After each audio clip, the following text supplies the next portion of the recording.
Now his legate, the Cardinal Pelagius, was sent to Constantinople to force the submission of the Greek clergy. As in the days of the Caesars, the East was united again to the West. By sheer willpower and astute diplomacy, Innocent held imperial power almost within his grasp. "We are established," he said, "by God, above peoples and realms." His curia, his privy council, wrestled under his guidance with the problems of consolidating the new realms. Kings visited Rome as vassals. One such visitor, the monarch of Aragon, swore allegiance in the Basilica of St. Peter, placing his scepter and diadem on the marble altar over the tomb. "I confess with my heart and with my mouth that the Pontiff of Rome, successor to St. Peter, acts in the place of him who governs the realms of the earth, and who can confer the realms upon whomsoever seemeth good to him. I, Peter, by the grace of God, King of Aragon, Count of Barcelona, and Lord of Montpellier, offer my kingdom to thee, admirable Father and Lord, Sovereign Pontiff Innocent, and, through thee, to the most sacred Church of Rome, and I make my kingdom tributary to Rome at 250 pieces of gold, to be paid by my treasurer every year to the Apostolic See of Rome." And the more powerful princes felt Innocent's hand. When Philip Augustus of France seized Normandy and the French lands of the English king, Innocent cast the weight of his influence with the weak John. But when John interfered with church property, the papal sword gleamed at once. England was laid under interdict in 1208, and the king himself excommunicated the following year. In the end, John became the vassal of the Pope at a tribute of £1,000 a year. This roused the barons of England against their vacillating monarch, and they forced the Magna Carta upon John. In the German realm, where Philip of Swabia and Otto of Brunswick waged their long feud, Innocent followed a different policy, supporting the weaker of the twain until the murder of Philip left Otto alone in the field, and the powerful German marched down to the Tiber to be crowned, whereupon Innocent excommunicated him. With the exception of the astute Philip Augustus and the dour Otto, the kings of Christendom were now tributary to the See of Rome. And now, 4 years after the capture of Constantinople, there came a change in Innocent's conception of the Crusades. At first he had thrown himself into the undertaking without hesitation. Jerusalem must be redeemed. The popular cry was still insistent for the liberation of the Holy Land. But in the last few years, the great Pope had found that the Crusaders served his own more immediate needs. He had allowed Walter of Brienne, with a following of French knights, to aid him with their swords in Italy. He had kept the princes of Hungary back from the crusade to act as a check on Philip of Swabia, and, without his planning it, Baldwin and the Venetians had won Constantinople for him. At the same time, enormous prestige had surrounded the papacy from its leadership in the crusading movement. Money flowed in continuously, and no accounting was asked of it. The military orders of the hospital and temple thrived upon the impetus of the war, and they were vassals of the Pope. Moreover, the masses of Crusaders, taking their vows to serve the Church, had put themselves beyond the authority of their feudal lords, the princes of Europe. So the interest of the papacy was served by increasing the numbers and the privileges accorded to the Crusaders, and the authority of the kings was weakened accordingly. In these years the papal officials blossomed forth in true worldly splendor, and Innocent's court became almost imperial in its ceremonial and dignity. Innocent may have dreaded disaster if a great movement toward Jerusalem should fail, but almost beyond doubt he saw where his utmost advantage lay, and seized upon it. He kept the Crusaders at home, and used them for the needs of the papacy. He granted them the same privileges that had been accorded the Crusaders faring to Jerusalem. And his first blow was against the heretics. In the south of France men lived pleasantly. They had their orchards and fertile fields and a warm sun above them. Outside the path of the worst feudal wars and sheltered by the bulwark of the Pyrenees, they kept to their homes contentedly enough. In their halls the troubadours sang, and assembled courts of love around the fairest of the ladies. They were Provençals and Gascons, with a deal of Moorish blood in them, and they had learned much from the Muslims. From their ancestors they had inherited a vague belief in good and evil as the only two vital forces existing upon the earth and affecting them. Not all of them believed this, but the groups who did were slowly forming a religion of their own. In their thoughts they went back to the beginning of things, when evangelists had walked the earth, and the great edifice of the church had not been built. Undoubtedly they had listened to the Arabic philosophers. They were known as Cathars, the pure. Like the first hermits of Asia, they sought cleanliness from the lusts of the body, living like ascetics, some of them refusing to eat meat or to touch women. Their real belief remained shadowy and unknowable because the Cathars and their teachings were all destroyed, and the traces they left were obscured by their oppressors. A kindred sect around Montpellier was aroused against the luxury-loving and worldly clergy of the Roman Church. They denied the very foundations upon which the medieval church had been built, the sacraments and the cult of saints. Moreover, they preached their faith. Some of their seigneurs became converts to the new belief, the Count of Foix, the Viscount of Béarn, and finally Raymond VI, Count of Toulouse, descendant of the Raymond who had been one of the leaders of the First Crusade. Through the drowsy squares of the villages and the halls of the nobility, the new faith spread. In the eyes of the prelates of the church, unbelief was criminal, and open heresy, denial of the doctrines of the church, was the uttermost sin. A heretic became a rebel. Better that he should be punished, even by torments, than that he should exist like a mad, unreasoning dog, dangerous to himself and society as a whole, so the prelates argued. But the first measures taken against the Cathars were lenient. A bishop and a monk sent to investigate the contamination in the Southland saw too clearly the failings of the orthodox clergy there, and concluded that this was a case for an antidote rather than a purge. Stripping themselves of worldly goods, they went barefoot among the people to show by their example that the servants of the church were capable of the sacrifices of the Cathars. The monk, zealous and untiring, became known throughout Christendom thereafter as Saint Dominic. What effect their labours had upon the Cathars is not clear, but they antagonized the regular clergy who saw in their sacrifices an attempt to discredit themselves. As a remedy, the higher prelates asked for more than a purge. They cried for an operation that should sever the cancer of heresy. It was better, they said, to burn away the cancer than to allow the whole body to become affected. One of them, in the year 1206, demanded of the papal legate that he excommunicate Raymond of Toulouse, and the following year this was done. Thereupon a hot-headed esquire of the Count assassinated the legate of Rome. Word of the murder was carried to Innocent. When the Pope learned that his legate had been killed, he put his hand to his throat, and in his mind he called upon the good Saint Peter. And when he had finished his prayer, he put out the flame of the candle beside him.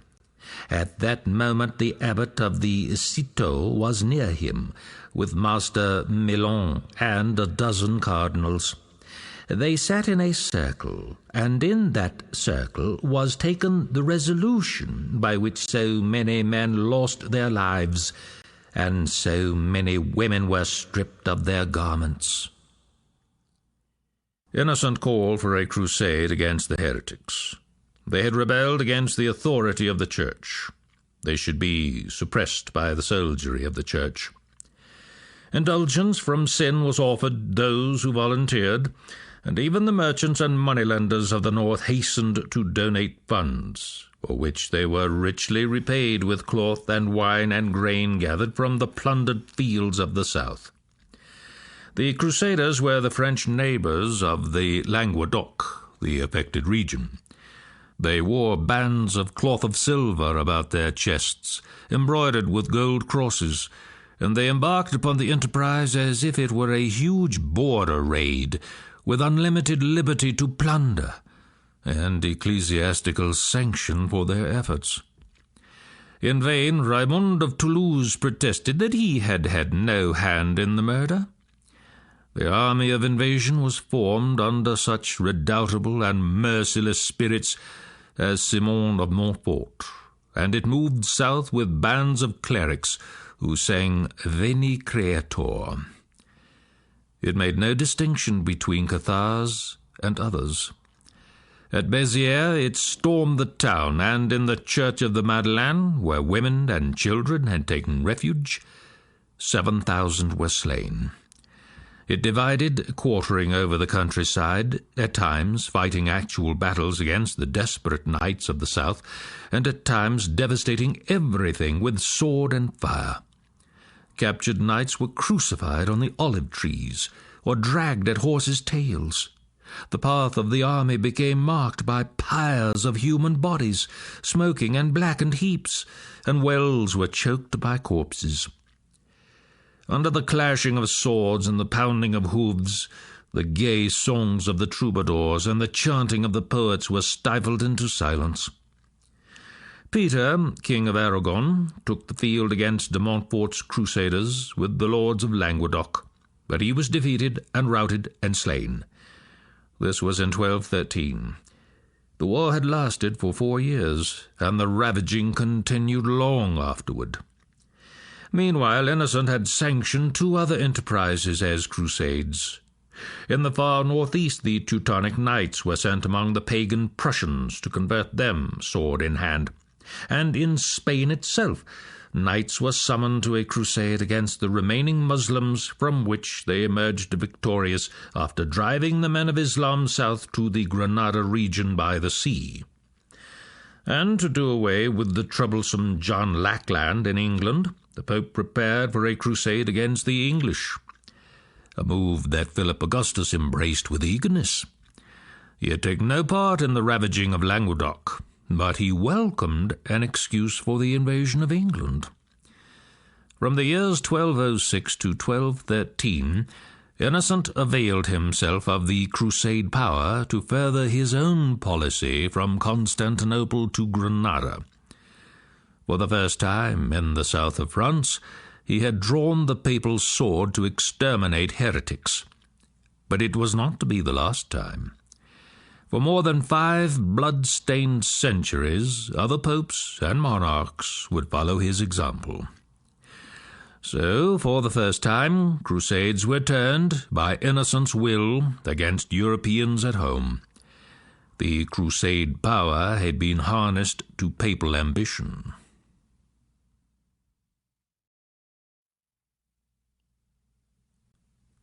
Chapter 37. Innocent's call to arms. In these years, Innocent had surrounded the Church of Rome with terror.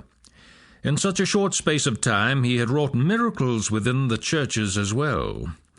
No man of his century revealed such unbounded ambition or appalling willpower.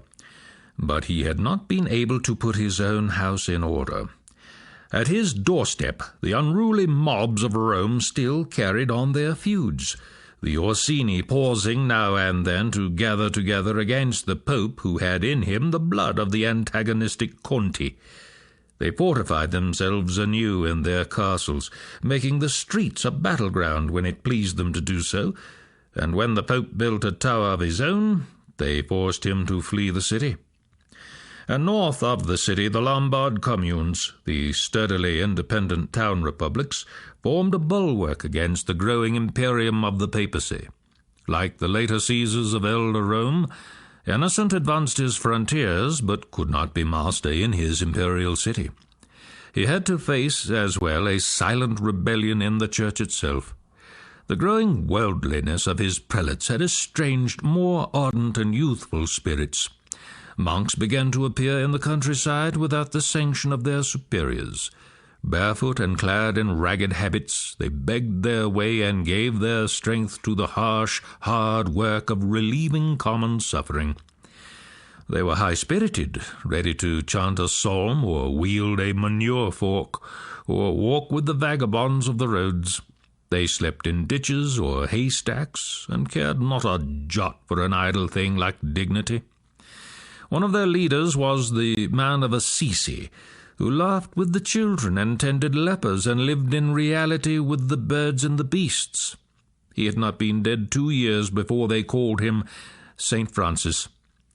His fellow wanderers were known as Franciscans, or sometimes as Grey Friars. The people who were served by them liked them better than the clerics, and spoke of them as jongleurs of Christ. The begging friars grew in numbers, and by their poverty they protested against the growing wealth of the clerics, who served the churches, not the people. At this time, in the Easter season of the year 1212, the people of Christendom were amazed by a strange happening. Down from the mountains above Italy came throngs of children marching with little wooden crosses and singing hymns in their high voices. When the good people asked them whither they were going, they answered, "To God." They had started out among the shepherd families of the Vendôme country, and others had joined them as they marched. They were going down to the sea to find a way to the Holy Land to aid the Signor Christ. They were going to recover the Holy City, and after that there would be peace. The children did not know just how they would do that, but thousands of them were marching together of their own will, and the people who saw them believed that this was surely a miracle and a portent. It seemed evident to the onlookers that the Lord was about to do some great and new thing through these innocent souls gathered together of their own accord. No one tried to stay their path, and they emerged from the mountains seeking the roads to the Italian cities where, somehow, they hoped to cross the sea. With their crosses and staves and scrips, they wandered around the harbours. No path opened for them through the waters, so that they could walk dry-shod to the Holy Land. They had no money and no protectors, and among them came human wolves, making profit out of their misery, following the Farah girls about. At one city, indeed, ships were offered them without payment, and the masters of the ships, when the children had embarked joyfully, sailed to Muslim ports, selling the youths and girls as slaves in the markets of Kairouan and Alexandria. Another ship went down with the children near an island of the sea. When Innocent heard of the matter, he did not interfere, but said, "The very children shame us, because they hasten to gain the Holy Land while we hang back." But the children, who still were left alive, had lost hope. Wearily, without their crosses and songs, they drifted back from the coast. In small groups they tried to make their way home again over the mountains, while the good people who had aided them onward toward a miracle mocked them, pointing scornful fingers at the girls who had been ravished, saying that they had been about the devil's work instead of the Lord's. And thus the march of the children came to its end. They had gone forth spontaneously, driven out by hardships and suffering at home, seeking not the distant city in Palestine, but that other Jerusalem that lies beyond all the seas of the earth. Innocent built a monument on the island where their ship had gone down. Whatever he thought about the lost crusade of the children, he was ready now for the crowning achievement of his papacy. He ceased planning the European Crusades and prepared for a great crusade to liberate Jerusalem. And this time there was no mistaking his purpose. The conquest of Jerusalem must be the vindication of his rule. He no longer had an enemy to deal with at home, Otto having been overthrown by Philip Augustus. He had just seen a stripling crowned sovereign of the Holy Roman Empire. Frederick of Hohenstaufen, son of Henry VI, whose mother Constance had yielded both the regency of Sicily and the youthful Frederick to the guardianship of the Pope. And of his own accord, although Innocent may have inclined him to it, Frederick took the cross in the grotto of Charlemagne at Aix-la-Chapelle after his coronation. So Innocent believed the long strife between empire and papacy at an end, and the boy emperor ready for the crusade. In November 1215, the great council assembled at the Lateran, with bishops, abbots, and priors journeying thither from the corners of Christendom. The patriarchs of Jerusalem and Constantinople were there, and all the splendor of the majestic court surrounded Innocent as he sat enthroned above the multitude. And he preached to them with all his eloquence, saying that now was the time to make the final passage, and that he himself would go with them in spirit. The new crusade was decreed for the 1st of June, 1217. To aid it, the clergy would contribute 1/20 of their incomes each year for 3 years, and the Pope and cardinals 1/10. For 4 years the truce of God would be proclaimed in Europe, and the Italian republics were to cease trade with the Muslims. Innocent felt assured of victory now, but before the preparations were more than begun, he died. Innocent had been the greatest of the medieval popes. When he assumed the tiara, the way to Jerusalem lay open, with the forces of Christendom well prepared to venture upon the road to the sepulchre. Yet during the 17 years of his pontificate, it would be more just to say his reign, not a single soldier from Europe landed on the Syrian coast to go to Jerusalem. In that time the Templars on the coast and King Amalric from Cyprus made a raid or two on their own account, nothing more. Amalric's weakness in men made him welcome a long truce with the aging Al-Adil, now Sultan of Cairo. The fragments of Crusaders who detached themselves from the Constantinople venture found Amalric unable to lead them to war because of this truce. Left to their own devices, they scattered, some of them actually taking opposite sides in a feudal conflict going on between the Armenian king and the Prince of Antioch. The Flemish fleet arrived in due course and found nothing to do, although its leader managed to quarrel with Amalric in a curious way. The lord of the Flemings was a certain John de Nesle, and at the port of Marseille he had encountered one of the waifs of the Acre Crusade, the fair and almost forgotten Byzantine princess who had been carried off from Cyprus by Richard of England, and who had returned to France with Berengaria. De Nesle married her, and on landing at Cyprus he claimed the sovereignty of the island by virtue of this marriage with the exiled princess. The veteran lord of Outremer gazed in astonishment at the uncouth seaman from Flanders, and exclaimed, "Who is this wandering dog? Bid him begone swiftly, or he will be cast out."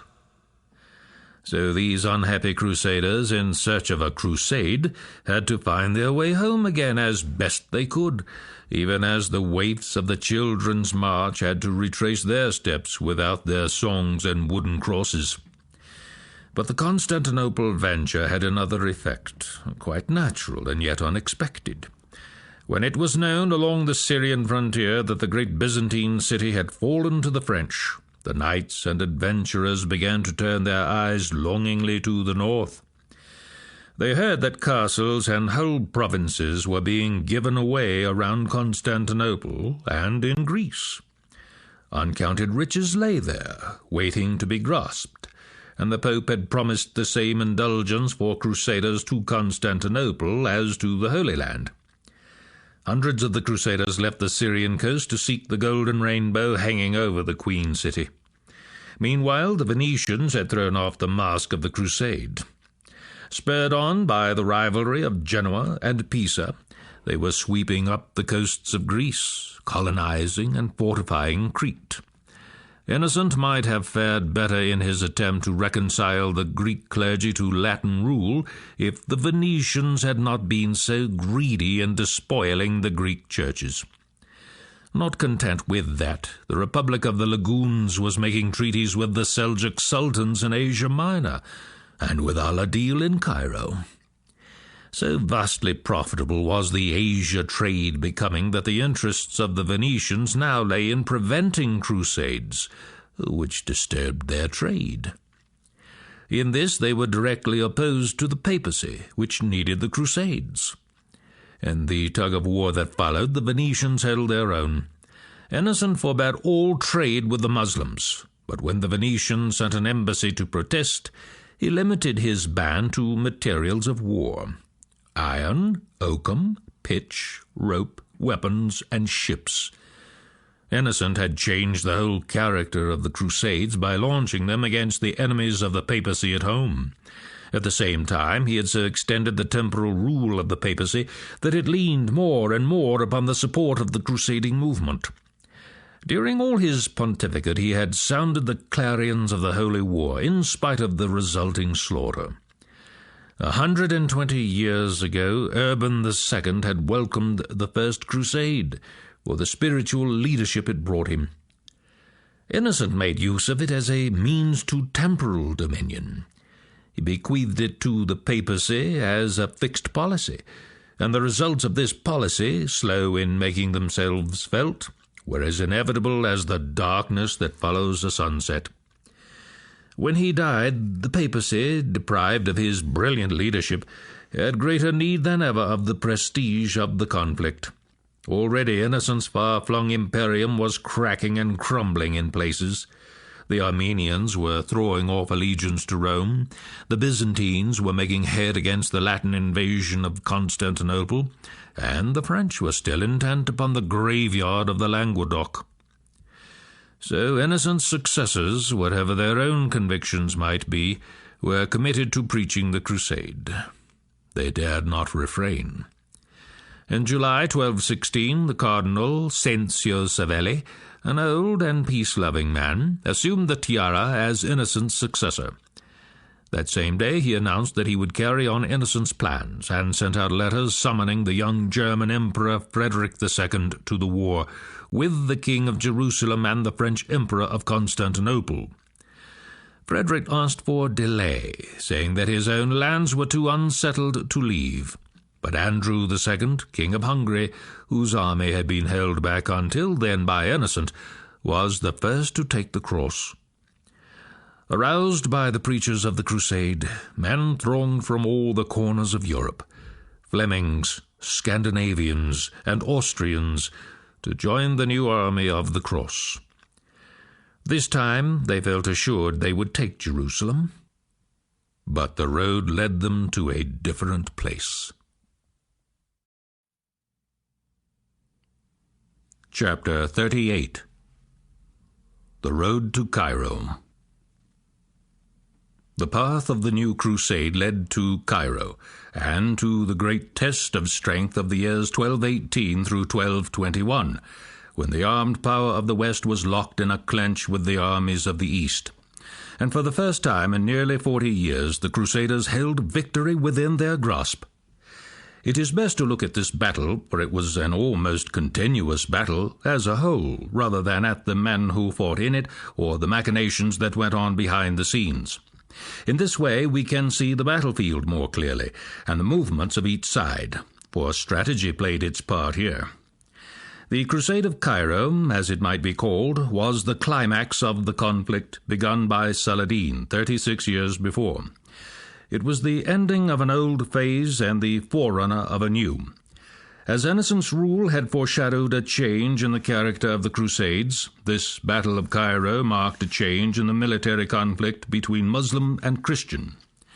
Fittingly enough, Al-Adil, who had been Saladin's chief aide years before, was now the leader of the Muslim side. Al-Adil, more than 70 years of age, had lost none of his cunning. He could still mount a horse and ride with his Mamluks. It was the irony of fate that this man, who had always craved peace, should end his days in the stress of battle, with tidings of calamity ringing in his ears. The scene. Cairo lay a little more than 100 miles from the sea. Just below Cairo, the wide Nile branched out into a dozen channels, which extended like the sticks of a fan to the sea. One of the largest channels lay on the extreme west and ended in the port of Alexandria, while the largest eastern channel led to the port of Damietta. In this great triangle between the arms of the Nile, known as the Delta of the Nile, the land lay flat and low and immensely fertile. Irrigation cross-ditches cut it up into a checkerboard of fields covered with crops. Every corner of this rich delta was filled with peasants at work, with grey buffaloes and horses. Boats of all kinds passed along the channels, their high lateen yards towering over the flat roofs of the mud-walled villages. When the Nile rose, the mud dikes on either side of the canals were strengthened to prevent the flooding of the land. Along the tops of these dikes ran paths and roads, over which moved the two-wheeled carts of the natives. These dikes and these roads were to prove important to the Crusaders. Damietta was thought by the Muslims to be impregnable, because it was surrounded by a double wall of brick rising from a deep moat, and because the back of the city, toward the east, was guarded by a wide, shallow lake, while the front rested upon the bank of the Nile. Opposite the city, a huge stone tower stood in the middle of the river, with chains running from it to either bank. This tower of the chain barred enemy ships from ascending the river. The Muslim strength. A garrison of some 20,000 held Damietta, while the Sultan at Cairo could assemble an equal number of men in a few weeks. Al-Adil had his standing army of Mamluks, veteran cavalry, always under arms. Given a month or two, he could count upon the Damascus army, and at times upon the Turks of northern Syria. There were also the usual Arab clans and Sudanis, useful in victory, but worthless in defeat, and only lightly armed. So in a month's time he might assemble 50,000 cavalry and a cloud of irregulars. The Prelude of 1217. Instead of striking direct at Cairo, the first Crusaders to reach Acre made forays into the Holy Land, gleaning harvests and moving towards Sidon on the coast and the Galilee region. They were not strong enough to risk battle with Al-Adil's army when it came up, and they retired to spend the winter at Acre and on the island of Cyprus that now served as the granary for the Crusades. The Christian strength. By May 1218, the first wave of the Crusaders had reached the scene, some 30,000 in all. In quality they were excellent, Hungarians and giant Scandinavians, Austrian axe-wielders, and steady Hollanders. These were nearly all infantry, but by now the infantry was well protected by armour and accustomed to discipline.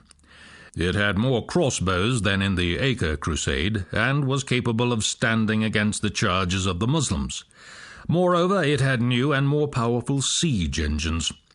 To these newcomers were joined the veteran contingents of Templars and Hospitallers and the Knights of Syria and Cyprus under the King of Jerusalem. These, although few in number, were mounted and well armed, and accustomed to facing Muslim tactics.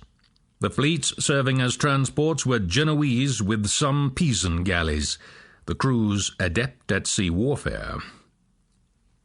The plan. The leaders of the Crusaders intended to land on the delta of the Nile and storm Damietta, which was within 2 or 3 days' sail of either Cyprus or Acre. With the port of Damietta in their hands, they meant to wait for further contingents from Europe, and then advance up that branch of the Nile, the fleet and the army moving together, to Cairo. If they could take this city, they felt that they could hold it, because the fleet would control the river. Even if they did not manage to seize all the delta, they could destroy Cairo, the citadel of Muslim power in the Near East, and retire to Damietta. The leaders. The Duke of Austria, the Hungarian counts, and the masters of the military orders placed themselves under the command of John of Brienne, King of Jerusalem. He was the son of the Brienne who died at Acre, and the brother of Walter, who had been held back in Italy to serve Innocent. Upon his accession to the throne of Godfrey and Baldwin, there hangs a tale. At the death of Almaric of Jerusalem and Cyprus, there had been no male heir to the crown of Jerusalem, and the high court of the barons had decided that Marie of Montserrat should be the heiress of the kingdom. But who was to be her husband? The barons appealed to Philip Augustus of France to name one of his nobles to become king of Jerusalem. They expected Philip to choose such a man as the Count of Champagne. Instead, Philip named an obscure knight, John of Brienne, who lacked both wealth and rank, and who was not even young. Brienne considered the matter and borrowed 40,000 crowns from the Pope on security of his lands, and a similar amount from Philip on nothing at all. He assembled 100 knights and set sail for his future court, where the disconsolate barons attended in all ceremony his wedding to Marie. He was already old, a chronicler relates, and poorly endowed, but a true man of war and wise. A curious figure, this obscure and plain gentleman soldier. In him there appeared a certain obstinate determination and a clear sense of honour that men of higher birth often lacked. Whatever his failings as king, he proved himself one of the ablest soldiers who ever wore the cross. In May 1218, Brienne and his army debarked on the coast across the river from Damietta. They formed their camp opposite the city and sent the Genoese galleys against the tower of the chain that barred the channel. With Greek fire and stones from the engines, the garrison of the tower beat off the ships, disabling them. Meanwhile, Al-Adil's army of cavalry moved down from Cairo and camped on the Damietta side of the river. The engineers of the Crusaders went to work methodically. The great tower being too far from the shore to reach by stone casters, they built a floating fortress upon 2 dismantled galleys, bound together by joists. It was really a floating castle, sheathed with copper, and with engines on the summit. A drawbridge could be lowered from an upper floor, and 300 men could take shelter in it. The floating castle, towed forward by small galleys, took the Muslims by surprise. They managed to prevent the lowering of the drawbridge by covering the face of the Crusaders' machine with blasts of flame. But 2 soldiers, driving back the Muslims with thrusts of long lances, leaped from the top of the rampart of the Tower of the Chain. One of them, a Fleming armed with an iron flail, beat a path through the Arabs to the yellow banner of the Sultan and cast it down, while the knights swarmed after him. The defenders dropped into the lower level of the tower, but soon had to surrender. The tidings of the capture of the Tower of the Chain were carried to Al-Adil at Cairo. The old Sultan, already ill and worn out with the campaigning of the last year, was stricken by the misfortune and did not regain his strength. When he died, no one but his personal attendants and his son were informed, and Al-Adil's body was embalmed and put into a closed litter, while his guards were summoned and his physician announced that the Sultan would journey to Damascus to recover his health. By the time his death was known, his son, Al-Kamil, already in active command of the cavalry at Damietta, was in possession of the palace. Even after his death, Al-Adil had served the cause of Islam. Al-Kamil took the reins of authority at once. He was a skillful leader, already a man of mature years, as astute as his father had been. But some of the Ayyubite amirs conspired against him, and for a space he had to leave the camp. During this disorder the Crusaders crossed the river and besieged Damietta on all sides. Returning, Al-Kamil threw a dike across the channel above the city. The Genoese galleys broke through this barrier, but the resourceful Sultan sank some of his own galleys, weighted down with stone, in the channel above the ruined dike, and this time the Crusaders were fairly blocked. In the brief winter rains, Al-Kamil, deprived of part of his army, could not risk battle against the invaders, and the Crusaders managed to clear another channel around the sunken galleys, so that their ships were able to pass up the river at will and to pen the Muslims to the right bank. They also built a bridge of boats across the river at Damietta. So the spring of 1219 found the Crusaders in trenches around the beleaguered city, cutting off all food and reinforcement from the Muslims within the walls. At the same time, fresh forces of French and English Crusaders joined the siege, bringing with them Cardinal Pelagius, the papal legate, and members of priests and friars with regiments of Lombard soldiery. Matters so far had been pretty much of a draw. While the Crusaders had taken the Tower of the Chain, the city itself had held out much longer than they expected. Some of the contingents became war-weary and were on the point of withdrawing, when the Sultan's fleet, that had been held up the river near Cairo, came down to try to clear the Christian galleys from the river. The Genoese had all the best of this encounter, and the Muslims retired up the river again. Meanwhile, the spirit of the Crusader had been heartened by the presence of the Grey Friar, Francis of Assisi, and his companions, and by the exhortations of Pelagius. The Cardinal Legate had wielded the lash of authority before now at Constantinople, and he grasped at the reins of command here. Under his urgency, attacks were made through the summer, in vain.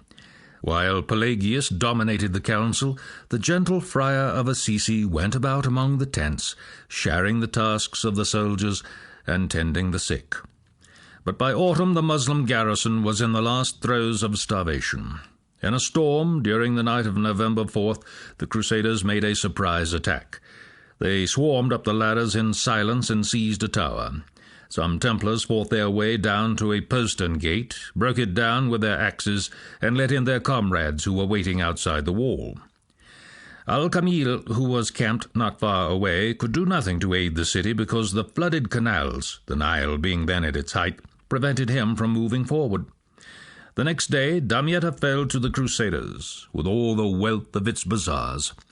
Its cathedral mosque was converted into a church by the zealous Pelagius, and enthusiasm ran high among the Christians.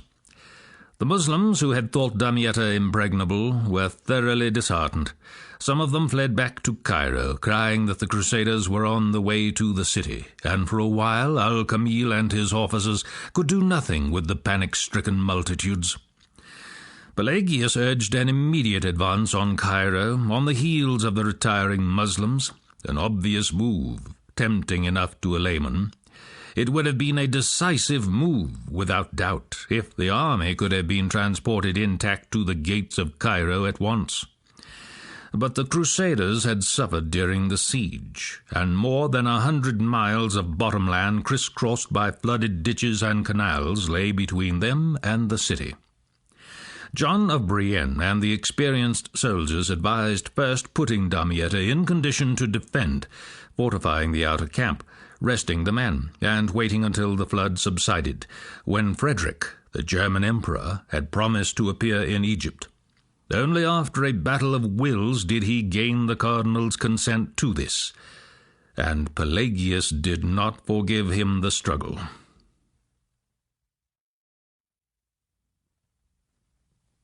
Chapter 39. Mansoura.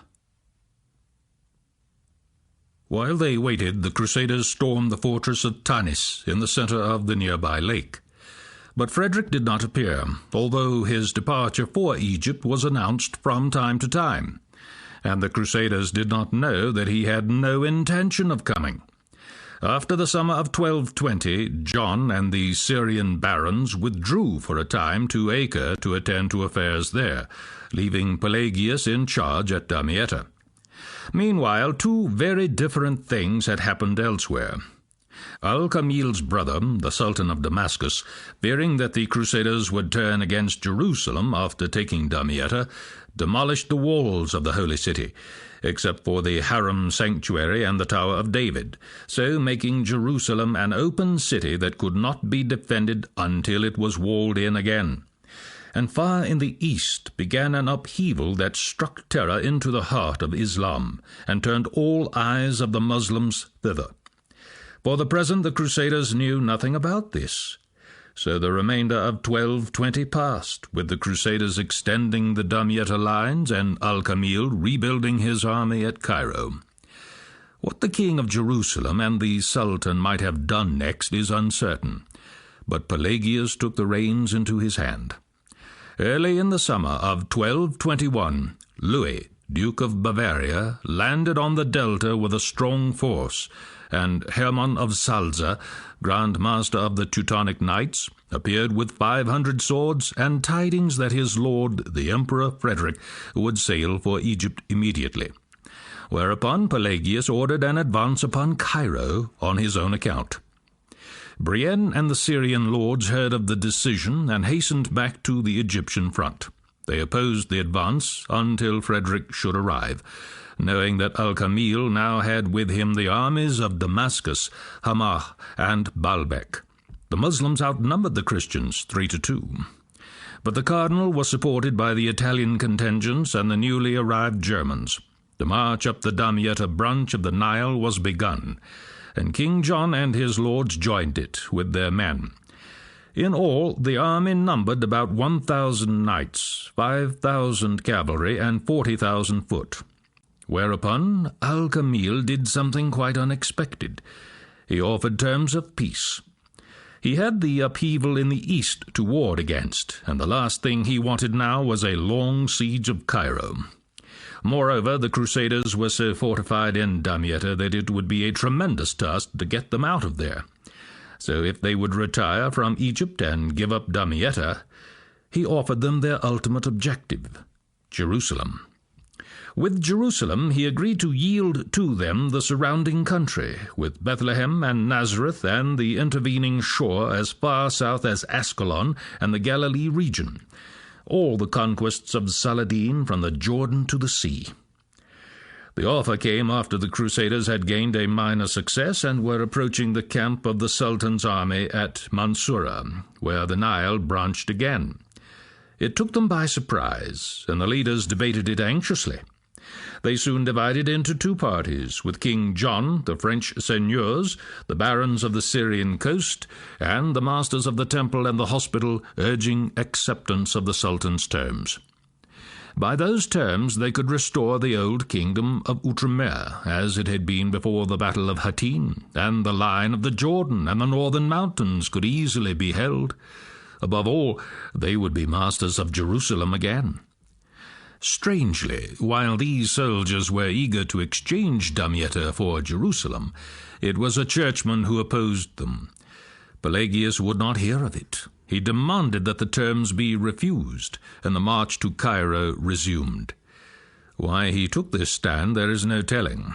The Genoese faction was urgent to press the war in Egypt, and to keep the port of Damietta, for to these merchants of the sea the recovery of Jerusalem meant little, while the trade of Damietta and Cairo meant much. The other Italians and the newly arrived Germans also supported Pelagius, but the cardinal seems to have been obsessed with the thought of victory in battle. He had wielded authority in Constantinople.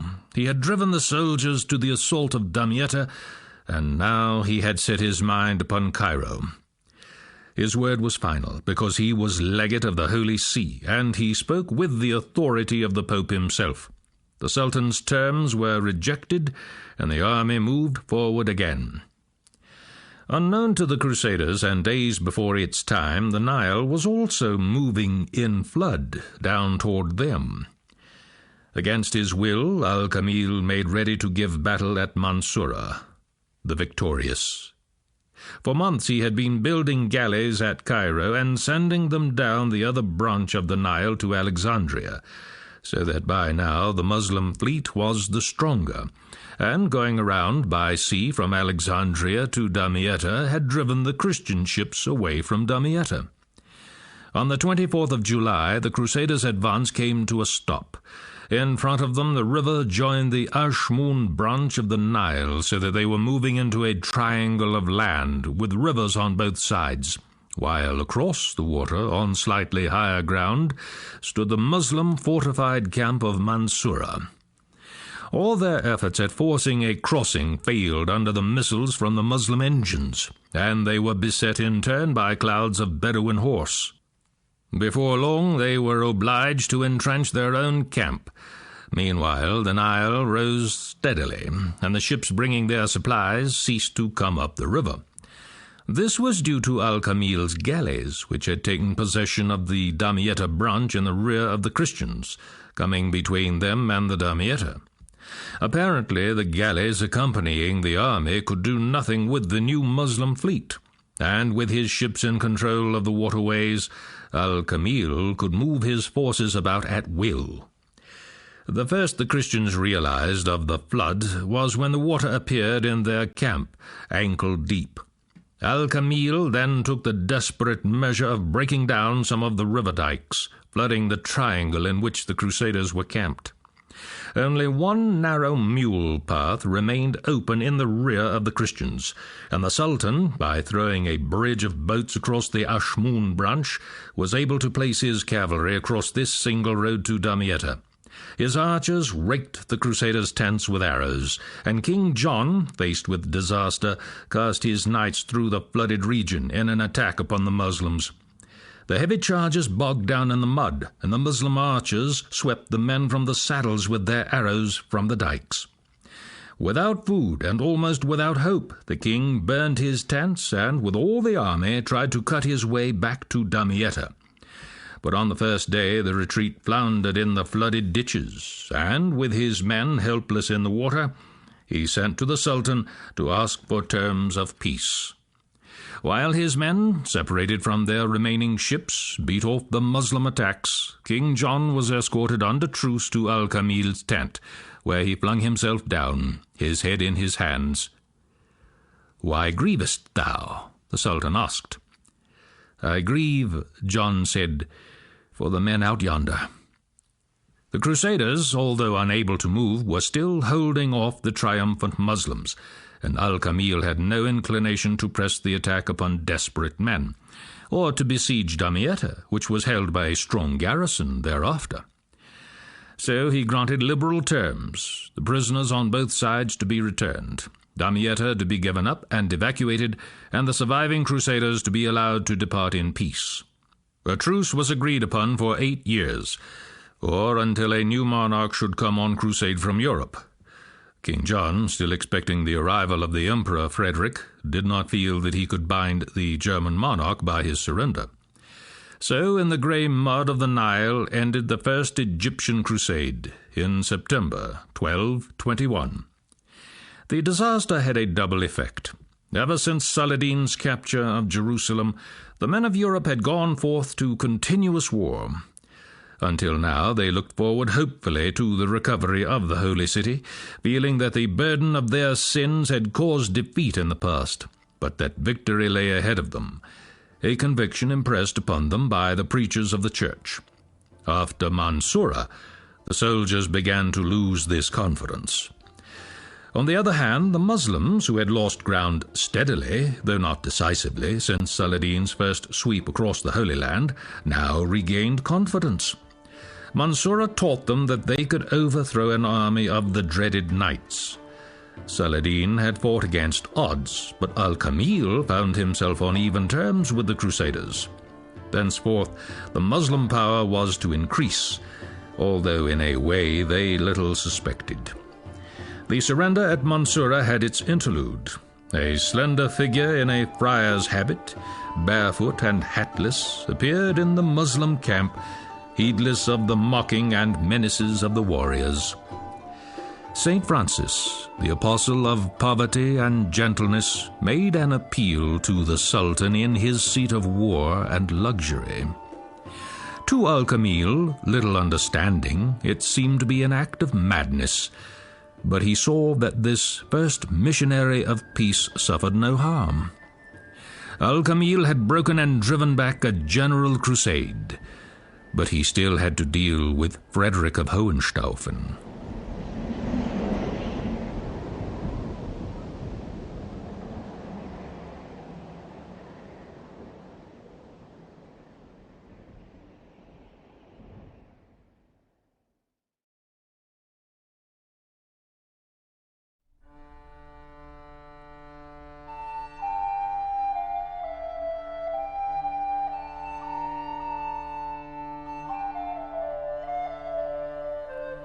Part 4. When Kaiser Redbeard took the cross and rode to the east, he came not home again. He passed from the sight of the men of the marks, and no one could say where his grave was dug. But the dwarves of the forests knew, the trolls of the forests knew, and the old men and menacingers said, "In the abyss of Kyffhauser he slumbers.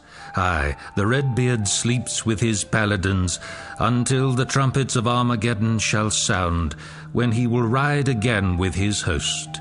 He will ride again." And the years passed, and the generations of men, and Armageddon came. But the Redbeard slept with his paladins, and one knows where his grave is dug. Chapter 40. The Child of Sicily. The court of Palermo had tasted of the lotus. It lay apart from the roads of the world and the rumbling of wars. Between the hills and the tranquil blue sea, it thrived and invented pleasures of its own. To these sun-warmed hills of Sicily had come Norman adventurers and German knights. They were glad to be free of the thraldom of snow and ice, and they built their castles on the heights overlooking vineyards and orchards, and the beaches filled with fishing craft and drying nets. They need no longer prison themselves in during the winter, while the cattle grew lean in dark beers, and woodcutters shambled through the dark forests under a leaden sky. Instead, they could ride out to the hawking at will, or hold tournaments of arms in the palace grounds, sheltered by rows of dark ilex and hibiscus bushes with dull red blossoms. They had discarded the leather jerkins and wool tunics of the north, and they clothed their limbs in silk and linen surcoats embroidered with new colours. Instead of being pent in the weaving rooms, the women went about with the men, and sat by them in the banquets of the castle halls.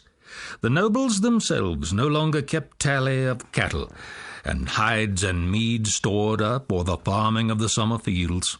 Here they had native peasants to labour with the harvests, and Arab treasurers to keep faithful account of the moneys.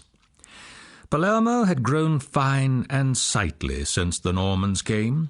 Stone cloisters had been built around flowering gardens where the monks took their ease during the hot afternoons. But fairest of all was the new cathedral of bright brown stone, with twin belfries, towers that soared against the drifting white clouds, above the dust and the clamour of the streets. Each year they added some chapel or arched portal to the edifice, or a new bit of mosaic that shone like glass upon a ground of gold. They had learned to love colours, these monks who had seen the finer work of the Byzantine and Arab artisans. With brush and gold leaf they gilded carefully the hair and the halos of the figures of the saints. They had done away with the grey, cold walls, for the walls of the cathedral were pierced with lofty pointed windows of real glass, in small pieces, leaded together. And upon these pieces of glass were painted actual scenes from the days of the Signor Jesus, with lilies growing in the fields. When the sun struck fair upon these windows, the blessed figures glowed with a lifelike colour, and this was truly a marvel. True, in the chapel of the palace there were greater wonders, birds and beasts carved out of white marble, supporting the pulpit and the heads of the columns, and skilled Arabs had carved in the wood of the ceiling such crystalline designs that it no longer seemed to be wood at all. But the folk of the city visited the cathedral daily for their needs, carrying sick children or holy pictures to be blessed. Or perhaps, being weary, they went in to hear the long chanting of the choir. And from the cathedral went out at Eastertide the old processional of the crucifix, carried upon the shoulders of the willing peasants, with lilies and poppies piled around the feet of the well-known figures. They even had borne upon a platter for all to see the knife with which the good Peter sliced an ear from one of the persecutors of the Lord, and by the knife lay the actual ear. The men of the cloisters did more than march in the processions. Some of them had studied Arab texts, and others had read the profane writings of the pagans, Virgil and Horace. To be sure, they did not copy such writings in their Book of Hours, but they talked about them. The noble lords were not apace with the new learning of the scholastics, for Latin and Greek are weighty matters for the mind. Yet they had learned the art of the minstrels, and they could match one good lay with another. They still dreaded the spell magic might cast upon them, and in all evil they saw the hand of Satan. In doctoring their children, however, they favoured the Arab leeches who knew all the humours of the blood, rather than the black priests who relied upon holy water, or the beldam who croaked of the virtues of herbs, boiled with vital parts of snakes, toads, and lice. For one thing, the Arabs' draughts were pleasanter drinking. The Grey Friars and the Preaching Friars had not yet come to Palermo. The Sicilian lords, living apart from the bishoprics of the north, had talked much with far-faring merchants and Arab savants, and in their tournaments they made much ado about the pageantry, the decking of the lists, and the caparissoning of the horses, and the rules of courtesy that they had gleaned from Muslim chivalry. So the tournaments were delightful to the ladies, who had had little share in the bone-breaking melees of the north in the old days, and it was pleasant for the knights to join their love of women with their allegiance to the lord. Much pleasanter now to have women their companions in field and hall, able to cap their jests and yield a spice to the drinking. Already they had forgotten the days of the old feudal manners, when women bore children that often died, and went about burdened with keys from embroidery looms to the prayer closets with their images of stiff and colourless saints. As plants thrive in a sunny, sheltered garden, these men of Sicily gained warm-blooded vitality and sharp and eager minds that sought for new thoughts. It was whispered in Rome that they were in a fair way to become a second court of Toulouse, filled with the heretics of Languedoc, and the court found its very embodiment in the youth who was its sovereign, Frederick Hohenstaufen, the son of Henry VI and Constance of Sicily, but an orphan from the age of 3 years. In appearance he was all Norman, stocky and strong, with a keen, ugly face and intolerant eyes set too close together, and a pride that was as instinctive as his mordant humour.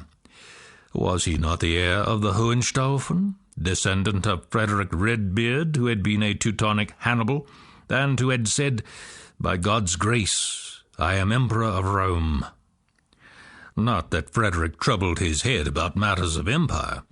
He left all that to the Church, for Innocent had been his tutor, and the present Pope his preceptor, and between them they were administering Sicily for him. He was quite willing to sign concessions to his friends in Rome, while he had other things to occupy him. He loved the chase and the training of falcons and the excitement of the tournaments, and the young prince had the ability to do everything well. His quick mind seized upon a new problem and mastered it, whether it was the handling of a lance or the wheedling of a fair woman. In this last Frederick found no difficulty, only a delight that changed in a few years to amusement. He learned to play with his passions, seeking some fresh sensation that he had missed. His was a philosophic mind.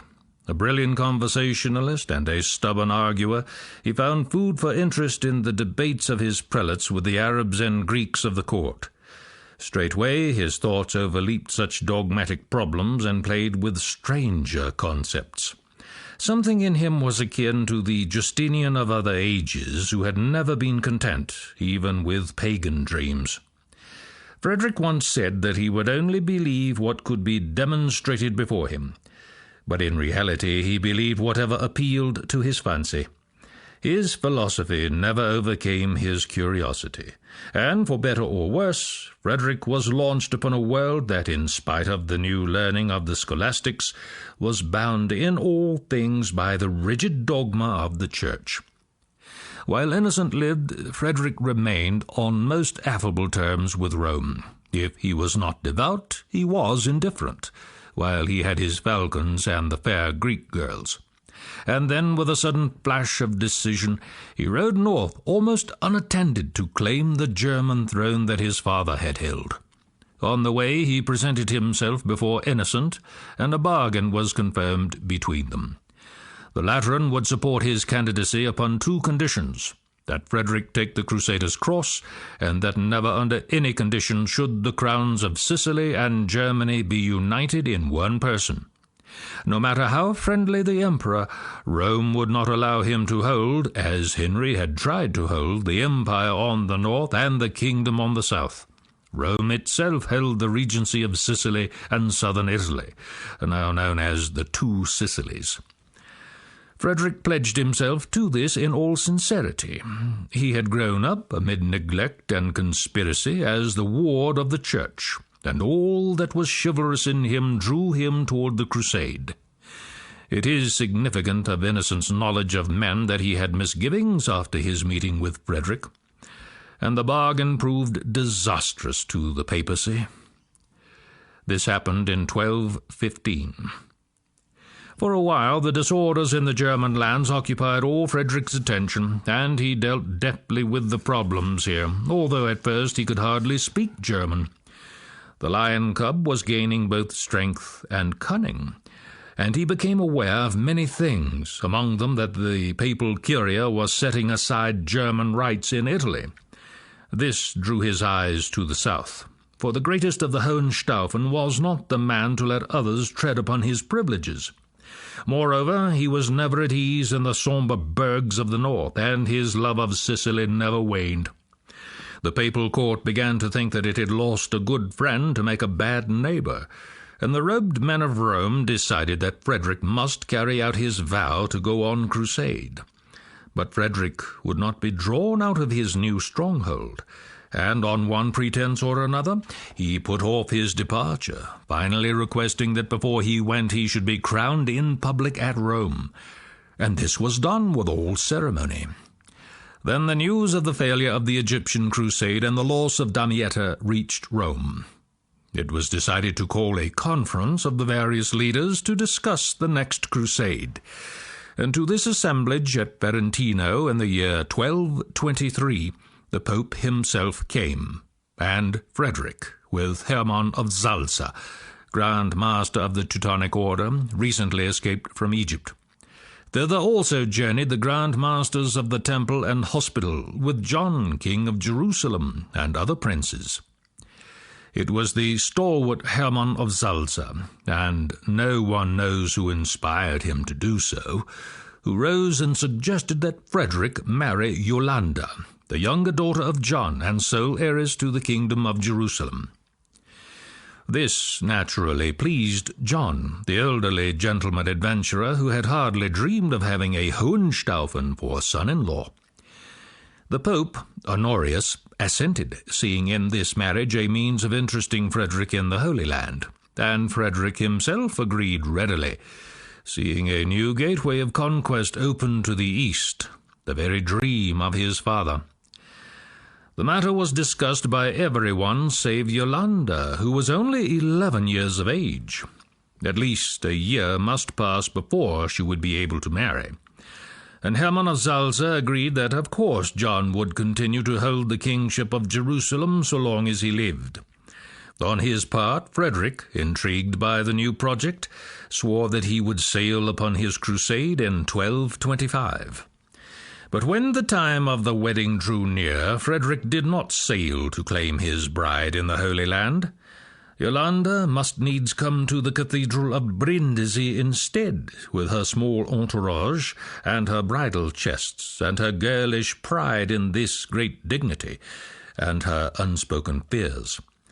For she was only 13, and the scion of the Hohenstaufen had become the most exalted monarch of Christendom.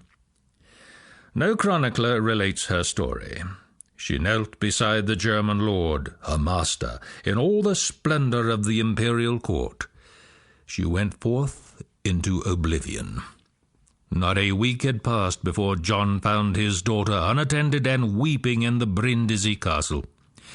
What she endured at Frederick's hand was never known. The dry pen of history relates that she died in giving birth to her first child, Conrad. Nor was her father happy in the marriage, because the following day Frederick made sudden demand upon him to yield the sceptre of his kingdom, saying that Yolande, by her lineage, was rightful queen of Jerusalem. Almost by force the sceptre was taken from the old adventurer, and in the eyes of the men of that time authority passed beyond remedy from the monarch who surrendered his regalia. John protested, reminding Frederick of his pledge at Ferentino that the kingship should remain with him until his death. Frederick retorted that there had been no written treaty. In the emperor's mind there was no question of broken faith. John of Brienne was a man of obscure birth, to be thrust aside from the path of majesty. He could not thus lightly rid himself of the pledge to go on crusade. Instead, he swore anew, placing his hands between the hands of the Cardinal Pelagius, that he would sail under pain of excommunication in 2 years with a fleet and a strong army. But in those 2 years new projects took shape in his mind, and he determined to keep Sicily. The old life at Palermo brought back all his love for the Southland. True, he had promised Innocent to give up Sicily when he took the German throne. It would be a delicate matter to reclaim the south, and a pretty bit of intrigue always fascinated him. The Lateran was well aware of the danger in this, the two grindstones of the north and south closing upon Rome under a single powerful hand. The aged and gentle Honorius died, and was succeeded by an equally aged but far more dominant soul, Gregory IX. The first act of the new pope was to send letters to Frederick demanding that he make good his vow and sail. So at last, in September 1228, Frederick's malingering came to an end, and he embarked with his men for the east. Then the hot summer on the Brindisi coast, sickness had taken toll of the army and increased to such an extent aboard the ships that Frederick put back to Otranto. There, at the end of September, he was astonished to hear that Gregory had pronounced him excommunicate because he had turned back, and had launched upon him the great curse of the Church, condemning him to solitude, and freeing his subjects from allegiance to him. Undoubtedly, Frederick was not prepared for this, nor was he minded to yield to the Pope.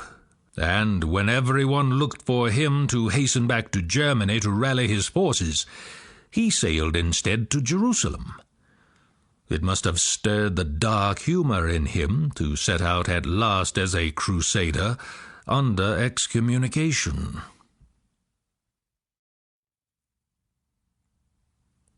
Chapter 41. Frederick's Voyage. The men who sailed with Frederick to the east, he had left the bulk of his army in Sicily, were more troubled by the excommunication than their master. Some of the priests, fearful of what might befall, whispered that the emperor had held intercourse with strange powers, and that at heart he was no better than a pagan. Others denied this, saying that he had become emperor by God's will, and that the Church of Rome had no right to lay such a ban upon the anointed of God. Old soldiers recalled the past, telling how one of Frederick's ancestors had knelt in the snow in his shirt for days before the closed door of the Pope to do penance for his sins, and how Barbarossa had prostrated himself to let the Pope put foot upon his neck. It was ill, they muttered, to go against the Church, but what was done was done. It would be mended, the more ardent spirit pointed out, if their master redeemed the tomb of the Lord from the infidels. That would be a penance. But how could one accursed by the Holy Father hope to gain a victory where even the great Cardinal Pelagius had failed? And what fate would befall the army that he led? To go against the infidel was right enough, the clear duty of Christian folk. But to draw sword against the powers of evil when the Holy Father had cursed their leader, that was a fearful thing. Besides, they had only half an army. So the German liegemen talked among themselves while the ships crossed the blue Aegean and drew near the low shore of Cyprus. The few foreign crusaders had dropped away from Frederick, but the Teutonic knights held to his side, and the bulk of the small army followed its lords obediently, albeit with misgivings.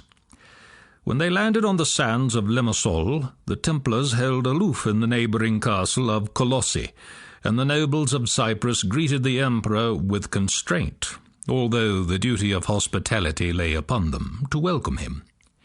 Frederick, however, was in high spirits. He bade his hosts prepare a banquet, and at table he talked with them affably, even while his liegemen came and ranged themselves about the hall. To the veteran lord John of Ibelin, who was acting as governor of the island, he turned suddenly. "Messire John," he said, "I have two requests to lay before you. If you will accord me them graciously, you will do well for yourself, and will prove that you are, as men say, a wise man." Ibelin, who was also lord of Beirut, responded gravely, "Sire, all that lies in the duty of a man of honour I will do, certainly." Frederick glanced about the table and smiled. "The first thing that I ask is the castle of Beirut, which is within the kingdom of my son Conrad. The second is that you render me account of the revenues of the crown of Cyprus for the 10 years since the death of King Hugh, for to me belong the fruits of the domain, after the laws and right of the German Empire." Hearing these words, some at the table fell amazed, and others looked about them uneasily. For Frederick had demanded no less than that the rich island and the fair port of Beirut be yielded into his hand. He meant, it was clear, to claim all the possessions of the crown in the region of the Holy Land by virtue of Yolanda's title and the homage that had been done to his father.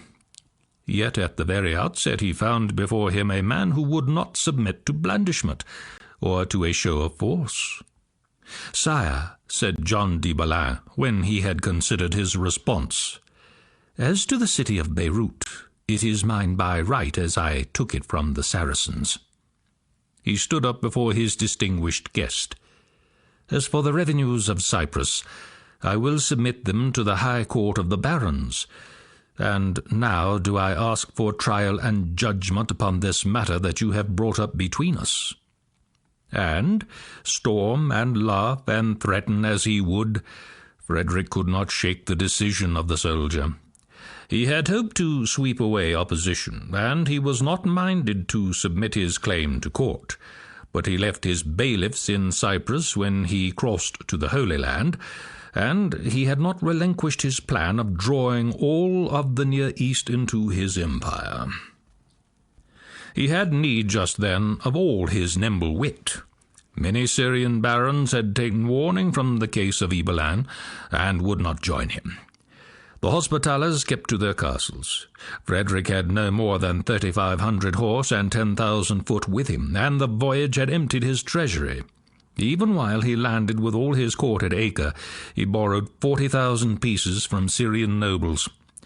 With such a force he could not hope to fight his way to Jerusalem, and he turned instead to diplomacy, knowing that the Muslims dreaded his coming. He had taken pains to notify Al-Kamil at Cairo of his approach, and to salute the Sultan in most friendly manner. Now he wrote again. "At the time of the siege of Damietta, you offered to grant us all Palestine. Now, surely you cannot offer me less than you promised the other Franks. If I had thought you would not make this concession, I would not have come. It is not to your interest to disappoint me." This was really brilliant effrontery, and Al-Kamil did not know what to make of it. He had agreed to treat with Frederick, but had not mentioned Jerusalem. The great German emperors had always been held in awe by the Muslim princes, who looked on them as the true lords of Christendom. Al-Kamil did not wish to give up Palestine, yet he wished even less for war with Frederick. So he sent an envoy to flatter the exalted invader. and Frederick flattered the envoy, talking to him as only the emperor could.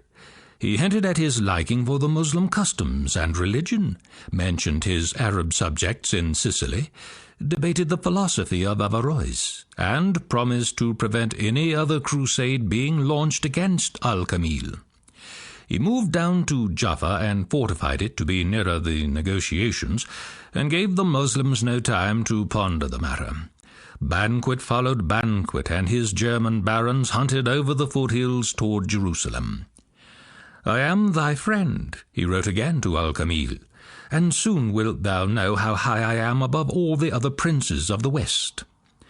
Al-Kamil yielded, and after his envoy brought his consent, Frederick had the treaty drawn up in Arabic and French. With only a few witnesses present, he signed it, and put away his own copy. Then he bade it be announced in the camp that the Holy Land had been yielded to him. It was years before the full terms of this unlooked-for treaty were known. In reality, Frederick had conceded a good deal, but he had traded promises for territory. The treaty granted him all the city of Jerusalem except the Haram region with the Dome of the Rock and the Al-Aqsa Mosque, sacred to the Muslims. The Templars and Hospitallers could return to the Holy City, but not to their castles outside it, although the neighbouring villages went with the city, and Bethlehem and Nazareth also.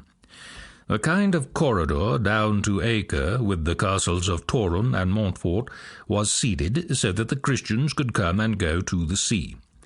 On his part, Frederick pledged the safety of Muslim pilgrims to the Haram, and agreed to a truce for 10 years.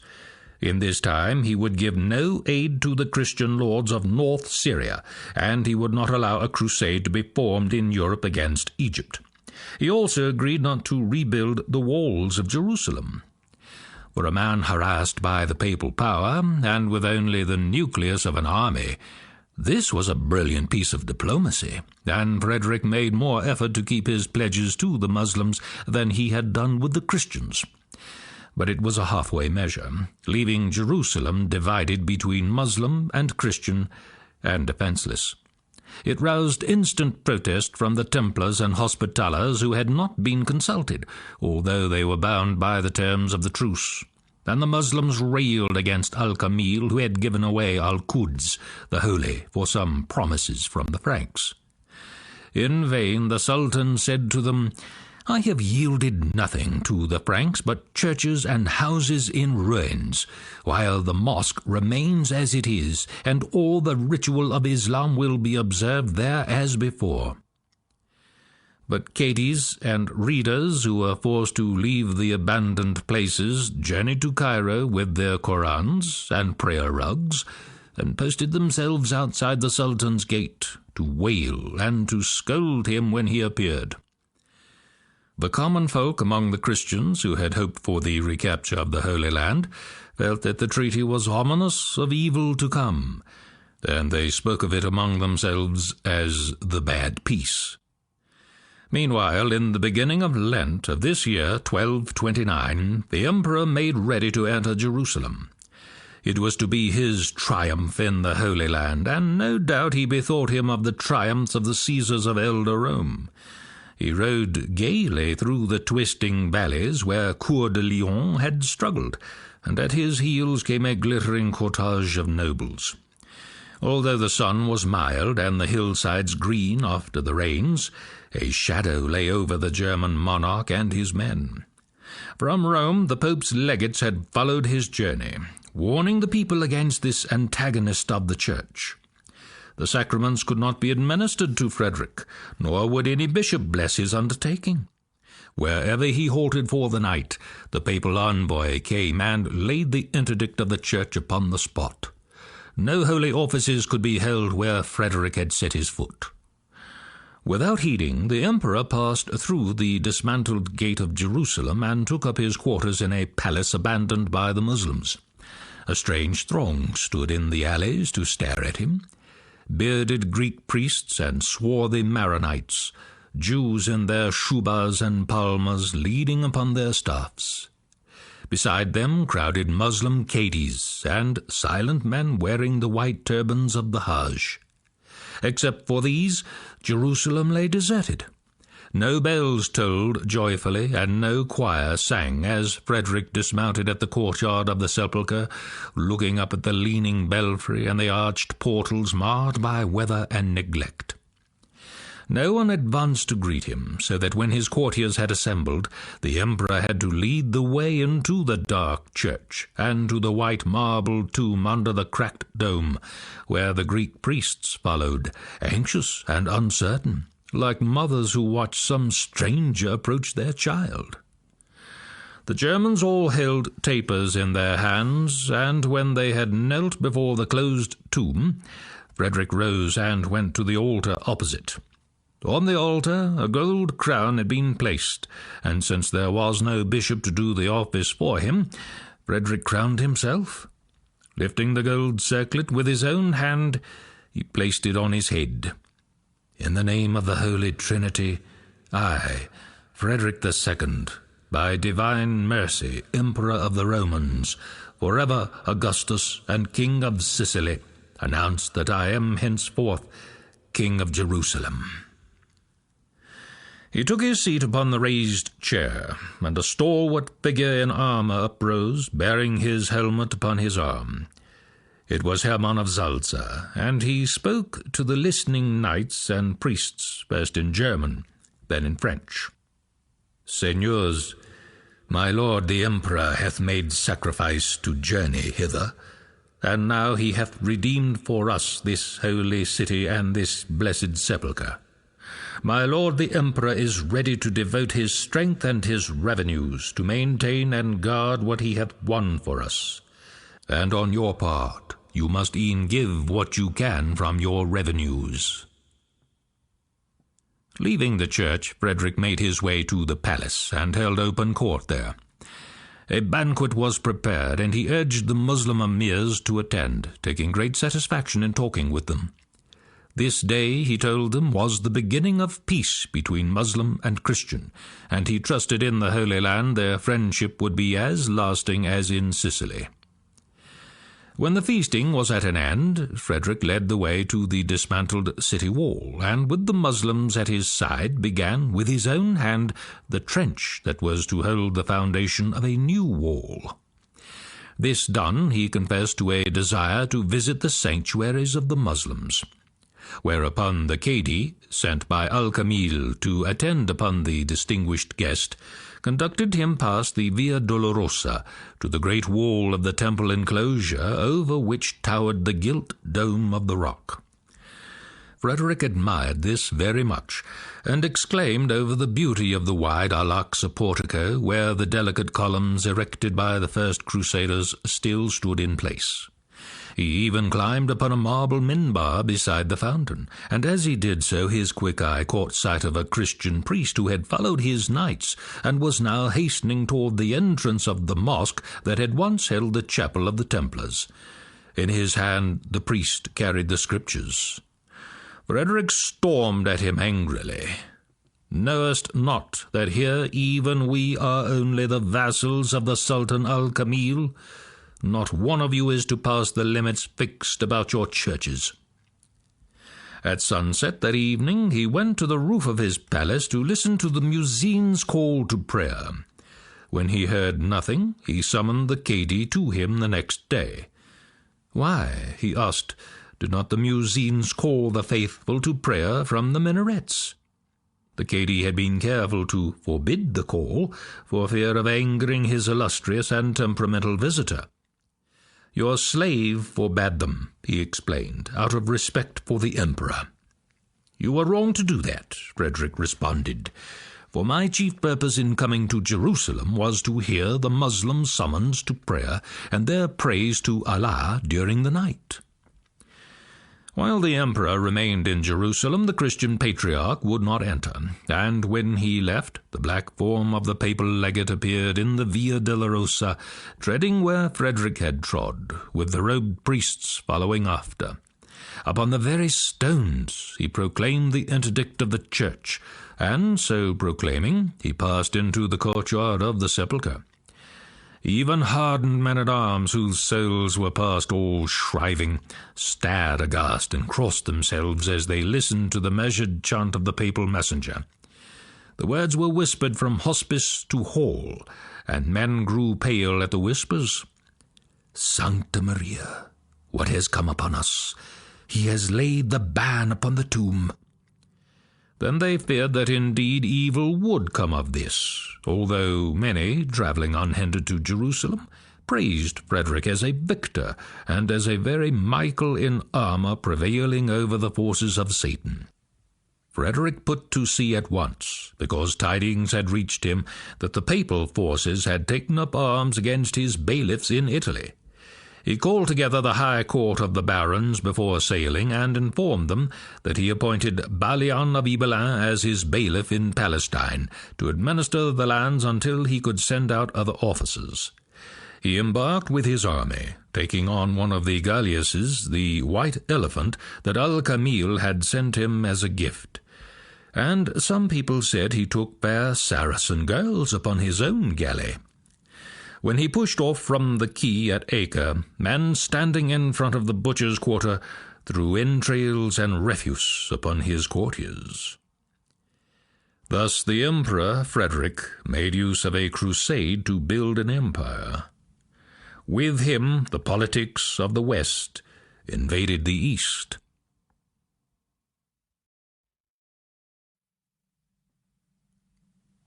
Chapter 42.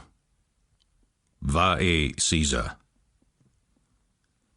Frederick's advent into the East had wrought only a semblance of peace. True, he had made good his vow to go on crusade, yet he had used Jerusalem as a prop to his empire. To this giant of Sicily, at heart a pagan, such a dominion appeared as the fulfillment of his destiny. Nations were only beginning to exist then, and he looked upon humanity as one body, a universal mass of men to be ruled by himself. Out of such rule would come universal peace, as in the old days of the Caesars. By divine will he was monarch of all peoples. He did not scruple about laws, because he was the law.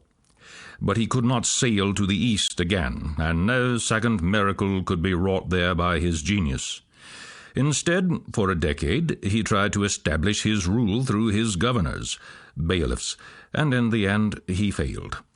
While Balian of Ibelin held his affairs in charge, the barons of the Holy Land accepted the new conditions. When an astute Italian, Filangieri, marshal of the empire, came out to take command with Frederick's golden writ of authority, matters did not go so well. Filangieri, affable at first, attempted to confiscate Beirut, and so estranged the high court of the barons. When Frederick's marshal took up arms to enforce his orders, the Ibelins and the barons rallied to resist him, and open conflict followed, first in Cyprus, then on the Syrian coast. The barons prevailed over the German officers, and Frederick's liegemen had to withdraw into Armenia, or return to Italy. Meanwhile, Frederick took to himself the title of King of Thessalonica, and espoused the cause of the Byzantine nobles who were in conflict with the French adventurers in Constantinople. He even married one of his daughters to the Byzantine emperor, and refused to allow reinforcements to pass through his lands to the hard-pressed knights of Constantinople. He had no hesitation in saying that he looked for the Byzantines to regain their city, or that they would become his vassals. And he wrote frequently to Al-Kamil to maintain the friendship between them. Upon his return to Italy, the emperor was met by news that must have amused him vastly. Willingly or unwillingly, he had given the papacy, by his absence, rope to entangle itself. And Gregory IX, aged and indomitable, had tried to draw the sword against Frederick. While Frederick was away on crusade, Gregory proclaimed a crusade against him, and collected benevolences even in England to use against the sacrilegious emperor. The papal forces assembled in Italy, and made some headway against Frederick's lieutenants. The outraged John of Brienne was in command under the papal banner, bearing the crossed keys. "Behold the ways of the Romans," said Frederick on landing. His veteran soldiery, wearing the Crusaders' cross, was more than a match for the small forces gathered by Brienne, and all Gregory's wrath could not prevail against the generalship of the Hohenstaufen. The Crusaders' cross went into battle against the papal keys, and Frederick was victorious.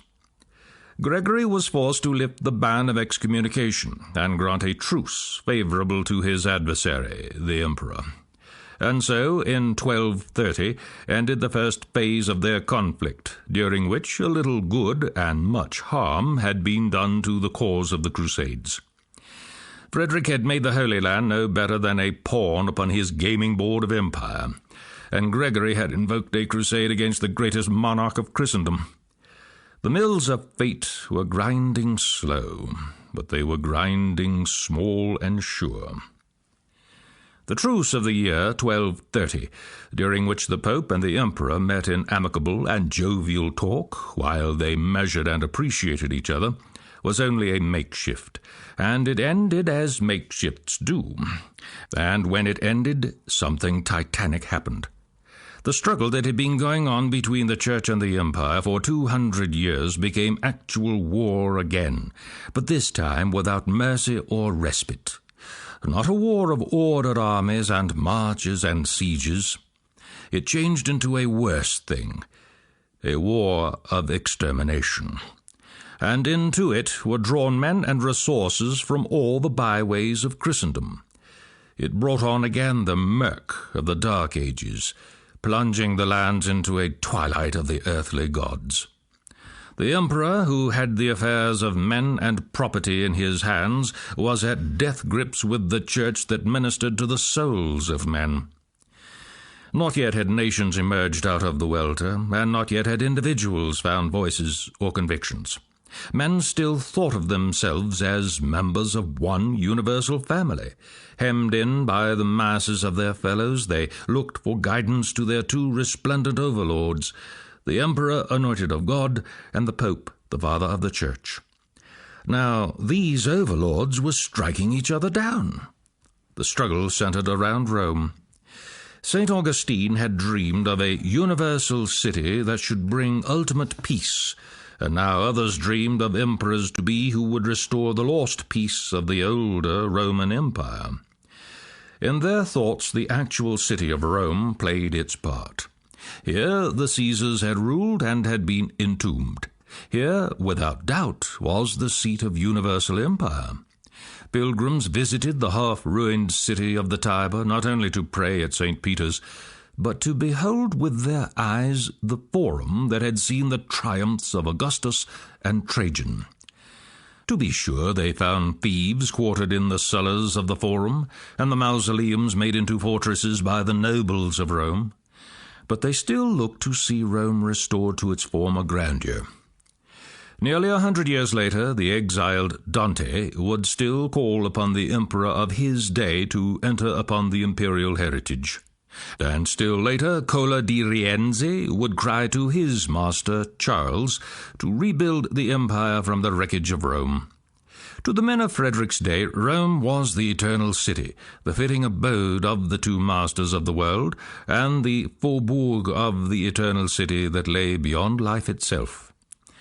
Frederick, passionately eager for personal glory and almost sensuously delighted by conflict, did not begin the final struggle wholly of his own accord.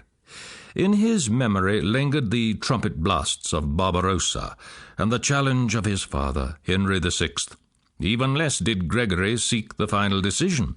He no more than followed doggedly the path prepared by the great Hildebrand and paved by the ambition of Innocent III. At some time the decision had to be reached, whether the Pope or the Emperor would become temporal ruler of Christendom. Innocent had almost won this ultimate dominion for the papacy, but Honorius had lost ground to Frederick. The decision was now at hand, bringing with it the end of the old dream of universal empire. The actual cause of breaking the truce was slight, a dispute over lands in Lombardy. It brought proclamations from the two antagonists, confiscations by both sides, arming of the liegemen, and finally open war. Frederick advanced into North Italy to scatter the adherents of the papacy and to put an end to the temporal dominion of Rome. Even at war, his fertile mind played with new projects. A university in Naples, for imperial judges to be seated where feudal lords and bishops had been the only law in the past. He could juggle with the Lombard League, while he did away with the old feudal order, building up state monopolies on the Muslim plan. Sicilian Arab bowmen formed his bodyguard. In a diet at Mainz, he laid down a plan that would bring about national law to replace ecclesiastical courts, and do away with trial by ordeal. Into Cremona he marched in triumph with his white elephant, Al-Kamil's gift, drawing the car that held his standard, with the son of a Doge of Venice chained to the standard pole. To those who beheld him he appeared an imperial messiah, or a viceroy of Satan. By the authority of the Father, and by our own authority, we excommunicate and anathematize Frederick, the so-called emperor, because he has incited rebellion in Rome against the Roman Church for the purpose of driving the Pope and his cardinals from the apostolic seat. We absolve all his subjects from their oaths of fidelity to him, forbidding them to show him fidelity so long as he is under excommunication. In regard to the accusation of heresy which is made against Frederick, we shall act upon it in the proper time." Thus Gregory, fully aroused to his peril, and he deposed Frederick by papal edict. "Was there ever such presumption?" cried the emperor when the news was brought to him. "Where are the chests that hold my treasures?" And when the caskets of his regalia were brought hastily before him, he had them opened. "See now whether my crowns are lost. The Pope and all his synod shall not take them from me. Has he dared depose me, a prince who has no equal? So much the better. Before this I was bound to obey him, but now I am absolved from any obligation to keep peace with him." Against the popes themselves he railed with an eloquent tongue. "These shepherds of Israel, who are not the pontiffs of the Church of Christ." And Gregory, no mincer of words, announced that Frederick was like to the blasphemous beast of the Apocalypse, the beast that arose from the sea. The chronicler Matthew of Paris relates, "It was about this time that evil reports became current which blackened the reputation of the Emperor Frederick. It was said that he was weak in the faith and was a heretic. What right have we even to repeat such things?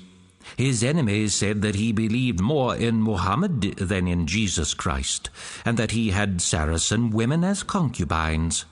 Among the people there was a complaint that he had been allied to the Saracens for a long time, and that he was more friendly with them than with Christians.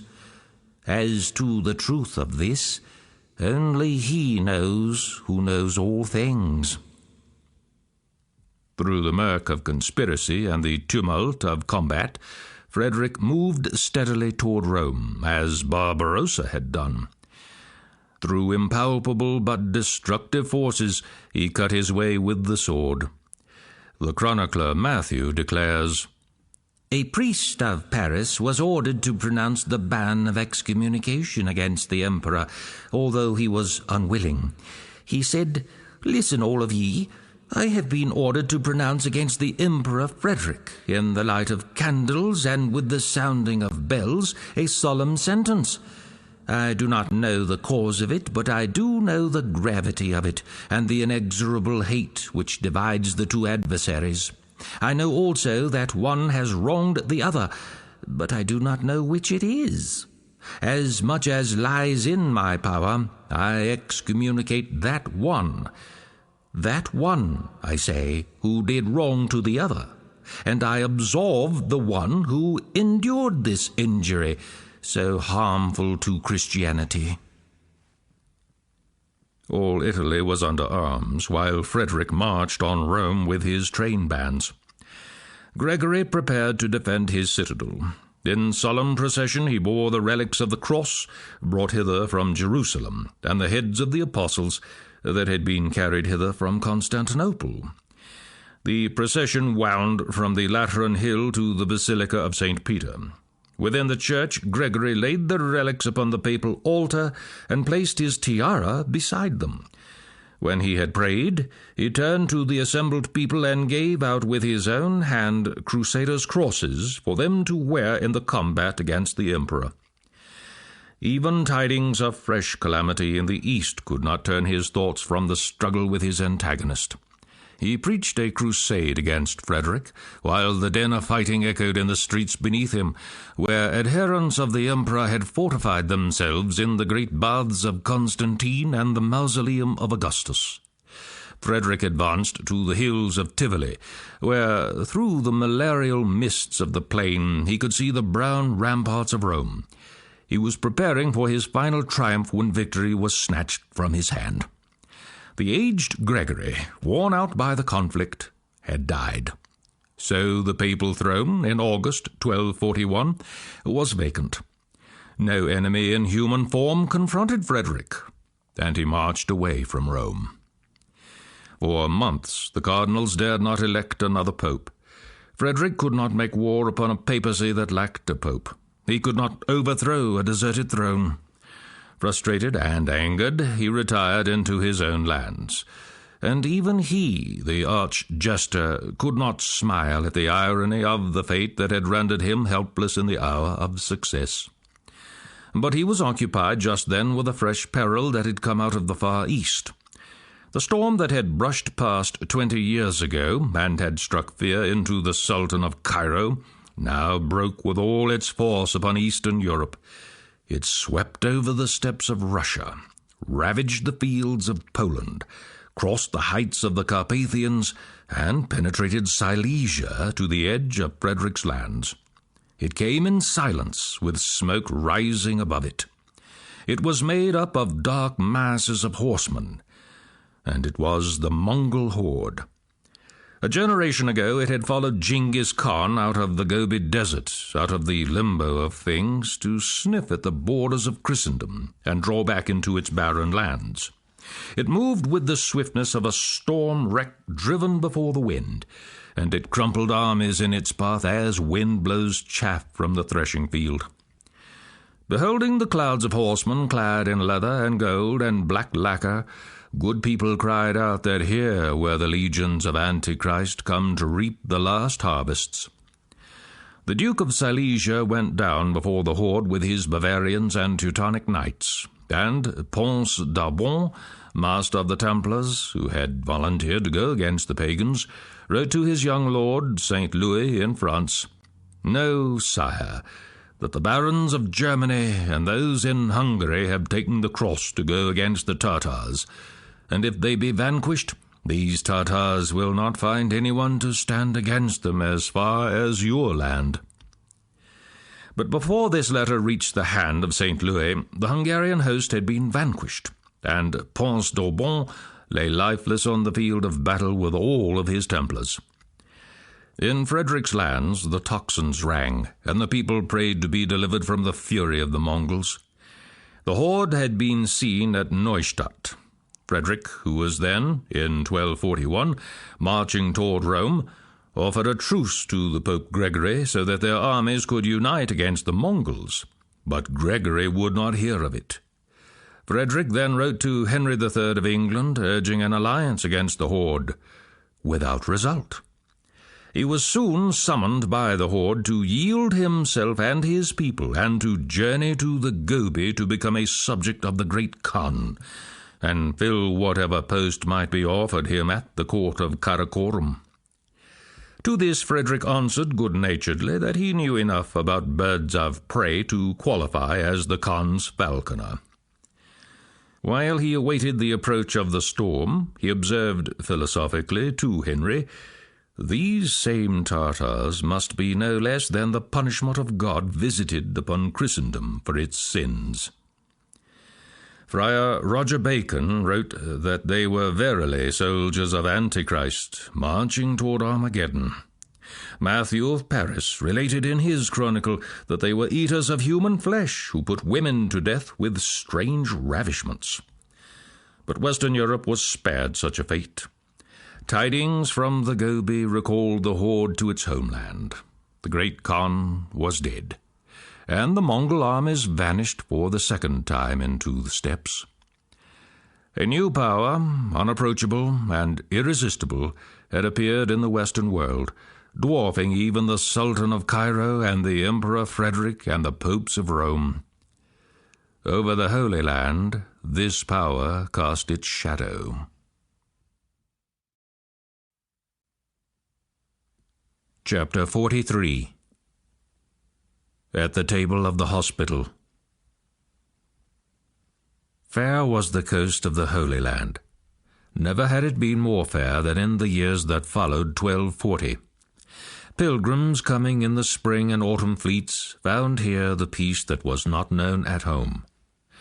They did not find, it is true, the kingdom of Jerusalem, about which their grandsires had talked. Saladin had shattered that, and the great emperors had taken the crown to add to their regalia.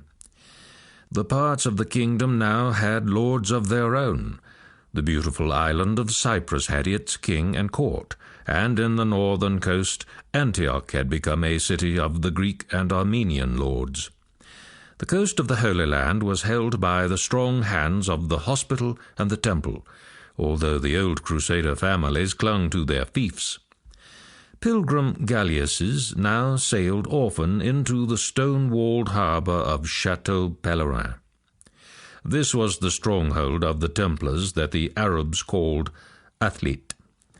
Patiently it had been built upon the black, hard rock at the sea's edge. Half out upon the sea and half upon the land, its tawny limestone walls towered skyward. Within its port, galleys were drawn up on the sand, and within its outer barrier wall, orange groves and fig trees cast a welcome shade. Here the pilgrims found unwonted comforts. In the castle hospice they could store their belongings and sleep upon clean pallets. They ate in the long refectory, cooled by the sea air and the thick stone walls. The narrow embrasures of the refectory looked out upon a terrace covered by a silk awning, and here the officers of the temple could be seen in talk, wearing the sombre mantles of the order. They had the administration of the castle casals, or village lands, the care and transport of the crops, the lading and discharging of the cargo vessels now owned by the temple. Moreover, they had now to act as bankers, to discount the bills of exchange brought by Italian merchants, and to pay silver to the pilgrims against the money orders brought from the commanderies of the temple in France. At matins and at vespers the pilgrims mingled with the tonsured warriors, bearded and sun-darkened, wearing the red cross upon their weather-stained surcoats, kneeling against the carved benches of the white marble church that had been built in the very shape of the Templum Domini at Jerusalem. The pilgrims found that Chateau Pèlerin was hostel and almshouse, port and monastery, bank and fortress. They had never seen anything of the kind before, and they marvelled much at the great stables built underground, from which hundreds of horses were led out for the knights to ride on patrol, or the voyagers to journey down the coast. Some of them perhaps went north instead to visit reverently the smoke-darkened cavern where Elijah had taught his followers under the height of Carmel. If they journeyed on along the coast road, they came to embattled Acre with its great warehouses and terraced palaces, where of nights the elder men and minstrels related the saga of King Richard and the Sultan Saladin. Upon the dusty road they met Muslims in from the desert, sitting sidewise on the leading camels, while behind them long strings of camels swayed slowly from side to side under heavy bales that smelled of spice and wool and sesame. Even when the pilgrims lay at night within roadside hostels, listening to the gentle pulse of the sea, they heard the distant clanking of the camel bells. When they asked how the Arabs came to be free of Christian roads, they were told that the Templars followed a policy of peace with the Muslims, and that they were friends with the men of the Sultan of Damascus. If the wayfarers ventured farther north, past the sandy peninsula of Tyre, where even the cathedral was dwarfed by the clustering monasteries, they found themselves in the shade of the pine forests of Beirut. Other travellers walked beside them, grey friars barefoot in the dust, wandering cheerily from village to village, and sleeping with the dogs and all the fleas, or thin, stately Syrians who knew more of the Scriptures by memory than the priests, stout Turks riding small horses and followed by women that seemed to be animated bundles of black veils. The women walked and carried the burdens, for a true Turk would not burden his horse. Italian merchants, arrogant in black velvets, rode under parasols upheld by slaves, while behind them, guarded by armed men, appeared the mules and carts bearing their goods. Parties of Jews came by as well, their earlocks shaking under their wide hats, clamouring in loud talk when no one was near, but walking in discreet silence past the cavalcade of a Christian knight. And many cavalcades of Crusaders came and went in the Holy Land during these years. Thibaut of Champagne and King of Navarre landed with his vassals, going out to the frontier with the valiant Count of Bar. The English Duke, Richard of Cornwall, followed him and went south to rebuild the double walls of Ascalon, after driving off the Egyptian Muslims. Some of the Crusaders abode at the northern headquarters of the hospital, Magab, the Watcher, as the Arabs called it. This had just been completed, and to the Crusaders it appeared a very marvel of strength. Magab could be seen for leagues, since it crowned the summit of a solitary hill 1,200 feet above the sea. Built of black basalt upon foundations that extended far into the ground, its towers overhung the steep slopes of the hill. Man pointed with pride to its great tower, outthrust from the end of the citadel, mightier in girth than any other tower built by human hands. Yet below the great tower were outer walls and a separate dungeon. One Crusader has left this description of the masterwork of the Hospitallers. We climbed to Margat, a vast castle and well fortified, having a double circuit of walls strengthened by many towers that seemed rather to have been shaped to hold up the sky than to add to the defence of this place.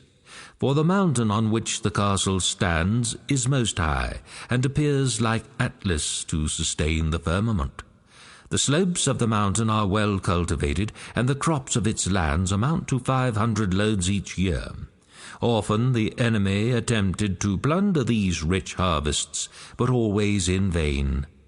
This castle held in check the old man of the mountain, and the Sultan of Aleppo, so much so that in spite of the many castles they owned, they were forced to pay to it an annual tribute of 2,000 marks to keep the peace.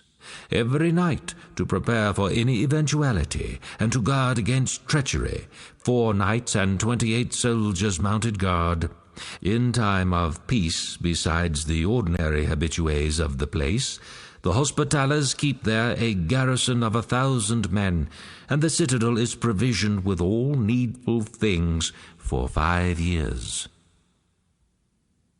The Arabs said that Magab was impregnable, except to the angels, and even to the end it was never taken by assault.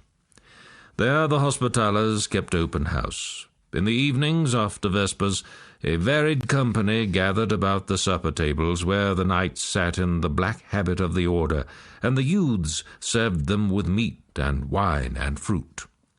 They were all men of gentle blood, the sons of nobles, and they had come from so many lands that they were divided into different tongues: German, Italian, French and Provençal, English and Catalan and Spanish. The Crusaders, their guests, seated by the officers, wondered at the talk of Eastern princes and arts, for the Hospitallers had read some of them, the Arab poets, and the geographer Idrisi, and the philosopher Averroes, whose works had been banned by the Curia of Rome. They knew of the ambition of the Emperor Frederick, and rather sympathized with him, perhaps because the Templars opposed him. These same Templars, the Knights of the Hospital said, had become their hereditary rivals.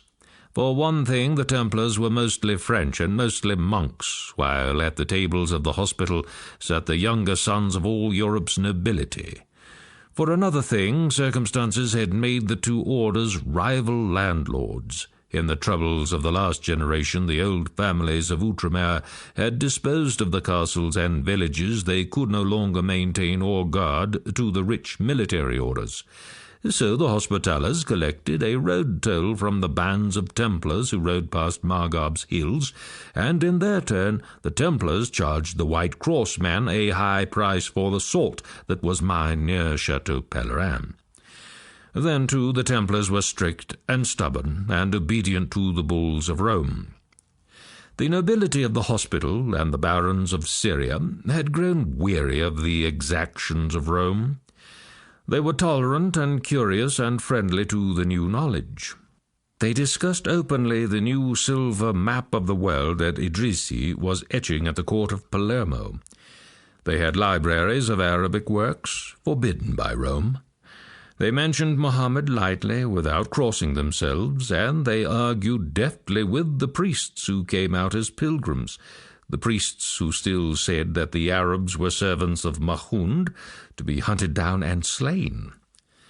The nobles of the hospital had found the Arabs cultured gentlemen, very wise in matters of politics and medicine. The hospital, which had its first aid work to do, took a professional interest in that, and much better company than the priests who talked of war. Of necessity, the Arab amirs and the Hospitallers fought at times, but they did not carry the war around with them. Gay was the talk, and strong the red wine of Cyprus. At any hour the man at the table might be called upon to lead a foray across the border, and they made the most of the hours that were left to them. Their master was captive to the Sultan of Cairo, and many of their brethren who had been sent south with the Count of Champagne had come back lying under their shields to be buried in consecrated ground. And the drinkers knew that their time also would come, when the stone-cutters would carve their name upon stone. They knew the secrets of the frontier, how the friendly Sultan of Damascus had returned the castles of Safed and Belfort to the Templars to gain the pledge of their aid. Truly, the Sultan should have bethought him of the hospital, and they mocked the luxurious life of the nobles in Cyprus who had the sea between them and the enemy. The men of Cyprus had made the island safe for trade, indeed. They stained their hair red with henna like the women, aye, and their fingernails. They had so much money that after they had built French cathedrals in the pine forests, they could afford to marry Venetian wives. The Venetians were licking their chops over the island, and some day they would gulp it down. Meanwhile, the Hospitallers had to go hunting for the assassins in their hills, and follow venturesome pilgrims to see that they did not come to harm. Always the pilgrims were glad in the great church of Bethlehem. At home they had visited the places of many relics, undoubtedly wonder-working, and splendidly encased in silver and gold. But here they were treading the ground that the Magi had trod, and they threw themselves down to kiss the threshold. They went forward between marble columns golden in hue, worn at the base by the pressure of countless bodies. Quiet and most seemly was this place to their eyes. Above the twined leaves of the column heads glinted the mosaic figures of the blessed saints that seemed to be floating upward. The sunlight, striking through windows of painted glass, cast a mellow glow into every corner. Tears came into the eyes of the wanderers, beholding such beauty in the place that was, of all places, the most joyous. "Ave Maria, gratia plena," their lips murmured. They looked up at the soaring arches, heard an echo of their prayer in the space above them. They had cast off their shoes. They had fasted, but heavy upon them they felt the burden of the sins of life that they had brought with them to this church of the Blessed Mary. Some of them knelt by the white marble barrier of the choir, not daring to go on. They who ventured behind the choir passed between two groups of slender twisted columns. They descended a stair worn hollow by other feet before them until they came out within a crypt where candles burned. They saw a gold star set in the marble paving of the crypt. Beside the star stood a man in armour, but wearing no sword. He did not move or speak to them as they went to kneel at the side of the crypt that opened downward into darkness. In this spot the Magi had knelt, when the marble flooring had been the earth floor of a stable, and instead of a knight in armour, an angel had stood guard over the birth of Mary's son. The pilgrims went back into the golden light of the church. "Laetare Regina Coeli," they sang. And they rejoiced as they sang, because no man could visit this place of all the places on the earth and not feel glad. They lingered in the long nave, touching the walls with their hands, loath to go out across the threshold again. When the light grew dim and the echoes quickened in the arches above them, they went forth. They were the last to behold the church of Bethlehem as the hands of the Crusaders had built it.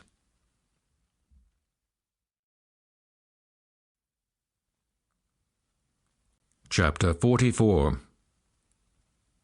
Beauséant goes forward. It happened with the swiftness of a storm in summer, and it was over almost before the tidings of it had gone across the sea. The Crusaders had had some warning. For the last 3 years the Muslims of Damascus, Arabs of Saladin's clans, had told the Hospitallers of the new scourge that had come out of the east. From time to time the hoof-beats of the Mongol horses passed near Aleppo, leaving destruction in their tracks. In the summer of 1244 there was fighting where the Turkomans tried to turn the riders of the horde from their hills. But the Mongols themselves did not appear then in the Holy Land. Instead, a smaller horde, fleeing before them, swam the Euphrates and galloped headlong down to the southern desert where Gaza lay. The newcomers were Khwarezmians, barbaric warriors of Turkish race, only less formidable than the Mongols. They numbered more than 10,000, and they had all the cunning and endurance of the nomads who once hunted around Lake Aral. They had been driven far to the west, to the sea itself, and now they looked around for new lands and spoil, as a wolf pack driven forth by a forest fire looks for fresh hunting grounds. In their path lay Jerusalem, dismantled of its walls. To the Khwarezmians the city was no different from others, and it offered loot for the taking. Over the ruined ramparts surged the horsemen of the steppe, riding down the weak defence of the Christians who took up arms against them. So suddenly had they come up that the army of the temple and hospital had not time to reach the city, although without walls to protect them they could have aided it little. No chronicler has written the story of this destruction of the city. It is said that 7,000 Christians, women and children with the men, died there. The church doors were beaten in and the altars pillaged of their sacred vessels. Torch in hand, the Khwarezmians invaded the sepulchre, filling their saddlebags with the silver candlesticks and gold ornaments. They broke open the tombs of Godfrey and Baldwin to search for jewels and gold. They smashed the shrines, and when they left, the sepulchre that had been spared during generations of warfare was wrapped in flame and smoke. As swiftly as they had come, the horde departed, but on their heels the Muslims of Cairo swarmed in, and the desecrated Jerusalem was lost to the Christians. The Mamluks of Cairo saw in the advent of the pagan clan a dangerous but a timely weapon. An army was sent from Egypt to join forces with the Khwarezmian Khan to advance against Damascus and the lands of the Crusaders. The combined strength of the invaders amounted to 15,000 horsemen under command of a one-eyed Mamluk Baibars, the Panther. But the wild Khwarezmian clansmen, fresh from the Central Asia wars, were more formidable even than the Mamluks. Warned of the approaching peril, Sultan Ismail of Damascus assembled his forces and appealed urgently to the Templars to make common cause with him, pointing out that if the Khwarezmian horde took Damascus, the Holy Land would suffer the same fate. So the small armies of the Temple and the Hospital, always in readiness to take the field, rode south with the Patriarch of Jerusalem and the barons of the Holy Land. They went as volunteers, for no king was there to summon them to arms, and they went with full knowledge of the odds against them.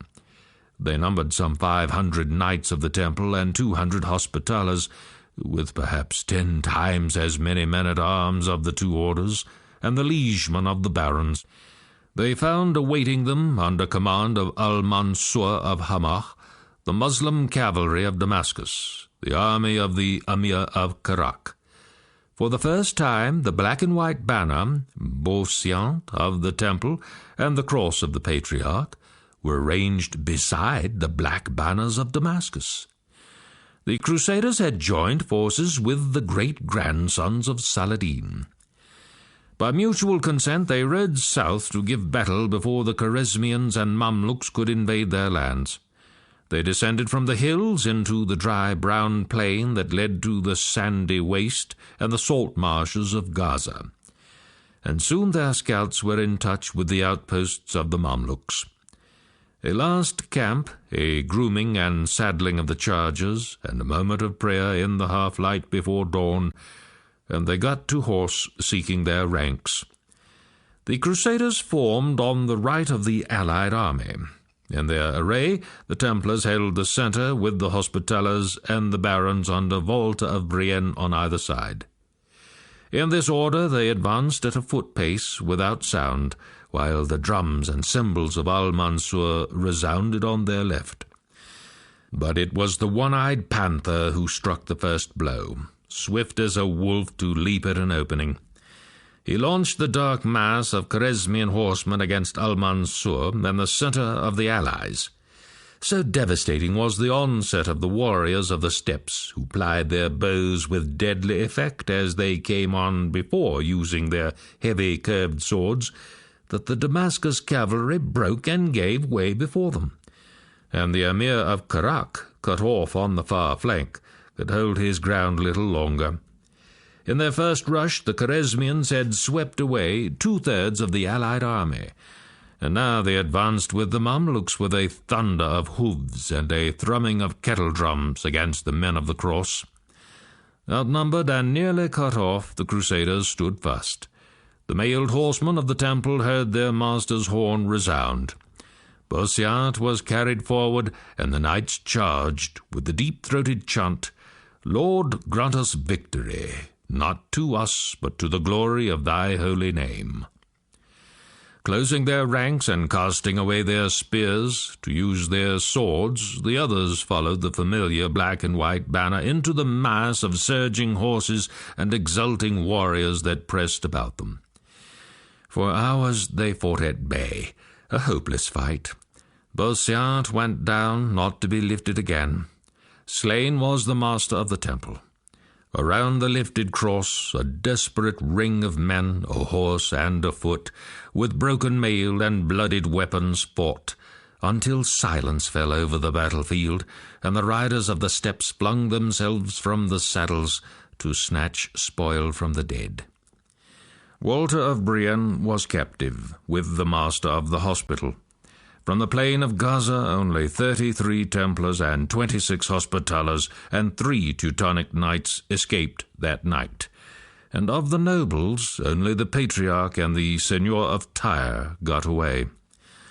So was fought the Battle of Gaza, that lost Jerusalem and the south of the Holy Land beyond remedy to the pagans from mid-Asia. The captives were driven in triumph to Cairo, with the heads of their dead companions hanging from their necks. But the panther and his horde swept on. They ravaged Hebron and passed through Bethlehem, darkening the streets with blood and stripping the great church of Mary of its gold and ornaments. Damascus fell before their onslaught, and the Egyptian sultan appeared to take possession of this new conquest. With the war at an end, the Khwarezmians no longer held together. Scattering among the Muslim lords, they became Mamluks in their turn, soldier-slaves serving new masters. Most of them found their way into Egypt to serve the Mamluk general Baibars, who had come from the Tartars of the Golden Horde, bringing with him the secret of victory. But Jerusalem lay desolate, beyond reach of the Crusaders who had lost southern Palestine. Worse, the men of the cross were no longer able to put an army in the field. The halls of the temple and the hospital were stripped of half their men, and the women of the Crusaders' castles mourned their dead. As Hattin had destroyed the chivalry of the kingdom of Jerusalem, the Battle of Gaza crippled the defenders of the Holy Land. While the knights of the Chateau Pèlerin and Acre made ready to defend their strongholds, they had tidings from the north.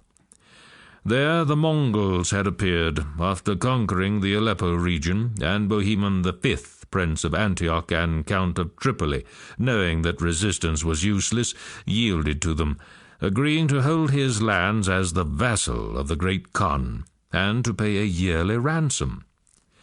This done, the Mongols withdrew without wreaking destruction.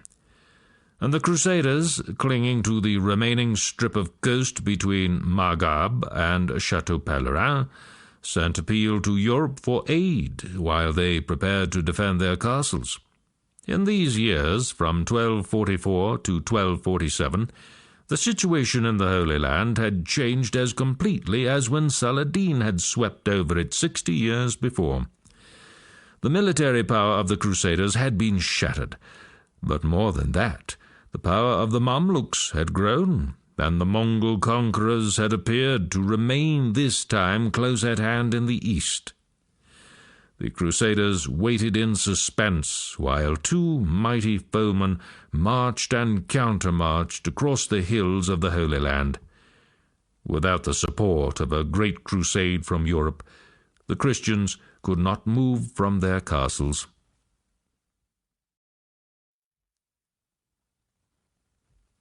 Chapter 45. The Black Years. Anxiously the Crusaders waited on the coast of Syria for word from Europe. When a new ship came in to Acre or Chateau Pèlerin, they thronged down to the shore to hear what tidings it might bring. At first the news was encouraging. At last a new pope had been elected, the Cardinal Sinibaldo Fieschi, who took the name of Innocent IV. Now, surely there would be peace and understanding between these long antagonistic sovereigns, the Pope and the Emperor. With Europe trembling after the Mongol invasion, and with Jerusalem laid waste by the other pagans, the two heads of Christendom would put aside their quarrel and give aid. The Teutonic knights at Montfort said that the German Emperor Frederick had offered to prepare and put himself at the head of a new crusade to confront these barbarians. But the robed priests shook their heads, saying that this sacrilegious blasphemer was only scheming for his own ends. Then came startling tidings.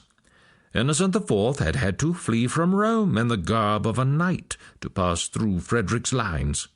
He had taken refuge in France, summoning a council at Lyons. The Crusaders waited eagerly to hear what the council would do. Gloomy tidings followed. The Pope had declared a new crusade, ordering tithes to be gathered in and indulgences offered. But he had also deposed Frederick and had called upon the German lords to elect another emperor. And Frederick had cried out against the papal court, All the waters of the Jordan will not wash away their thirst for power." Months passed, and the advance guard of the crusade did not appear. Yet the tithes were gathered in, and taxes increased, and armed men were seen on all the roads of Europe. Strange things were coming to pass, the travellers said. Again the Holy Father and the great Emperor were at war, stirring up the men of the hamlets to take sides, seizing cities and thundering one against the other. Men who would have come out to Syria found no ships to carry them, for the Italian merchants were on the side of the Church or the Empire, and throngs were taking refuge in convents and monasteries to escape the misery of the struggle that demanded taxes of money from them, and took their goods, and menaced them with purgatory or torture if they did not enlist in this war of the Pope and the Emperor that stretched its arms into every corner of the world. Heretics had been burned before the Cathedral of Milan, and a priest had been seen standing in the streets of Rome, selling indulgences to Crusaders who passed through the city, relieving them of their vows to go on crusade. And weary souls by thousands were following after the begging friars and the preaching friars, who wandered through the country, because it was better to live like the animals under forest and sky, and to leave their huts and fields, than to be burdened with the war. One man said he had seen 30 heretics, women and men, burned before St. Mary's in Rome. Others related that the churches were sending out judges to investigate rumors of unbelief and heresy. These were called inquisitors, and they were putting common people and lords alike to the Inquisition. It was whispered that Frederick had sought for peace, but Innocent would have none of it because he was determined to crush Frederick, so that he could raise the papacy over the ruins of the empire. Years passed, and the struggle grew more intense. No aid came to Jerusalem, because all Christendom was divided in the war, and no heed was paid to the few Crusaders who clung to the coast beyond the sea. Innocent IV cast against Frederick all the manifold powers of the Church. The benevolences of Scandinavian villages and the taxes upon the nobles of Rome alike went to strengthen the papal forces. From pulpit and monastery doors, from legate and from canon, issued denunciation of the emperor. Crusaders' crosses were given to those who served the papal side. Those who opposed it were branded as heretics. Innocent wrote in secret to bishops in Germany to check the preaching of a general crusade, while continuing to exhort men to take up arms against the emperor. He ordered Frisian Crusaders held in Germany when they were on their way to the east. In May 1249, he ordered William van Eyck to send revenues collected for the Holy Land to the treasurers of Rome. He spoke of Frederick as the great dragon who must be overthrown before peace could be restored to Christendom, even while he refused the emperor's proffers of peace. His agents turned Frederick's son against him. The great emperor found himself striving against the resources of all Europe, collected through the demands of the Church. Even in German towns, tithes were gathered to be used against him, and Germany, weary of the Italian conflict, was splitting up into factions and deserting him. But more terrible than this was the ceaseless propaganda that turned against him all the prejudices of Christians. The masses of them began to look upon him with horror as he went about among his soldiers. The bells of the churches ceased ringing when he entered the towns. All his wit could not do away with the black anger that was growing against him in the hearts of men. He was outcast, accursed. The faces of his officers became sombre. Even in Palermo, in the gardens of the palace, there was no respite. He was old now, and given to brooding. But he did not yield. In the beginning of Yuletide of the year 1250, He died in the arms of his bastard son, while the Moslem archers of his guard stood about the chamber. "The heavens are glad, and the earth rejoices," cried Innocent, when the tidings reached him that the greatest of the Hohenstaufen no longer opposed his will. In the next years, Frederick's son, Conrad, and his son were hunted from their lands by the papal allies, until with fire and sword and anathema every vestige of the Hohenstaufen was obliterated. So did the father of the Church abandon the Crusaders, while he took in his hand a sword to destroy his enemy. But the fruits of victory turned bitter in the tasting. By resorting to arms and refusing peace to his adversary, Innocent had lost much of the allegiance of the common people. The heavy taxes burdened them, and the general disorder broke down old ties. Unrest grew and took head. The Italian cities, weary of the war, formed independent communes and would no longer hear of Roman rule. Florence shut its gates against the papal legates. The French and English kings drew more apart from Rome and the demands of the Curia. It was openly said that the priests of Rome had pocketed the moneys collected for the last Crusades, and men began to point in wonder and scorn at the luxury of the papal court, paid for by benevolences. "By divers wiles the Roman Curia," said Matthew of Paris, "strove to take their property from the simple people of God, seeking nothing but their gold and silver." And the German minstrel, Walter von der Vogelweide, made a song out of it. "Little, methinks, of all this silver in God's cause is spent. To part with a great treasure, priests are ill content." When Innocent at length would have gone about the preaching of a Jerusalem crusade, there were murmurs of anger and shrugs of indifference. In England, men banded together to protest against the levying of tithes for the crusade. Even when Innocent offered indulgence of 40 days to be granted to all who would listen to a sermon on the Holy War, men turned aside. At Ratisbon, the German burghers, exhausted by the great war of the Empire and the papacy, announced that they would put to death anyone found wearing a cross upon his garments. In the beginning, they said the Golden Pope Urban had preached the first crusade to set Jerusalem free, and now Innocent had declared a crusade against his own enemies. Long ago, the blessed Hildebrand had denounced the emperor who had wished to make his own nobles churchmen, and now Innocent wished to make his churchmen nobles. The popes had called for the Crusades, men exclaimed, and they had gathered in money from the Crusades, money and great power.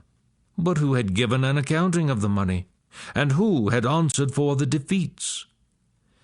In the hopeless years that followed, common people ceased to trust in the old ideals.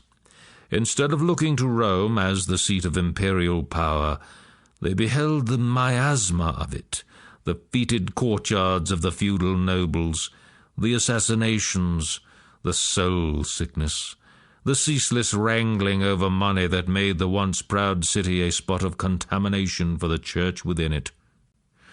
After the last Hohenstaufen, they ceased to hope for a superhuman emperor. No longer did they trust in the imperium of the popes. As plague and starvation had wrought upon the multitudes just before the first crusade, the evils of the Black Years stirred men anew. The slaughter of heretics, the fanaticism of the wandering friars seeking the nepenthe of poverty, the secret questioning of the inquisitors of the papal churches, the terror that followed the advent of the Mongols, and the exhaustion that came after the struggle between the emperor and the papacy. All these excited the common men, driving them forth from their homes, as the children had been driven forth by suffering and a craving for peace 50 years before. In the winter-bound forests, groups of haggard people wandered, crying like wolves, while the wolf packs preyed upon deserted villages. Bands of men ran along the roads in a kind of hopeless exultation. They abandoned churches to seek the most fervent of the friars. A strange frenzy came upon the sufferers that winter. The dance of death was beheld again in the world. Multitudes rose up in the cities to beat at the closed doors of the churches. "Peace, peace," they cried. "O Lord, give us thy peace." Some of them took refuge in the monasteries, eager for the scourging and fasting that would torment their bodies in the hope of calming the agony in their minds. Men called them flagellants. Aged hermits were seen issuing from their cells and stumbling upon weak legs toward the gatherings of the self-tormentors. Over the frozen roads throngs marched at night, barefoot, while priests among them raised high the crucifix. From the forests emerged charcoal burners and woodcutters and cowherds, stripping the upper garments from their gaunt bodies. Men called them pastorals. Naked to the waist, with sacks thrown over their heads, these men and women marched carrying lighted tapers in their hands. Some of them flogged themselves as they went, screaming with pain. Others flung up their arms toward the dark sky or cast themselves on the ground. At times these marching bands closed around the churches and sang the Black Mass. They broke into the prisons and loosed thieves and condemned men. Again they ran toward the churches as if drawn by an irresistible power, and knelt weeping before the altars. They were marching on Rome. No one knew what drove them on or what they would do. They made their way toward the great city, and when they swarmed through the gates, even the mobs of Rome were appalled. Terror reigned in the city, and hardened men who had mocked all holy things were struck by fear and hastened forth to scourge themselves and bear their candles in the procession. Thereafter the popes had to flee from Rome to Avignon for their long exile. And out of the suffering and wrongs of these generations the seeds of the Reformation were sown. The mills of fate had ground exceeding small and sure.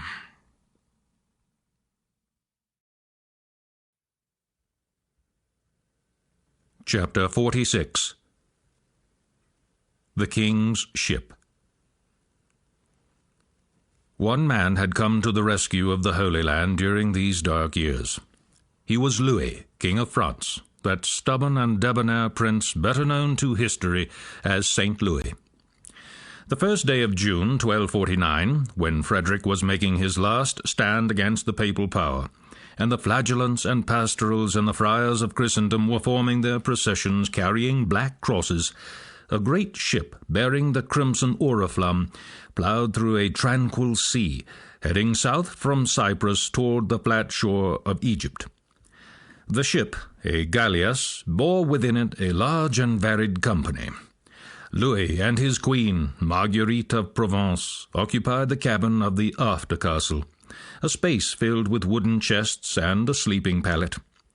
Louis, who towered a head above his courtiers, had to stoop and bend his knees to enter it.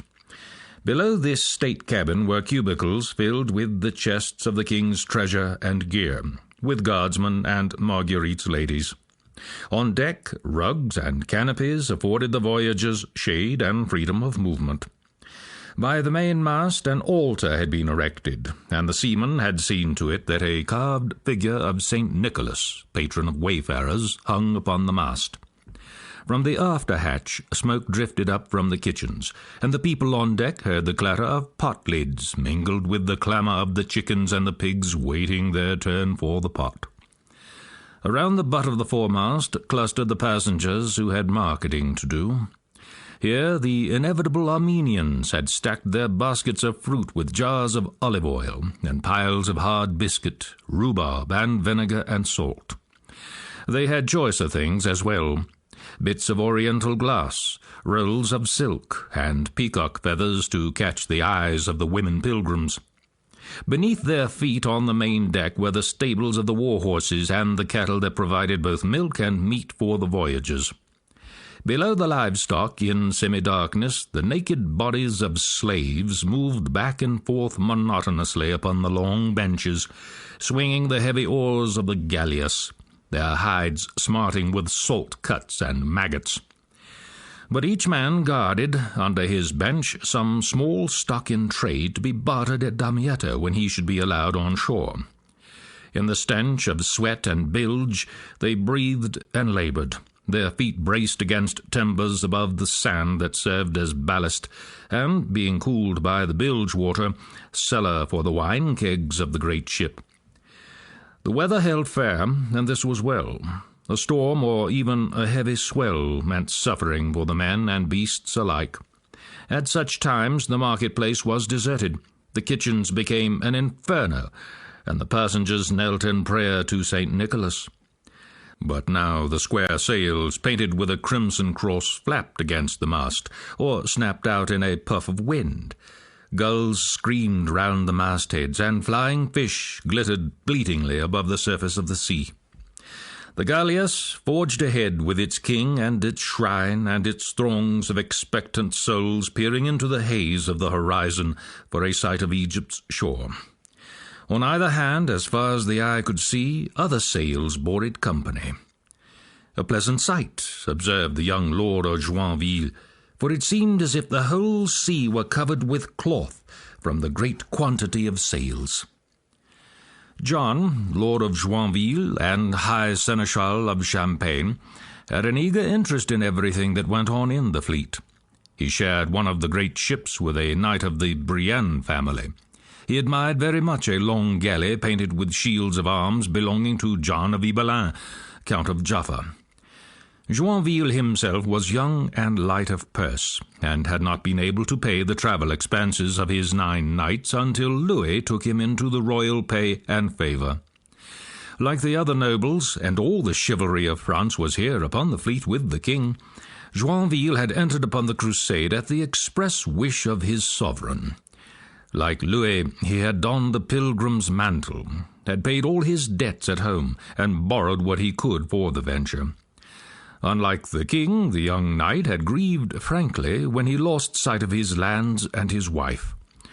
Joinville had in him a boyish humour and a blunt honesty of tongue that pleased Louis. "I must say," Joinville remarked once, "that he is a great fool who shall put himself in danger of the sea, having any mortal sin on his conscience. For when he goes to sleep in the evening, he knows not if in the morning he may find himself under the sea." "Better would it be," the king observed, "to become a leper than to have the guilt of a mortal sin." 30 deadly sins would I rather commit," the knight said frankly, "than be a leper." Louis shook his head in disapproval. The levity of his nobles always troubled him, and a profane word angered him. He had the face of a blonde angel, and the large, untroubled eyes of a child. He liked to clothe his tall, stooped figure in sombre camelet and woolen surcoat. A friar's habit would have liked him better. In fact, he did carry a pilgrim's staff and scrip at times, to the discomfort of his officers.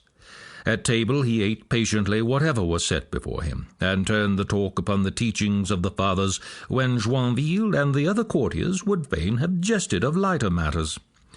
Since the age of 12, he was now 34, he had been king of France, and his marriage to Marguerite had been a wedding of boyhood and girlhood. The gentle tyranny of her husband's ideals weighed upon the dark and wilful girl of Provence. Louis argued gravely that bright garments ill became his wife. Marguerite cherished her embroidered satins, but she did not wear them upon the ship. When Louis once proposed that he should enter a monastery, and she should go to a nunnery, Marguerite convinced him that they could do more good in the world outside the cloister.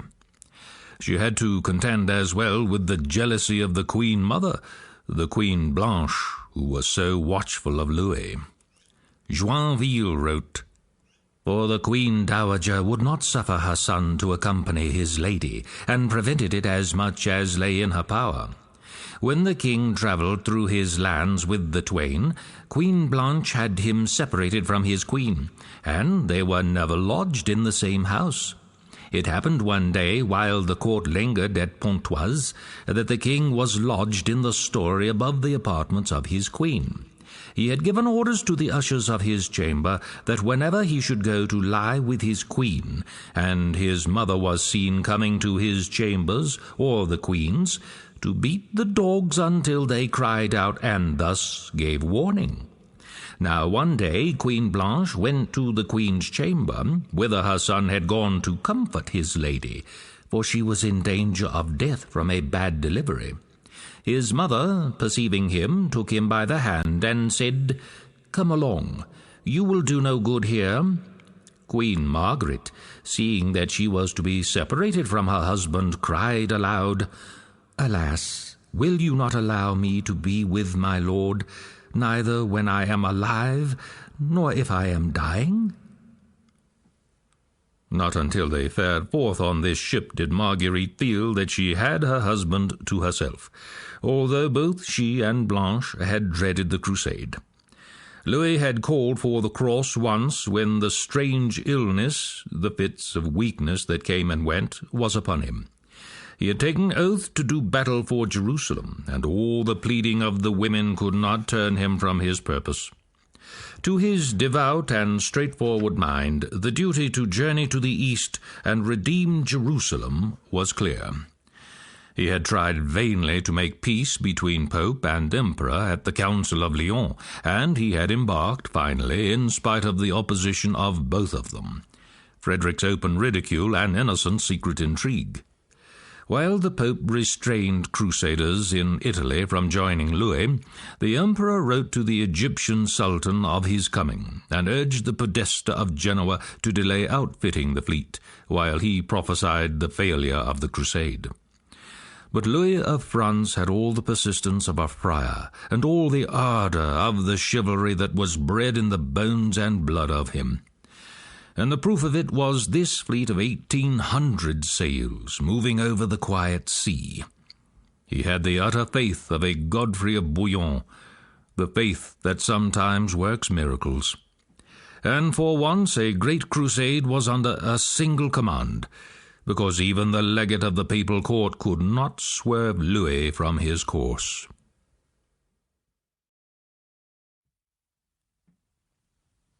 Chapter 47. The Miracle. When the king's ship anchored off the beach of Damietta, it seemed to the experienced Templars and Syrian barons that a kindly providence watched over the tall person of the first seigneur of France. Louis scanned the shore, his first sight of the lands of Islam, and asked who were the horsemen drawn up beyond the beach. "Sire," he was told, "they are Moslems." Hearing this, Louis would have none of the advice of his councillors, who urged him to wait until the rest of the ships came up. He ordered the oriflamme to be landed, and the knights climbed down into the smaller galleys, running them up on the beach and leaping out waist-deep in the water. The tall king stood with them when they beat off the charges of the Moslem cavalry, forming in ranks with the points of their shields in the sand, and their lances braced against the ground. Joinville heard the barons restrain Louis from riding a course against the infidels alone. The horses were landed, the chivalry mounted, the scarlet banner of the oriflamme lifted, and Louis advanced, to find the shore deserted and the gates of Damietta standing open. Even the French knights, who were wont to go forward first and investigate afterward, scented a trap in this.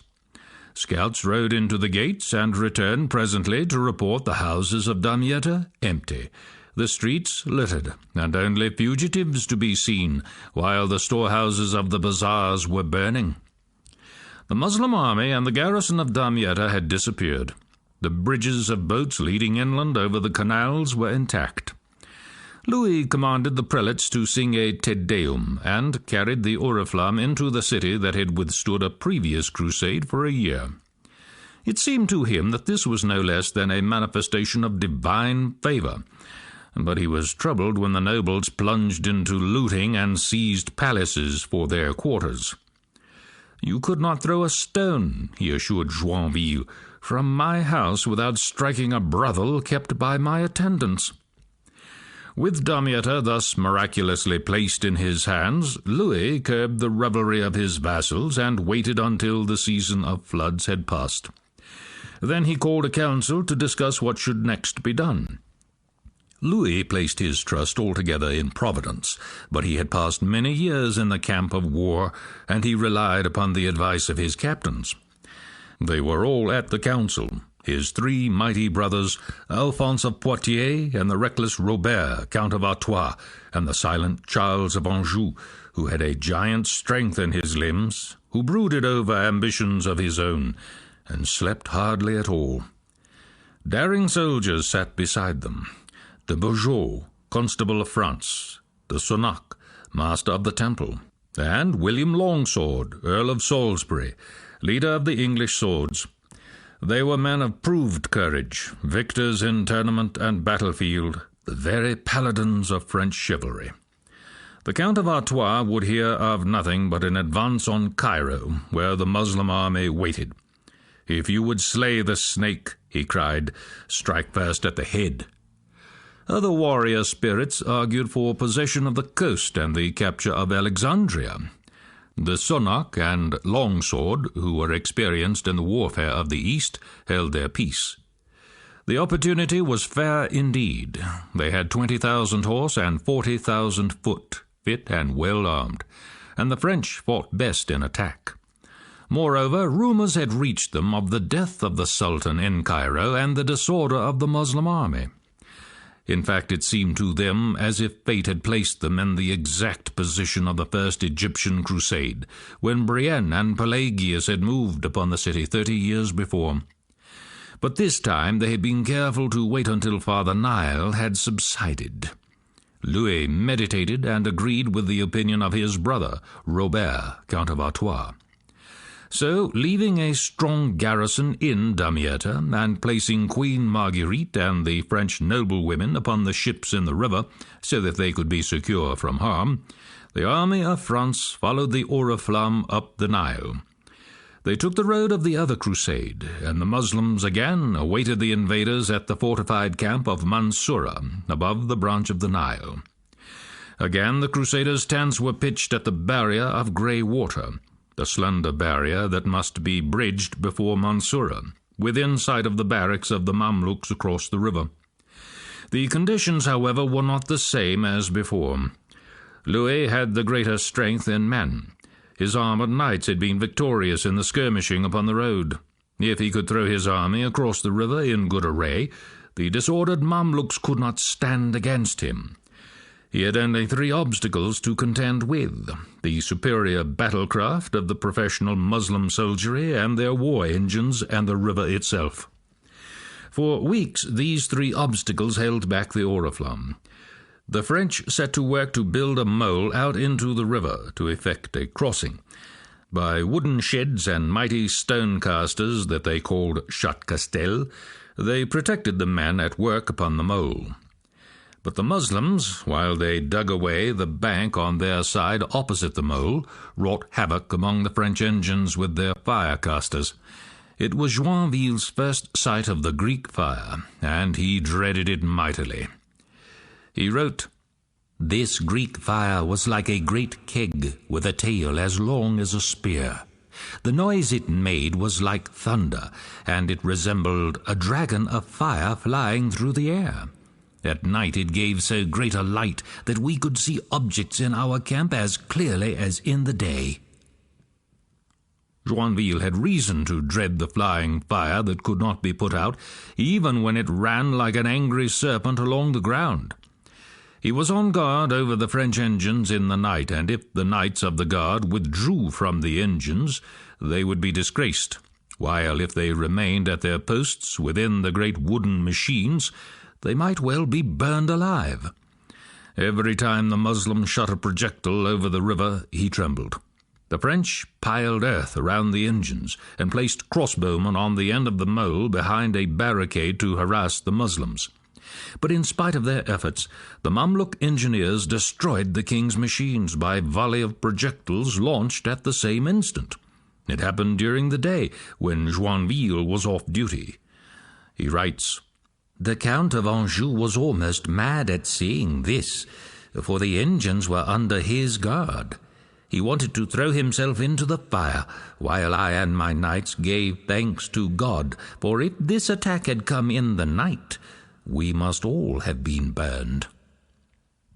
Louis had timbers brought up from the ships, dismantling a great part of his fleet to do so, and the engines rebuilt.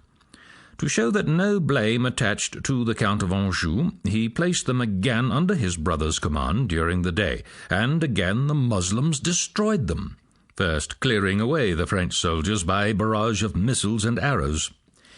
The feelings of the outraged Lord of Anjou are not related, but Joinville and his knights rejoiced frankly in their second escape. Then Louis called a council, and the engines were heard of no more. The Moslems had proved more than a match for the French engineers, but de Beaujeu and the Templars had hit upon another way of getting across the river.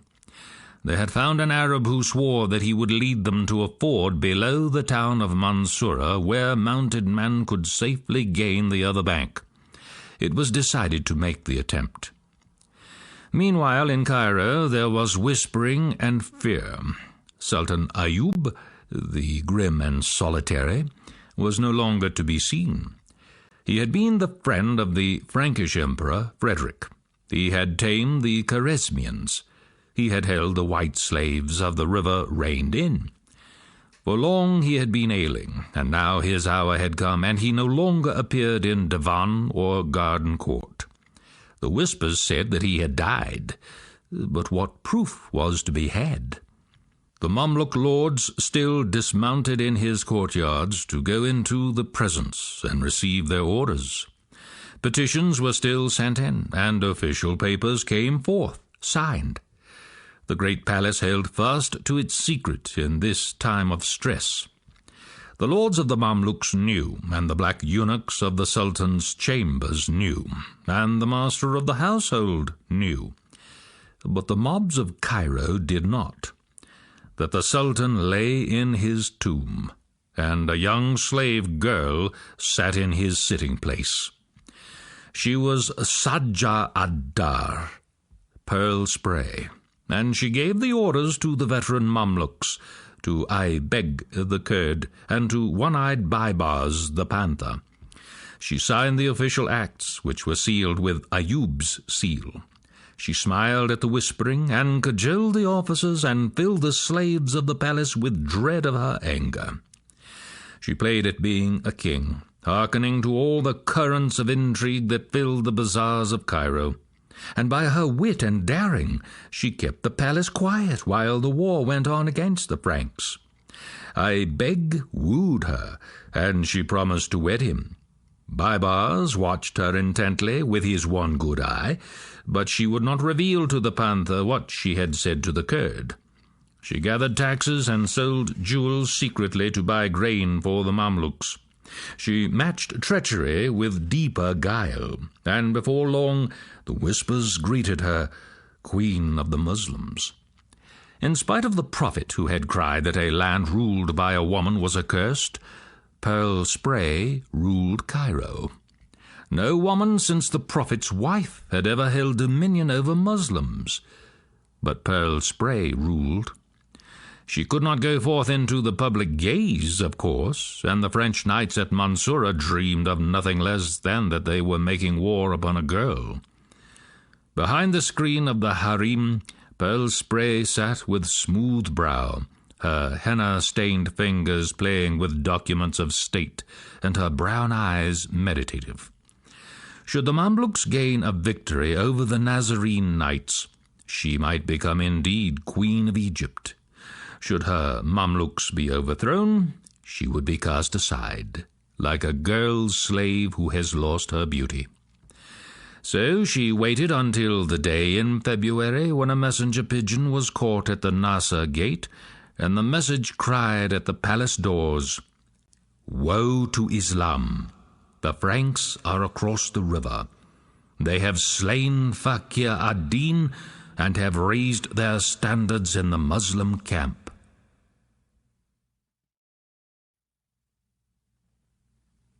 Chapter 48. Shrove Tuesday's Battle. Before dawn that day, St. Louis and the peers of France were in the saddle, fully armed.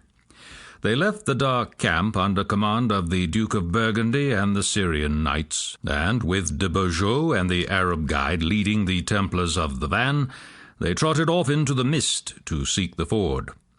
With them went the bulk of the cavalry, the Count of Artois with his knights treading close on the heels of the Templars, along the slippery clay bank of the river, and a regiment of horse archers following. The king himself took command of the main body of the attacking column. They had agreed that the Templars and the Count of Artois were to advance across the ford and scatter whatever Moslems might be encountered on the other bank. Then they were to hold their ground until the main force of the cavalry with the king could cross the ford and form in ranks. After that they were to press on toward Mansoura, while the infantry, left in the camp, worked to finish the mole and gain contact with the cavalry at the town. Such was the plan, and as at Damietta, fortune favored Louis. The Arab had not lied. Mist still covered the river when the leading horses splashed into the current, wading through the muddy water that had concealed the ford from them until now. Not until the Templars had emerged on the far bank were they seen by the Moslem outpost at that end of the ford. Before the onset of the knights, the Moslems, only several hundred strong, broke and fled. So the Templars held the bank, and the men of Artois hastened across with the English under Longsword. Some 1,400 horsemen were now on the Moslem bank. Then Robert of Artois acted on his own account. Seeing the Moslem outposts fleeing toward the gardens of Mansoura, he gave an order to his followers to go past the Templars and pursue. "Forward," he cried, "forward." His knights echoed the cry when de Sonnac, master of the temple, rode up and grasped at his rein. "My lord," he remonstrated, "bethink thee of the king's command. We must hold to our ranks." "Then abide where thou wilt," the French count exclaimed, "but I shall not hold back from the enemy." "My lord," said Longsword, the English earl, "the host of the enemy lies yonder, and if we ride on, I warrant we shall not ride back again." The count's hot temper flamed. "Your crop-tailed English are valiant laggards," he gibed. The insult proved too much for the better sense of the Earl of Salisbury. "No man may say," he retorted grimly, "that I dare not set my foot where he will go." He called to his men, and de Sonnac at the same instant ordered the Templars to advance. With the rash Count of Artois and the French knights leading, they all galloped upon the Moslem tents and the streets of Mansoura. And as the other contingents of Crusaders scrambled up the bank, they hastened after the first comers, who by now were spread across the plain in a headlong charge without formation. French, Templars, and English, all striving to lead the way into the Moslem tents. It was a very gallant and disastrous charge. For an hour it swept everything before it. In the town, the Mamluks, swarming from their barracks, had no time to draw up in ranks. Some of them mounted and fled, others took refuge in the buildings. The Emir, Fakir ad-Din, ran from a bathhouse where a barber had been dyeing his beard, and got to horse scantily clad. A group of Crusaders bore down upon him and killed him. The charge slowed up in the avenues of tents from which the Moslem archers were sending their shafts. Detachments of the Crusaders forced their way through the alleys of Mansoura at the heels of the retreating Mamluks and galloped on, along the road toward Cairo. But the bulk of the cavalry found its path blocked in the town, where the heavily armed knights urged their powerful chargers through narrow alleys that ended in blind walls, or courtyards filled with aroused Muslims. Above their heads and beyond reach of their spears, the swarthy Mamluks appeared on the flat roofs of the houses, launching crossbow bolts and javelins at them. Rocks and massive jars dropped from above split the shields of the knights and crushed in their helmets, while arrows took toll of their horses. They had no infantry with them, and they dared not dismount. They gathered into stubborn groups, separated in the streets, and fought hand to hand against the Mamluks, who knew every corner and gateway of the town. True to his word, William Longsword, Earl of Salisbury, pressed on as long as he could carve a way for himself, and was slain with his men. The Templars held their ground valiantly against odds, and without thought of retreat. 300 of them perished in the alleys of Mansoura, with almost all of the mounted archers. Meanwhile, the horsemen of the Count of Poitiers had joined in the fighting that extended over the plain beyond the town and the camp.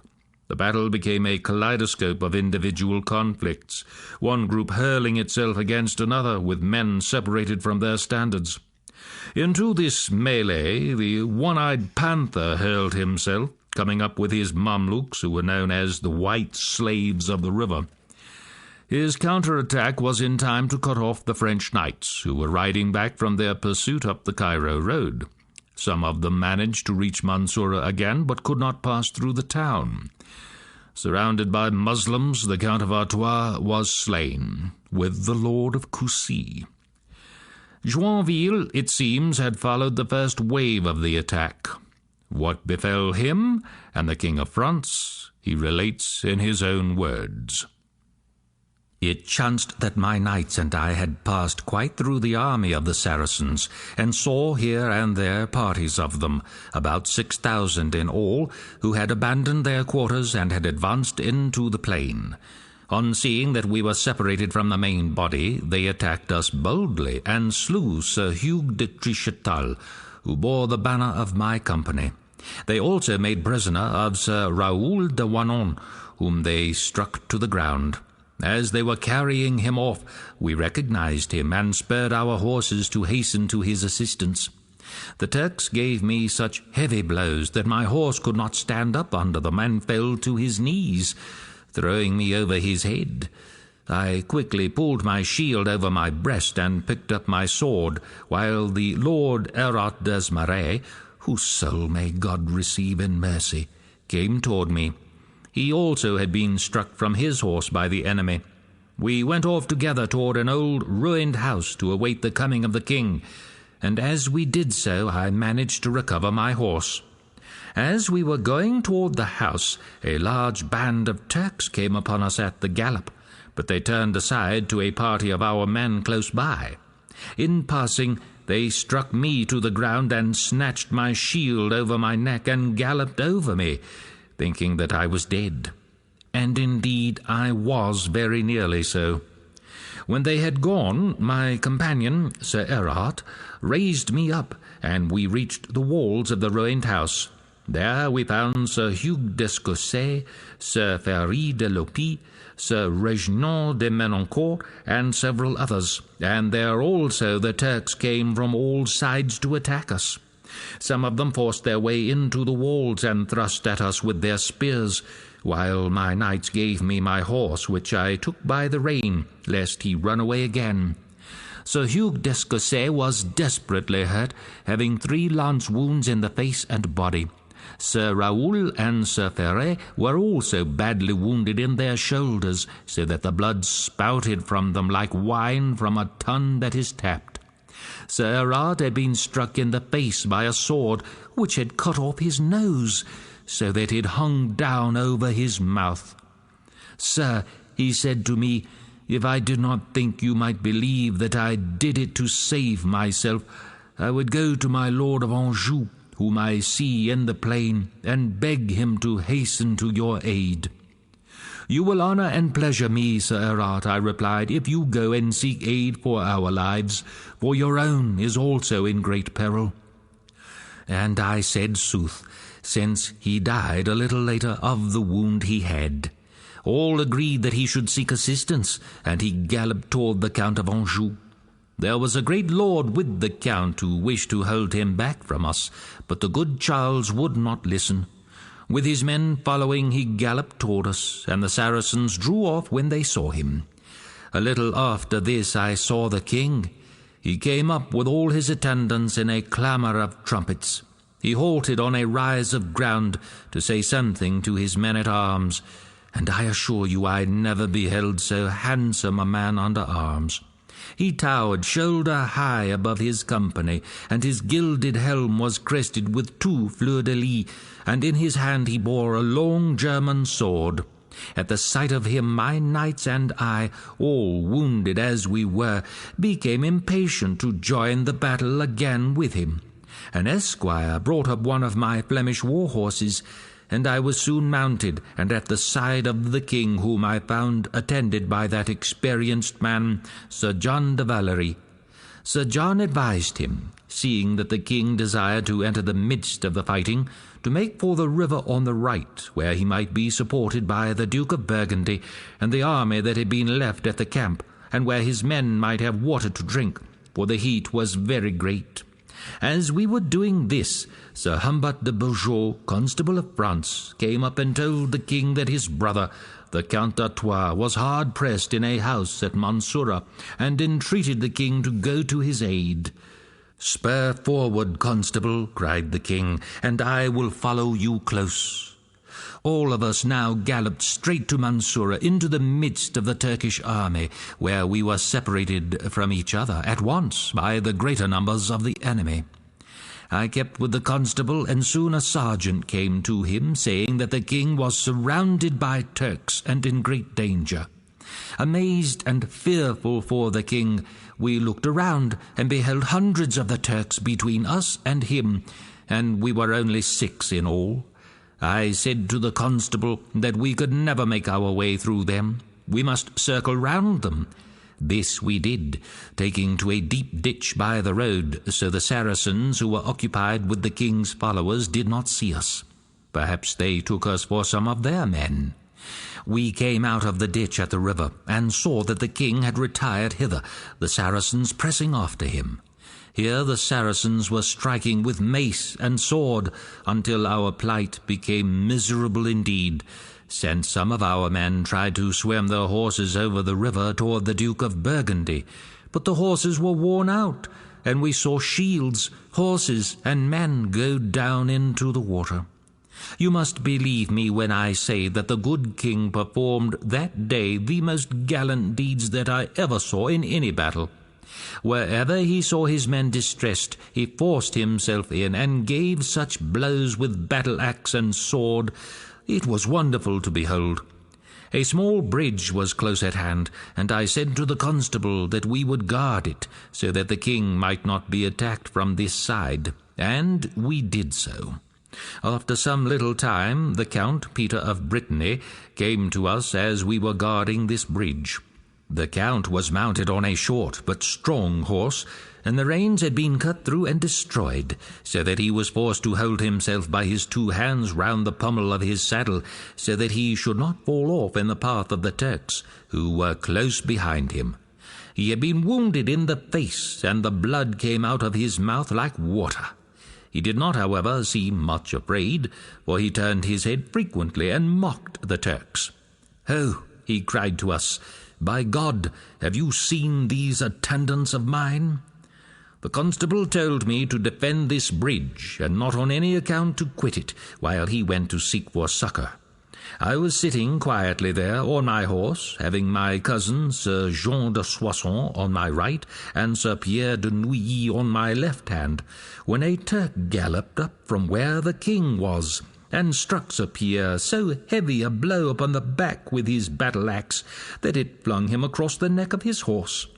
Then the Turk crossed the bridge to his own people, hoping that we would abandon our post and follow him, so his companions might gain the bridge.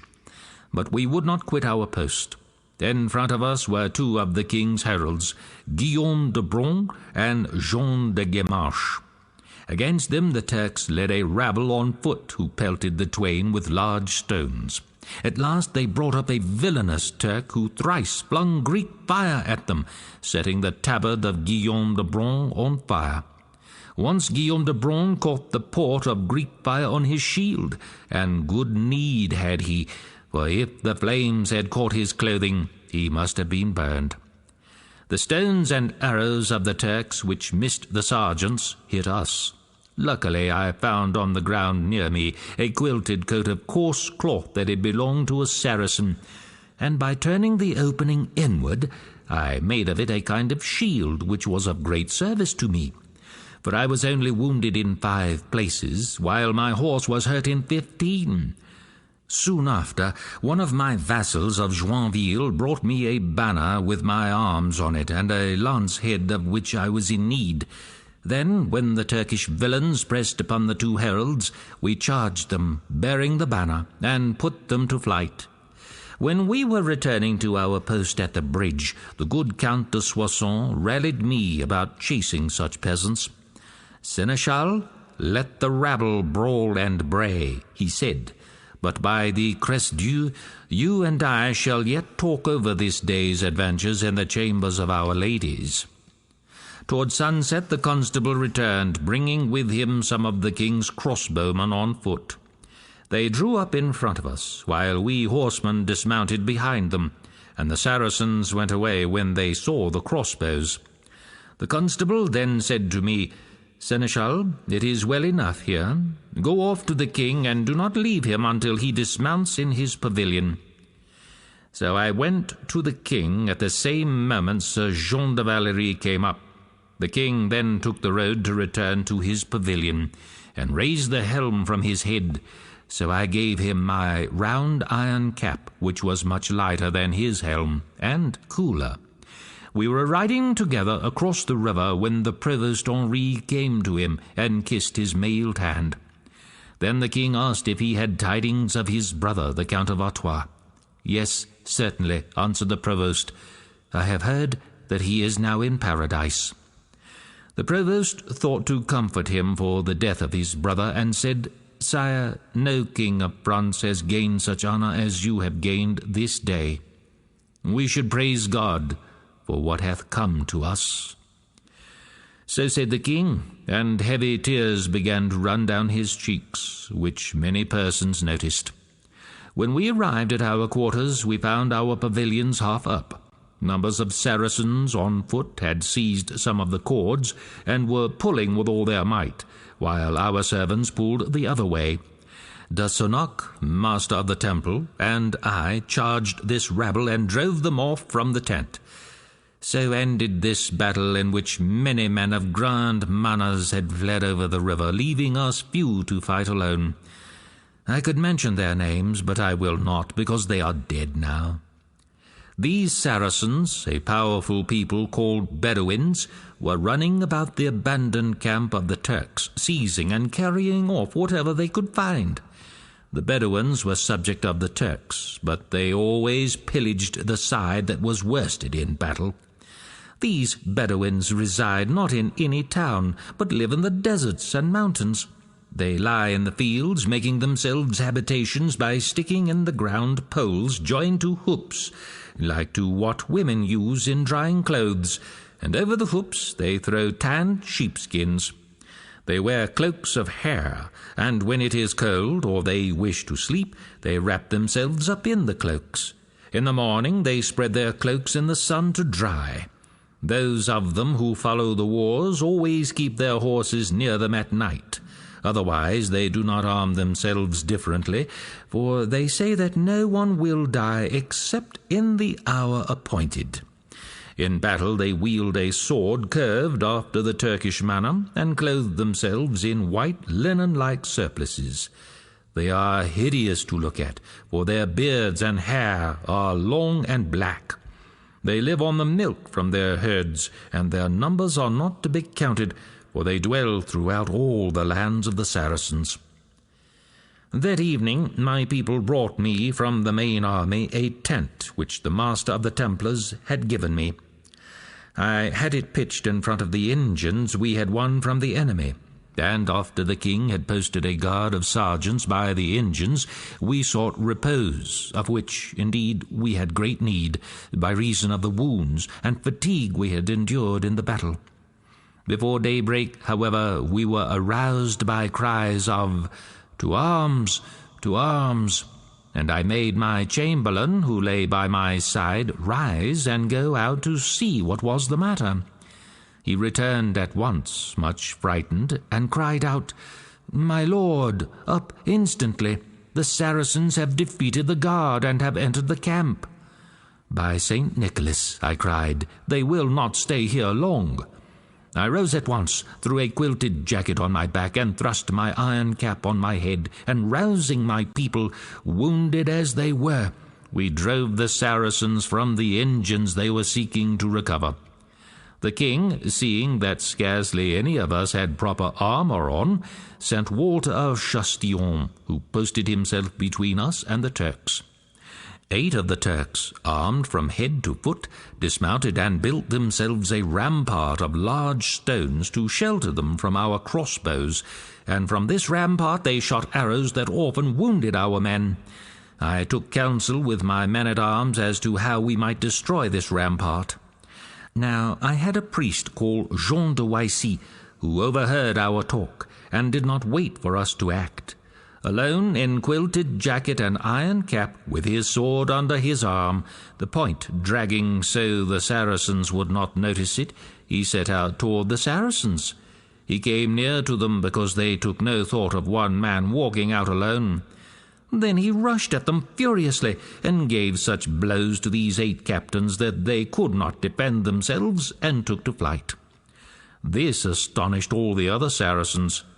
My priest was well known thereafter to all our army, and men said when they saw him, "That is the priest who alone defeated the Saracens." This happened during the first day of Lent, and that same day the Saracens elected another chief in the place of him who had died on Shrove Tuesday. The new chief found the body of the Count of Artois among the dead, and took the Count's coat of armour, hoisting it before the Turks and Saracens, saying that the king, their enemy, had been slain. Spies informed the king of this, and said that the enemy, believing him dead, meant to attack us. Stoutly had the Chevaliers of France borne themselves in this battle. Long had they held their ground against odds. Fearlessly had St. Louis risked his body in the conflict. They had gained a footing across the river, hard by the shambles of Mansoura. They had pushed the earth mole across the river, and the king's pavilion was pitched on the far side. They were ready now to advance again. But they had been defeated. The rash onset of the Count of Artois had worked more woe than weal. The flower of the chivalry had perished with the mounted archers in the streets of Mansoura. Half of the French cavalry was dead, missing, or wounded, and with the shattering of the cavalry, the army lost its power to attack. Like bees whose hive has been broken in, the Mamluks swarmed about Mansoura, and the messenger pigeons flew north to the palace of Cairo, where Pearl Spray waited, with tidings of victory. The feeling in the city changed overnight from despondency to rejoicing. The streets were illuminated. Musicians came forth to chant in triumph, and Mamluks, riding through the streets, were showered with the blessings of the populace that had been ready to flee the day before.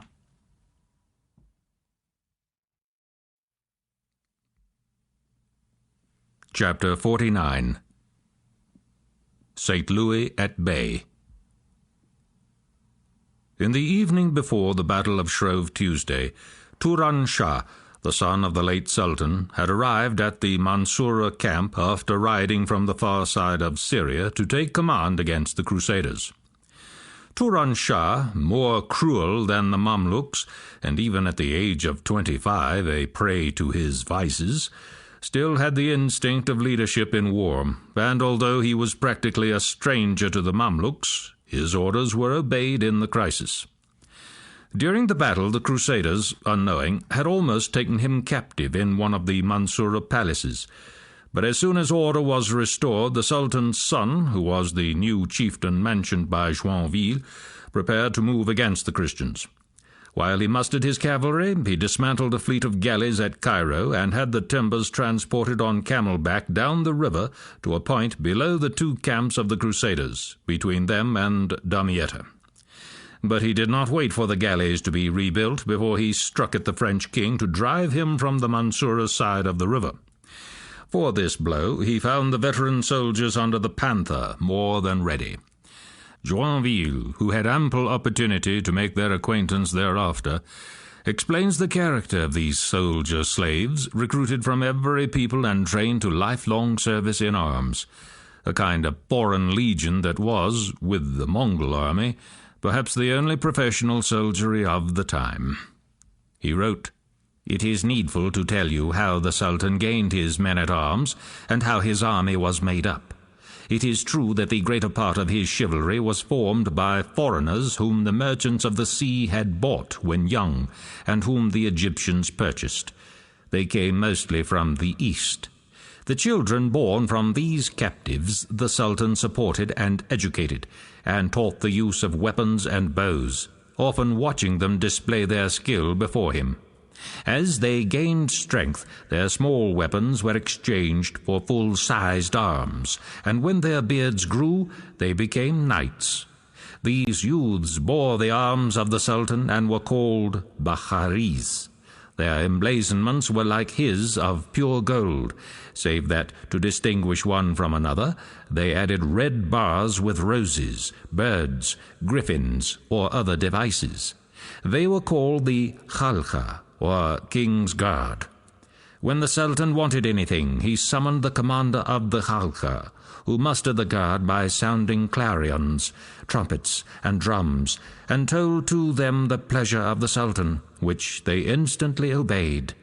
When the Sultan went to war, he appointed captains called amirs from the ranks of the Khalkha to command his other men-at-arms.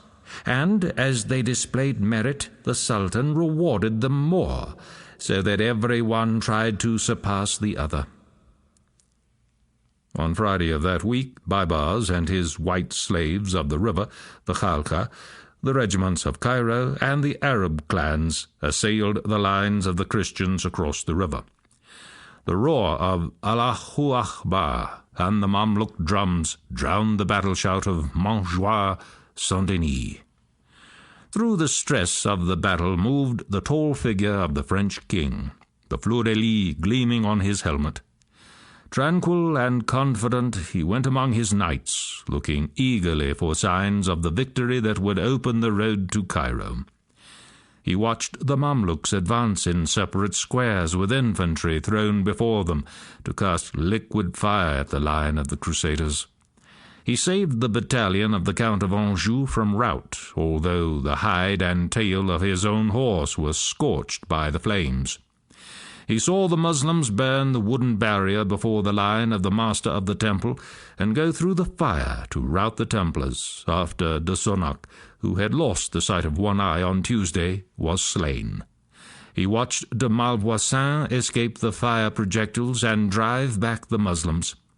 He heard that the Count of Flanders held good his ground, and that his brother, the Count of Poitiers, had been taken captive and freed by a strange and unlooked-for rush of the women and butchers and hangers-on of the Christian camp, who assailed the Muslim horsemen with axes and staves and knives. And at sunset the French still held their lines, when St. Louis went among them, being weary himself, but mindful of their hurts, for many a chevalier had died that day, and spoke with them. "My lords and friends, our Lord hath shown us grace this day, for we have defended ourselves, very many of us being without arms, while they were full armed and on their own ground." This battle of Friday, Joinville said ruefully, was marvellous sharp and severe. It became clear to the king that he could not advance toward Cairo, but he would not retire from his new position. The Muslims were willing to grant him a respite while they extended their lines to surround the Christian army, and waited for their fleet to come into action down the river. 3 weeks passed, and ships ceased to come up the river from Damietta to the Christian camp. Food became scarce, and wounds festered in the airless, moist heat of the delta. The Crusaders could not go beyond their lines, nor could they discover why the ships did not come to them with supplies. Meanwhile, something had happened to try the spirits of the knights who had paid no heed to the mocking of the Mamluks who rode over to taunt them. Joinville witnessed it, and told what befell thereafter. After 8 or 10 days, the bodies of the slain which had been thrown into the Nile rose to the top of the water. It was said that this always happens when the Gaul is burst. These bodies floated down the river until they came to the small bridge that joined the two portions of our army together. The arch of the bridge was so low it almost touched the water and kept the bodies from floating underneath, so that the river became covered with them, and the water could not be seen a good stone's throw from the bridge upward. The king hired men who labored for 8 days separating the bodies of the Christians from the Saracens. The Saracen bodies they thrust under the bridge by sheer force, floating them down to the sea. But the Christians were buried in deep graves, one over the other. God knows how great was the stench, and what misery it was to see the bodies of such noble and worthy men lying so exposed. I watched many hunting the bodies of their friends. They did not find the bodies, but they themselves suffered from infection. It was the time of Lent, and you should know that we had no fish to eat but eels, which are a gluttonous fish, and feed on decaying bodies. From this and the bad air of the country, the whole army was affected by a disease that dried up our flesh and tanned our skins as black as the ground. Eating such fish also rotted the gums. This disease increased so much that the barbers were called upon to cut the rotten flesh from the gums, so that their patients could eat.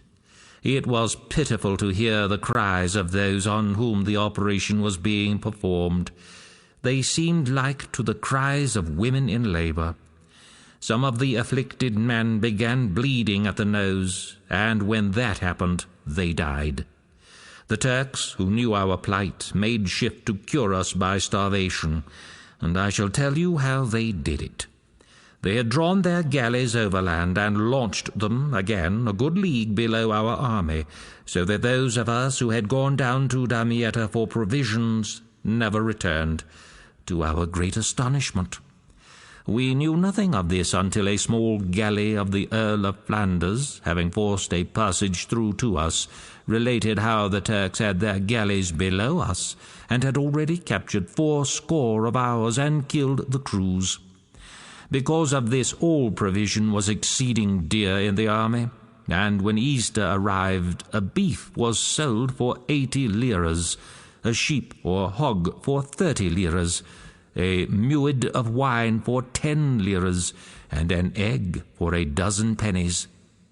At this time I was confined to my bed, having been grievously wounded in the battle of Shrove Tuesday. I had, besides, the camp plague in my legs and mouth, and such a rheum in my head it ran through my mouth and nostrils. Moreover, I had a double fever called a quartan, from which God defend us. Even my priest had the plague, and one day, when he was chanting the Mass, he became so weak that I leaped out of bed without breeches on to support him. He finished his chanting, but that was his last Mass.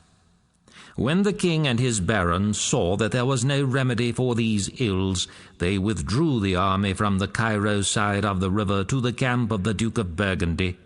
It is true that they held some parleys with the council of the Sultan, but the Turks refused to accept of any hostage other than the person of the king, and it were better that we should all be slain than that we should give our king in pawn. Then the good king, St. Louis, seeing the miserable condition of his army, understood that he could no longer remain where he was, and gave order to march on the Tuesday evening after the octave of Easter, and return to Damietta. He gave commands to the masters of the galleys to have them ready to convey the sick and wounded to Damietta.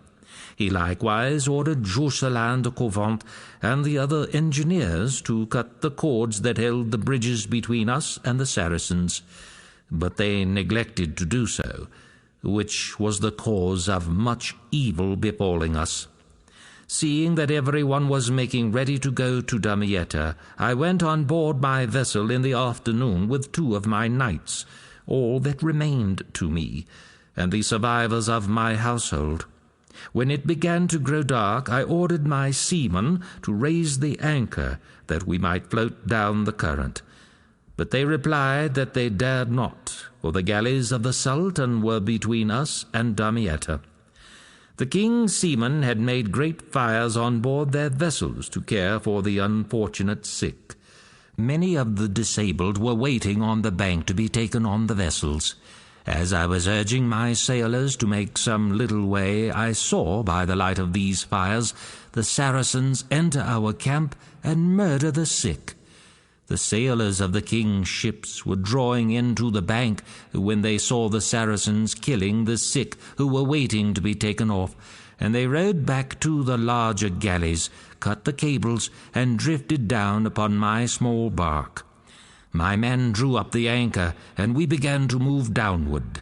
I expected that the galleys would sink me, but we escaped and began to make our way down the river. Then the king appeared at the shore.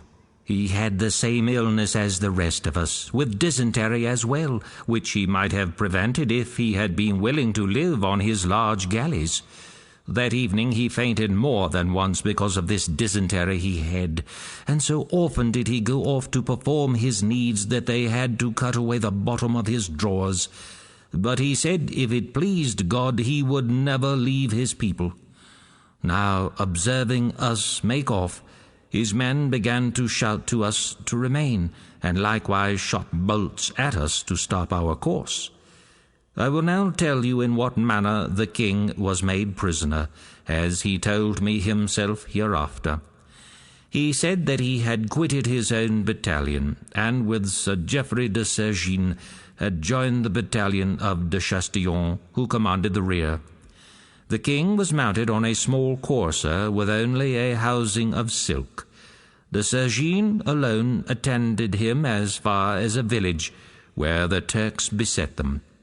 Thrice did Chastillon, sword in hand, charge the Turks, driving them from the street of the village to the fields at the end. He was bare of armour, having only the sword in his hand. As they rode away from him, they shot arrows back at him, and when they had gone off, he drew the arrows from his body and his horse.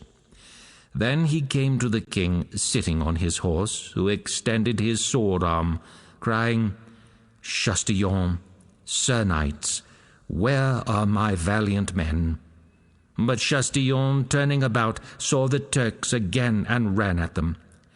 I heard that Sir Geoffrey guarded his lord by taking his pike under his arm and charging the Saracens every time they drew near. At the village, having dismounted, he entered a house and laid the king in the lap of a woman from Paris, for he had no hope that the king could pass that day without dying. Shortly after arrived Sir Philip of Montfort, who told the king he had just seen the Emir of the Sultan, with whom he had formerly treated for peace, and if it were the king's pleasure, he would go back to him and renew the parley. The king entreated him to do so, and said that he would abide by whatever terms they agreed upon. Sir Philip went back to the Saracens, but just at that moment a villainous sergeant named Marcel set up a shout to our people, "Lords, knights, yield yourselves, for the king commands it." At these words all were thunderstruck, and, thinking that the king had indeed given the order, they yielded their swords and staves to the Saracens. Then the Emir, who had already lifted his turban from his head and had taken the seal ring from his finger to show that he would grant the truce, seeing the Saracens leading in the king's knights as their prisoners, said to Sir Philip that he would not agree to any truce, for the army had been made prisoner.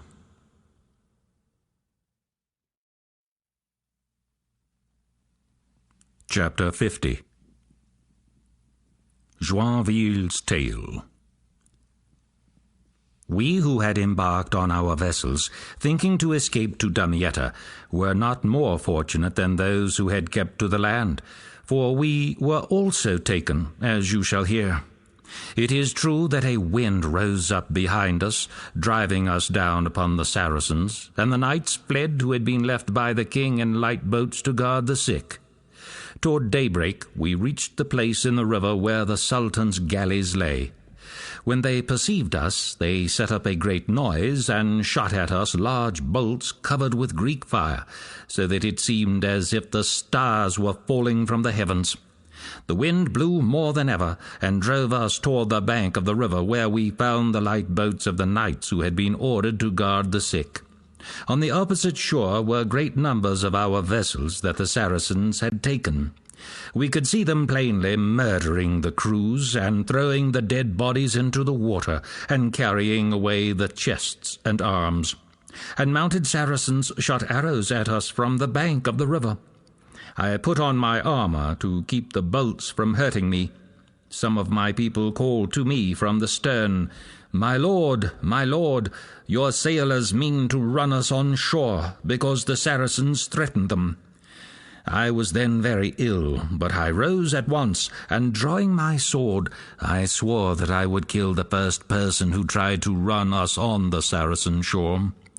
The sailors responded that we could not go on, and I must choose between landing on the shore or anchoring in midstream. I said to them that I would anchor in the river rather than be carried to the shore where our men were being murdered. The sailors then cast out the anchor. It was not long before we saw 4 of the Sultan's galleys making toward us.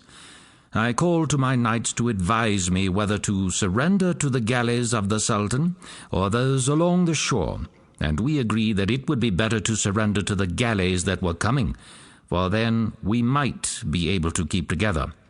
Then a cellarer of mine, who was born at Doulavant, said, "My lord, I do not agree to that." I asked him why he did not agree, and he said, "I believe we ought all to let ourselves be killed, because then we will all go to paradise." But we did not agree to that. Seeing that we must surrender, I took the small casket containing my jewels and relics, and cast it into the river.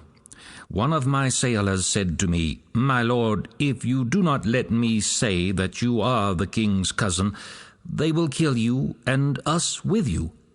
I bade him say what he pleased. When the first galley came athwart us and dropped anchor close to our bow, the people on it heard these words. Then God sent to my aid a Saracen who was a subject of the emperor. Wearing only breeches of coarse cloth and swimming straight over to my vessel, he clasped my knees and said, "My lord, if you do not do as I bid you, there is no hope for you. Leap into the river here, where you will not be seen by the men of the galley, who are thinking only of the spoiling of your bark." He called to the galley then, and had a rope thrown across to us. Holding the cord, I leaped into the water, followed by the Saracen. I was so weak that I should have sunk if he had not helped me to the galley. They pulled me up to the deck of the galley, where I saw some 14 score Saracens. All the time the poor man held me fast in his arms, and presently landed with me. Immediately others rushed at me to cut my throat, for he who slew a Christian imagined that he gained honor thereby. Twice they threw me to the ground, and once to my knees, and then I felt the knife at my throat. Yet this Saracen, who had saved me from drowning, would not quit hold of me, but cried out to them, "The king's cousin! The king's cousin!" And he was able to lead me to the castle, where the Saracen knights were gathered. When I was brought before them, they took off my coat of mail, and from pity, seeing me so very ill, they flung over me one of my own scarlet surcoats lined with minever which my lady mother had given me. Another brought me a white leather girdle with which I girthed the surcoat around me. One of the Saracen knights gave me a small cap which I put on my head. But I soon began to tremble, as much from the fright I had had as from my disorder. When I complained of thirst, they brought me some water in a pot. But when I drank a little, it ran back through my nostrils. When my own attendants saw this, they began to weep. God knows what a pitiful state I was in, with the disease that nearly closed my throat. The good Saracen asked my people why they wept, and when he understood my sickness, he spoke of it to one of the Saracen knights, who bade him tell me to take comfort, as they would give me somewhat to drink that would cure me in 2 days. This he did, and I was soon well, through God's mercy and the draught the Saracens gave me. Soon after my recovery, the admiral of the Sultan's galleys sent for me and asked if I were cousin to the king, as it was said. I told him I was not, and explained why my sailors had set it through fear of the Saracens. The admiral replied that they had advised me well, because otherwise we would have been slain and thrown into the river. He then asked if I had any blood tie with the Emperor Frederick of Germany. I answered truly that I thought that Madame, my mother, was his second cousin. The admiral replied that he would love me the better for that. On the Sunday after my capture, he ordered us all to be fetched from the castle down to the bank of the river. While waiting there, I saw Monseigneur Jean, my chaplain, dragged out of a hold of a galley. On coming into the open air, he fainted, and the Saracens killed him, flinging him into the stream before my eyes. His clerk also, who was suffering from the common disorder of the army and unable to stand, they killed by casting a heavy mortar on his head and flung him after his master. In like manner the Saracens dealt with the other prisoners, posting themselves about the hold through which our men were drawn. When they saw any one weak or ill, they killed him and threw him into the water. I told them, through the interpretation of my Saracen, who never left me, that they were doing wrong, for it was against the custom of Saladin, who said that no man should be killed who had eaten of his bread and salt. The admiral made answer that they were destroying men who were ill and of no use, and he had my own men brought before us, saying that my men had all denied their faith. I replied that I did not put much trust in them, for they would forsake his faith as quickly as they had forsaken mine, if the opportunity offered. The admiral assented to this, adding that Saladin had said that a Christian never made a good infidel, nor a good Saracen a Christian. Soon after this he made me mount a palfrey, and we rode side by side over a bridge to Mansoura, where St. Louis and his men were prisoners. At the entrance of a large pavilion we found a secretary writing down the names of the prisoners, and there I was made to declare my name, which I no way wished to conceal, and it was written down with the others. As we entered the pavilion, the Saracen, who had never left me, said, "Sir, I will not go with you, for I cannot follow you further. I beg that you will never quit the hand of this young boy you have with you, otherwise the Saracens will carry him off." The boy's name was Bartholomew, and he was a bastard of the Lord Montfaucon de Bar. The admiral led me and the little boy into the enclosure where were the barons of France, and more than 10,000 other persons with them. They greeted me with pleasure and joyful noise, for they had thought me slain. Numbers of knights and other men were confined here in a large court surrounded with mud walls. The guards of this prison led them out one at a time, and asked each if he would become a renegade. If they said they would, they were taken elsewhere. If they refused, they had their heads cut off. Shortly after I came, the council of the Sultan sent for the barons, and demanded of us to whom they should deliver a message they had from the Sultan. We answered, all of us, by the interpreter, that the message should be given to the Count Peter of Brittany. This was the message: "Lord, the Sultan sends us to find out if you wish to be freed. "Yes," the Count answered, "we do. And what price will you pay for your freedom?" "Whatever we can in reason." "Will you give any of the castles of the Holy Land?" "We cannot do that because the castles belong to the Emperor of Germany." The council then asked if we would not surrender some of the castles belonging to the Knights Templars or the hospital. The Count replied for us that this also was impossible, for the garrison of those castles had sworn on holy relics that they would yield them to no man. The Saracens then spoke together and said to us that it did not seem as if we much desired to regain our freedom, and that they would send to us those who knew well how to use their swords and who would deal with us. But they sent to us a messenger instead, who assured us that we were to be freed, because our king would ransom us. In order to try the king, the Sultan's council had made the same demands of him as of us. But the good king, St. Louis, answered as we had done, although the council threatened to torture him. The good king held all their menaces cheap, saying that since he was their prisoner, they could do with him as they wished. Finding that they could not overcome him by threats, the council asked him how much money he would give for his release, in addition to Damietta, which was also to be surrendered. So the king engaged cheerfully to pay 500,000 liras for the ransom of his army, and for his own ransom to yield the city of Damietta, since he was of a rank in which bodily ransom could not be estimated in money.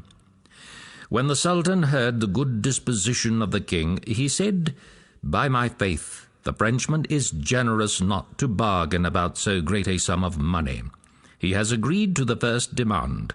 Go and tell him that I make him a present of 100,000 liras, so that he will only have to pay 400,000. Unknown to the captive barons of France, revolt simmered in the Muslim camp and the palaces of Cairo.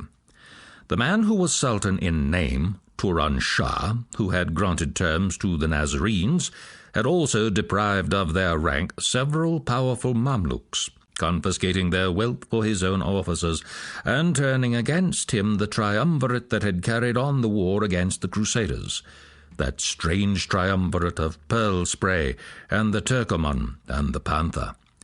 It was a perilous matter to brave the victorious Mamluks in this fashion. The war had virtually ended, and the Mamluks saw clearly that power could not be shared between them and Turan Shah. One must yield to the other, and secretly the Mamluks conspired to slay the Sultan, who was the last descendant of Saladin's lineage to rule in Egypt. What followed, Joinville beheld in part, or heard related. The conspirators held council with the admiral of the late Sultan, who had been dismissed from his office, and they won over to their plan the Khalkha, who have the guard of the Sultan's person, and prevailed upon them to slay the Sultan, which they promised to do. They went to work with caution, for they ordered the trumpets and drums to sound for the assembling of the army to know the Sultan's will. The admirals and their accomplices told the officers of the army that Damietta had been taken, and the Sultan was marching thither, and that he ordered them to arm and follow him. At once the officers set off at a gallop toward Damietta. We were frightened when we saw them go off like this, for we really believed Damietta had been stormed. We were then lodged in a galley anchored before the quarters of the Sultan, a great enclosure of fir-wood poles covered with painted cloth. A high pavilion had been pitched at the entrance of this place, and within it a handsome gateway with a tower. Within this was a fine garden wherein stood the Sultan's lodgings, with a great tower from which he could look out over the country. From the garden an alley led to the river, and at the end of the alley the Sultan had built himself a summer house on the beach where he bathed. This summer house was of trellis work covered with Indian linen. That day the Sultan invited the knights of the Khalkha to dine with him in his quarters.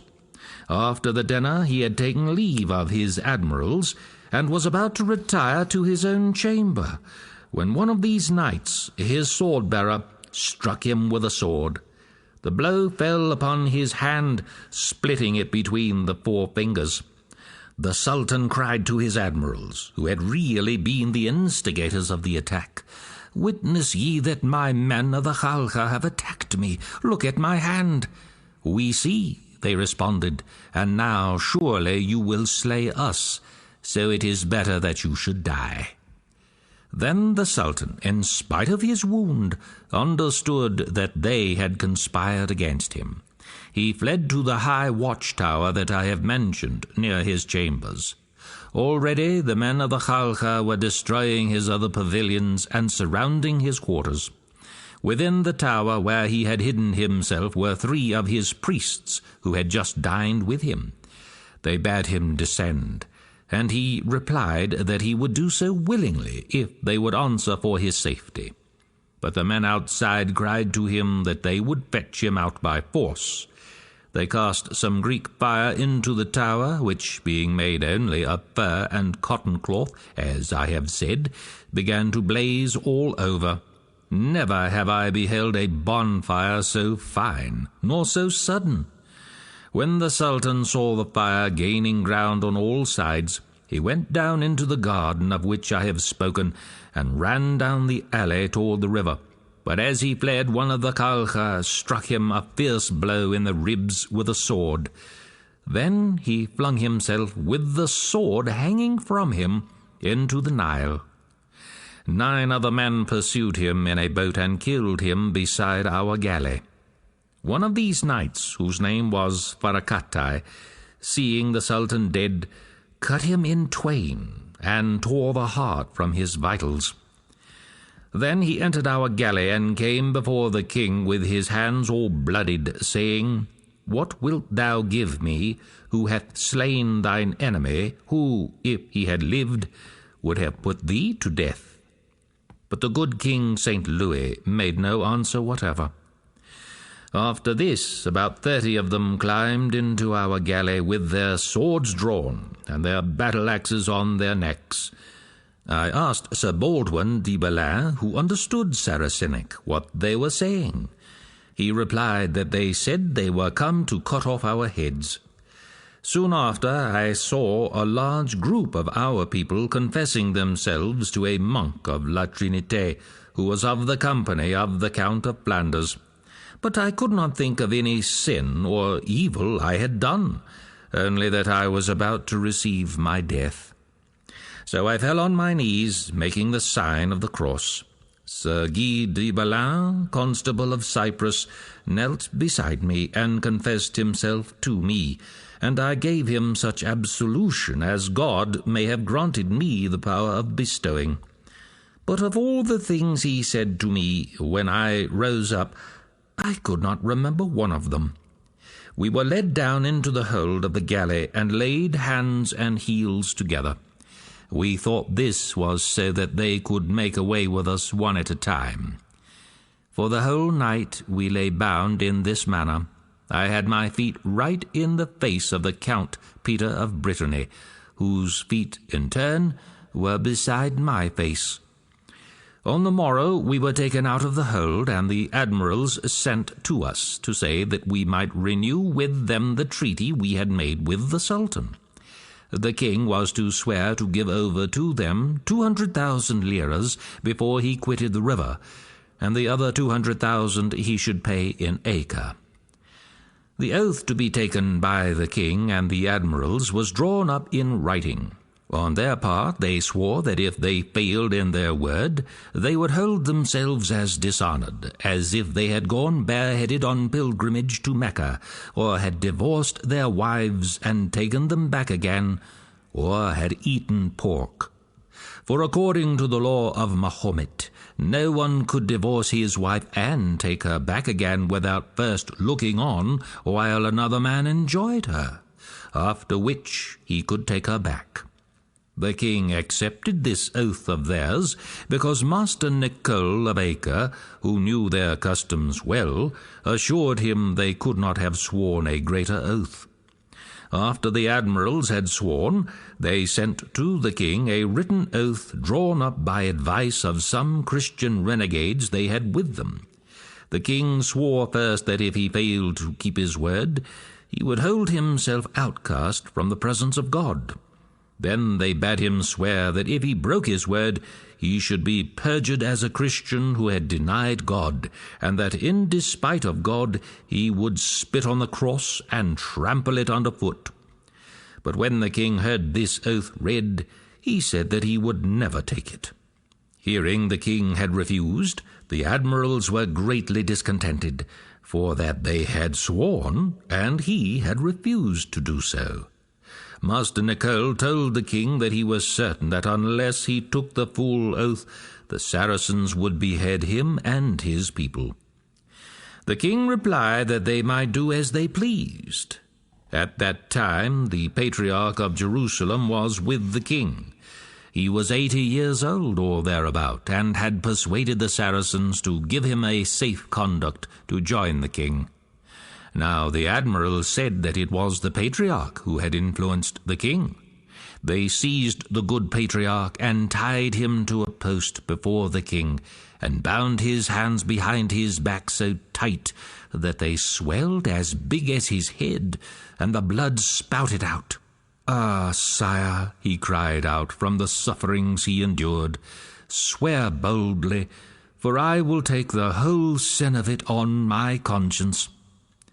I know not how the oath was taken at last, but the admirals held themselves satisfied at last with the oaths of the king and his barons. They ordered their trumpets and drums to sound merrily before the king's tent, and it was said that some of them wished to choose him sultan, for the king was the proudest Christian they ever knew. They said, too, that if Mohammed had allowed them to suffer what God had caused the king to endure, they would have lost faith in him. The king asked me if I thought he should take the kingship of Egypt if they offered it to him, and I said he would be a fool to do so, since they had just killed their king. But he said truly he would not refuse it. You must know also that the good queen was not without her share of persecution, and very bitter it was to her heart, as you shall hear. 3 days before she was brought to bed with child, she was told that the good king her husband had been made prisoner. This so troubled her mind that she seemed at all times to see her chamber in Damietta filled with Saracens ready to slay her, and she kept crying out incessantly, "Help, help," when there was not an enemy near her. For fear that the child in her womb should perish, she made a night watch at the foot of her bed all through the night without sleeping. This knight was very old, not less than 80 years or perhaps more, and every time she screamed, he held her hands and said, "Madame, do not take fright like this. I am with you. Rid yourself of these fears." Before the good lady was brought to bed, she once ordered every person to leave her room except this very old knight. Then she cast herself out of bed on her knees before him, and requested that he would grant her a boon. The knight promised, with an oath, that he would do so. "Sir Knight," the queen then said, "I request, on the oath you have sworn, that if the Saracens storm this city and take it, you will cut my head from my body before they seize it." The knight replied that he would cheerfully do so, and that he had thought of it himself before then. The day she was brought to bed, it was told her that the Pisans, the Genoese, and the common men in the town were about to fly and forsake the king. The queen sent for some of them and spoke to them. "Gentlemen, I beg of you, for the love of God, that you will not quit this city. For well you know that if you do, my lord the king and his whole army will be lost without remedy. Have pity at least upon this person who beseeches you, lying in pain." They answered that they could not remain longer in a city where they were dying of hunger. She said then that they would not die of hunger, because she would buy up all the provision in the name of the king. This she was obliged to do, and all the provision that could be found was brought up at a cost of 360,000 liras to feed these people. Shortly after, the queen was delivered of a son in the city of Damietta, whose name was John, and his surname Tristan, because he had been born in misery. The good lady was forced to rise before she was fully recovered, and embark on the ships, for Damietta was to be surrendered to the Saracens. On the morrow of the feast of the Ascension of our Lord, at sunrise, Sir Geoffrey de Sergine went to the city, and delivered it to the admirals, and instantly the banners of the Sultan were displayed on the walls. The Saracens entered the city, and drank of the wines they found there, until the greater part of them were drunk. One of the admirals, who was against us in all things, came to the bank of the river, and shouted out to those in our galley that they were to take us back to Cairo. We should have been delivered with the king at sunrise, but they had kept us until sunset, and we had had nothing to eat. The admirals also did not eat, for they were gathered together to dispute about us. "We shall kill the king and these lords," one said, "and so for 40 years no more of them will come against us, for their sons are small, and we have Damietta." "If we slay the king," another Saracen said against this, "as well as the Sultan, it will be said that there is no faith in the Egyptians."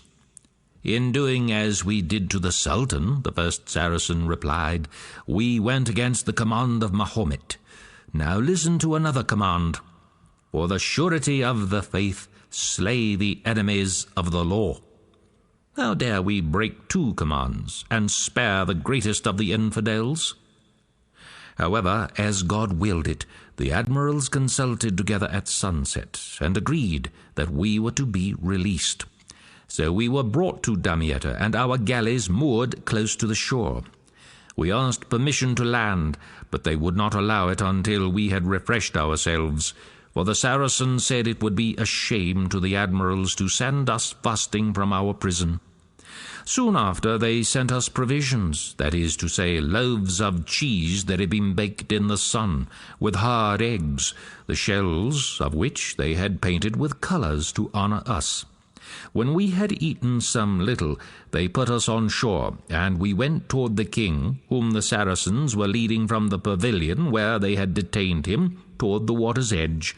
They surrounded the king on foot with drawn swords. It happened that a Genoese galley was on the river opposite the king. Only one man could be seen on the galley, but when he saw the king, he whistled. Instantly 80 crossbowmen, with their bows bent and shafts placed, leaped on the deck from below. The Saracens no sooner saw them than they ran away like sheep, not more than 3 or 4 staying by the king. The Genoese thrust a plank on shore, and took on board the king, his brother, the Count of Anjou, Sir Geoffrey of Sergine, and the Marshal of France, and myself. The Count of Poitiers remained prisoner with the Saracens until the king should pay the ransom, which he was bound to pay before he quitted the river. Then the Count of Flanders and many other great lords came to take leave of the king, and to embark in their galleys for France. With them was the Count of Brittany, grievously sick, so that he lived no more than 3 weeks. The whole of Saturday and Sunday was taken up in paying the money of the ransom by weight. Before it was all paid, some lords advised the king to withhold a part until the Saracens should have given up his brother. But he replied that since he had promised it, he would pay the whole before he had quitted the river. As he said this, Sir Philip of Montfort told the king that the Saracens had miscounted 1 scale weight, which was worth 10,000 liras. The king was angered at this, and commanded Sir Philip, on the faith he owed him as liegeman, to make up to the Saracen these 10,000 liras. At this, others entreated the king to go out to a galley that was awaiting him at sea, to be out of the hands of the Saracens, and at length prevailed on him to do so. So at last we began to make some way at sea, putting a league between us and the shore, without a word said, for we were all concerned for the Count of Poitiers. In a little while, Sir Philip, who had remained to make good the payment of the 10,000 liras, came out to us, calling to the king, "Sire, sire, your brother the Count is following in the other galley." The king then turned to those near him and said, "Light up, light up." And there was great joy among us all on the coming of his brother. A poor fisherman, having hastened to the Countess of Poitiers with the tidings, was given 20 liras of Paris. And then each of us sought his own galley, and we left Egypt. The king had no other robes than 2 garments the Sultan had caused to be made for him of black silken stuff lined with squirrel skins. During this voyage to Acre, I also was ill, and was always seated near the king, and it was then he told me how he had been taken, and how he had ransomed us. At times he mourned for the death of his brother, the Count of Artois. One day it pleased him to ask what the Count of Anjou was doing, for although he was in the same galley, the Count had not sought his company. The king was told that his brother was playing at tables with Sir Walter of Nemours. Although he could barely stand by reason of his long illness, he arose hastily and went staggering to where they were at play. Then, seizing the dice and tables, he flung them into the sea, and was in a passion with his brother for amusing himself by gaming, forgetful of the death of the Count of Artois, and of the great perils from which the Lord had delivered them. But Sir Walter was best paid, because the king tossed into his lap all the coins, of which there were a great pile, on the tables, and Sir Walter carried them all off.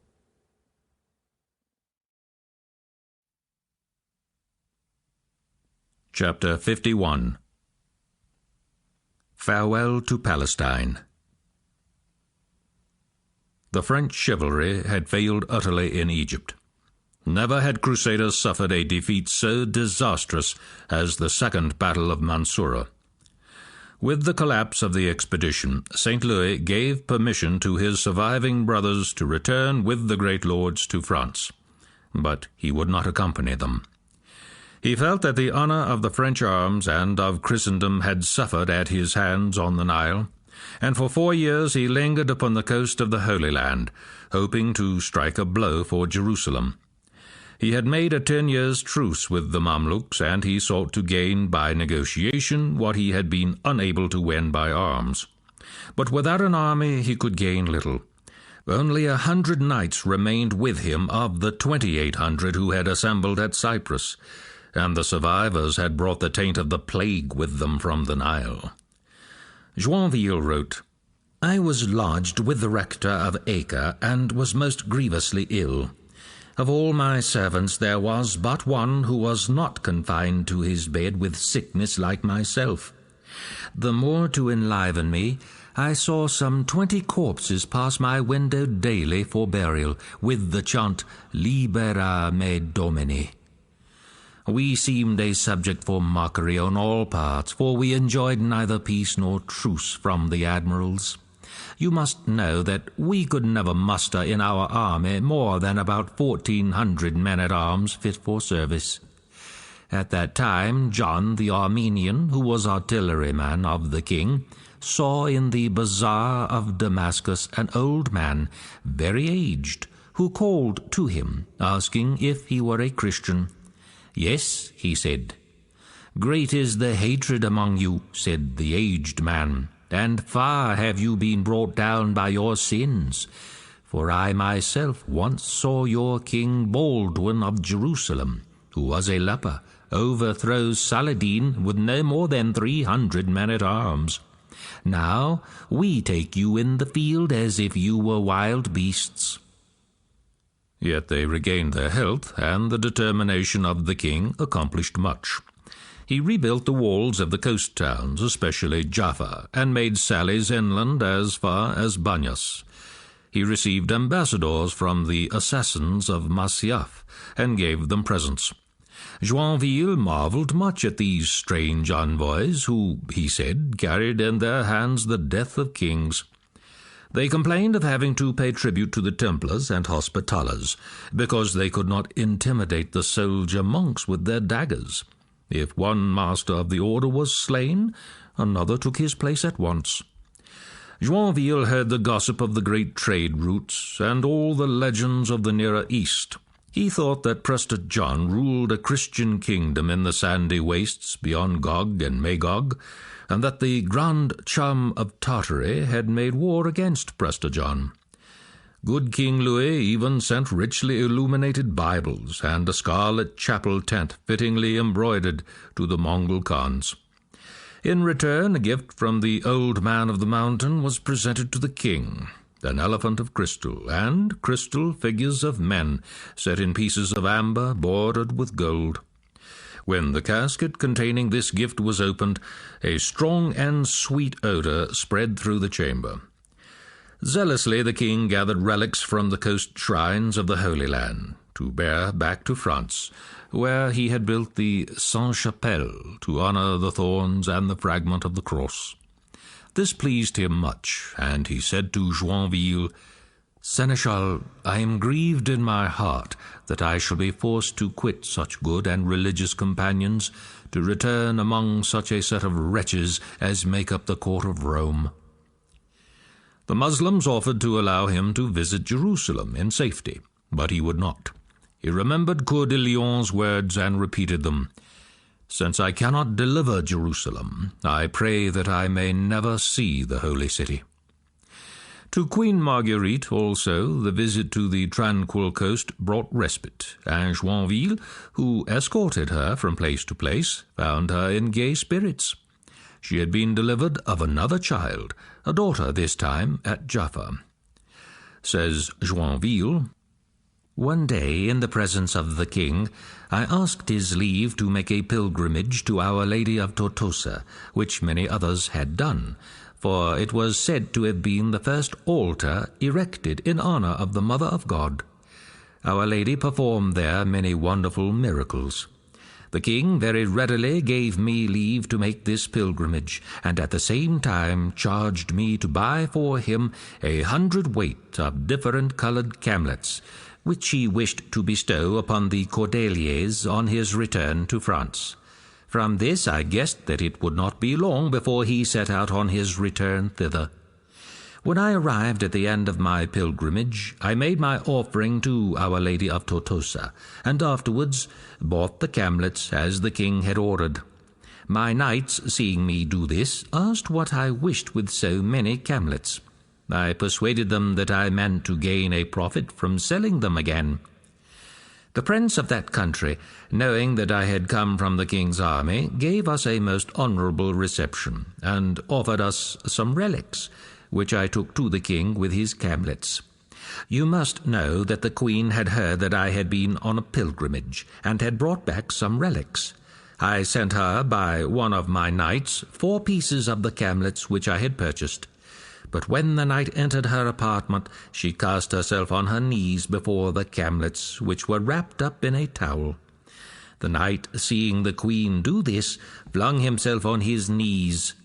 "Rise, Sir Knight," the queen, observing him, said, "it does not become you to kneel, who are the bearer of such holy relics."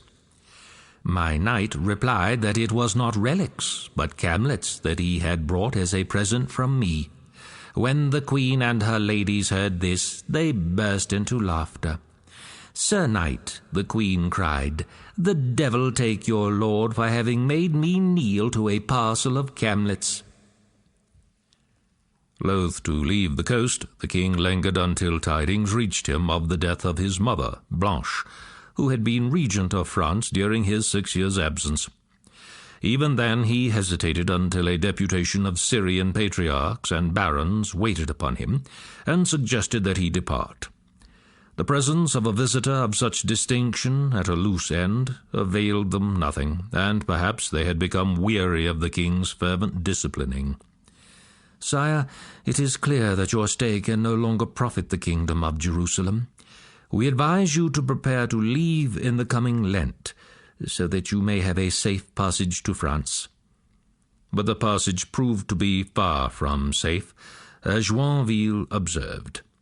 On the vigil of St. Mark, after Easter, the king and queen embarked on their ship and put to sea with a favourable wind. On the Saturday following, we arrived off Cyprus. Near this island was a mountain in the sea called the Mountain of the Cross.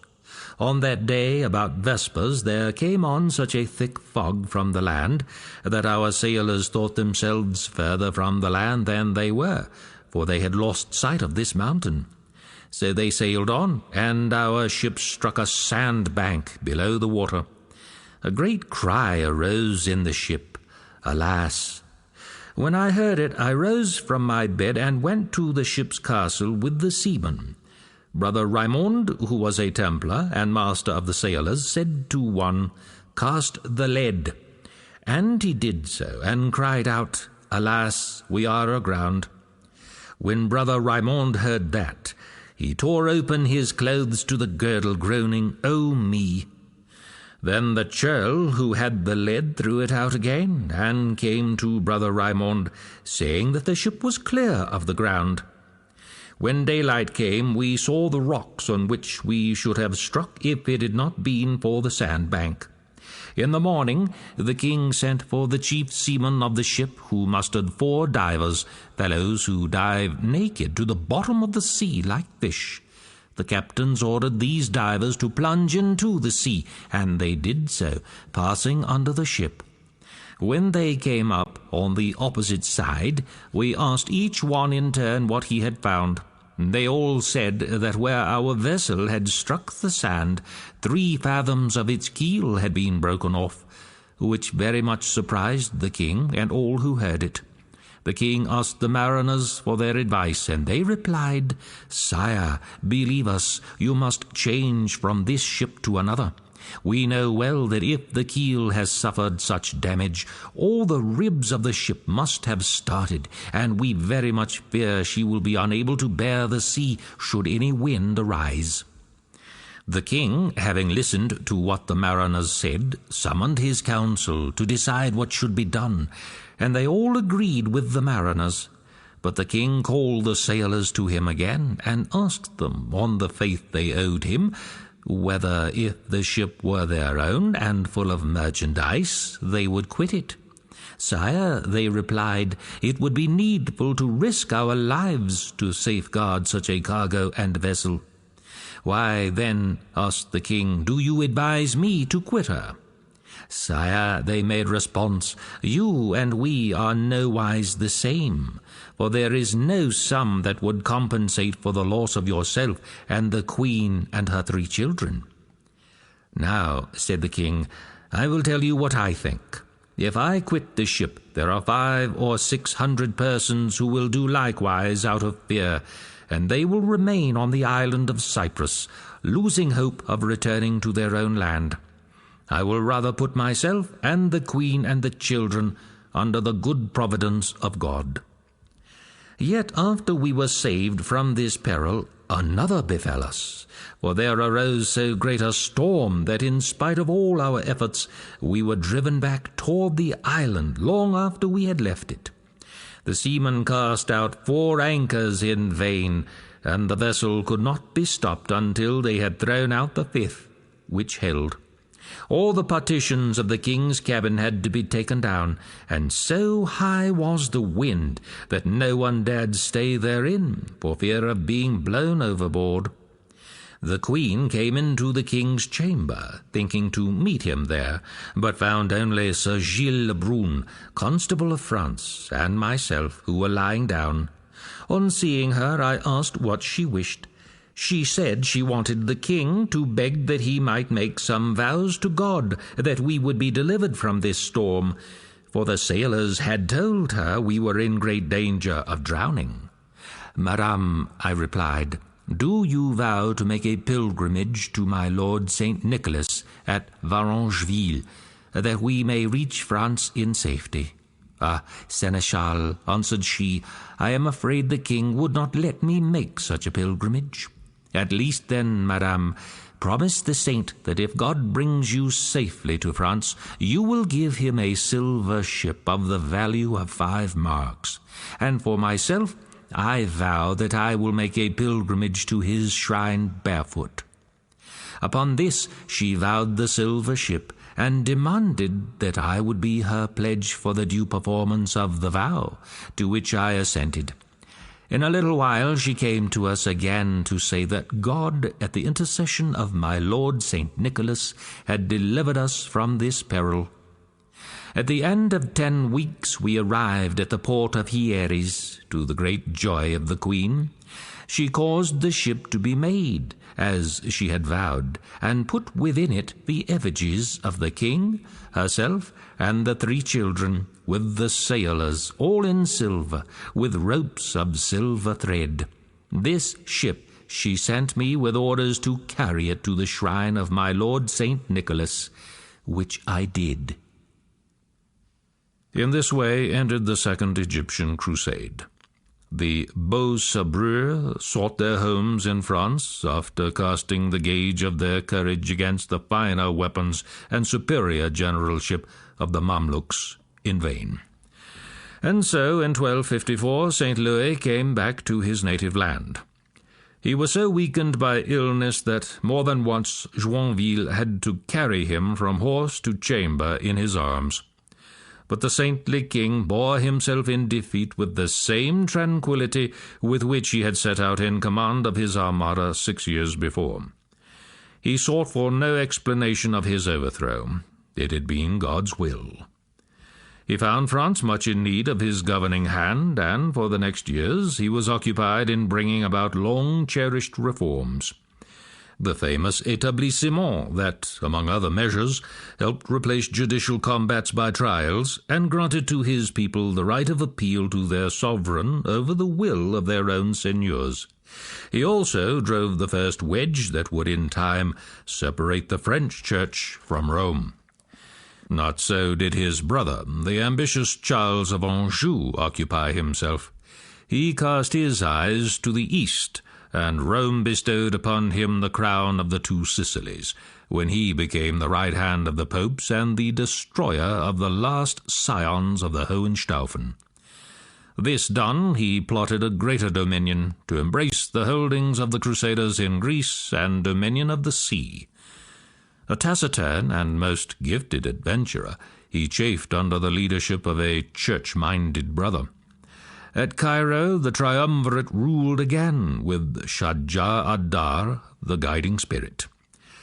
Now that truce had been agreed with the French king, the Mamluks released all Christian captives of war, 12,100 men and 10 women. A certain poet, As-Sahib Jamal ad-Din ibn Matrub, composed in honor of the French defeat the following verses. Bear to the Lord of the French these words which are traced by the hand of truth.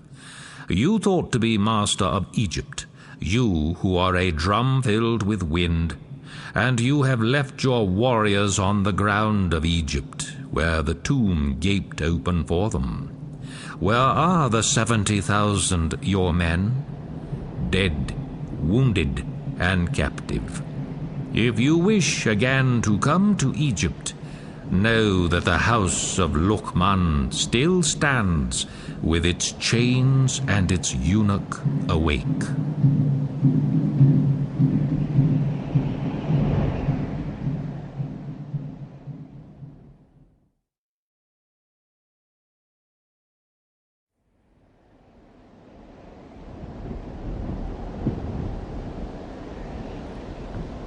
Part 5.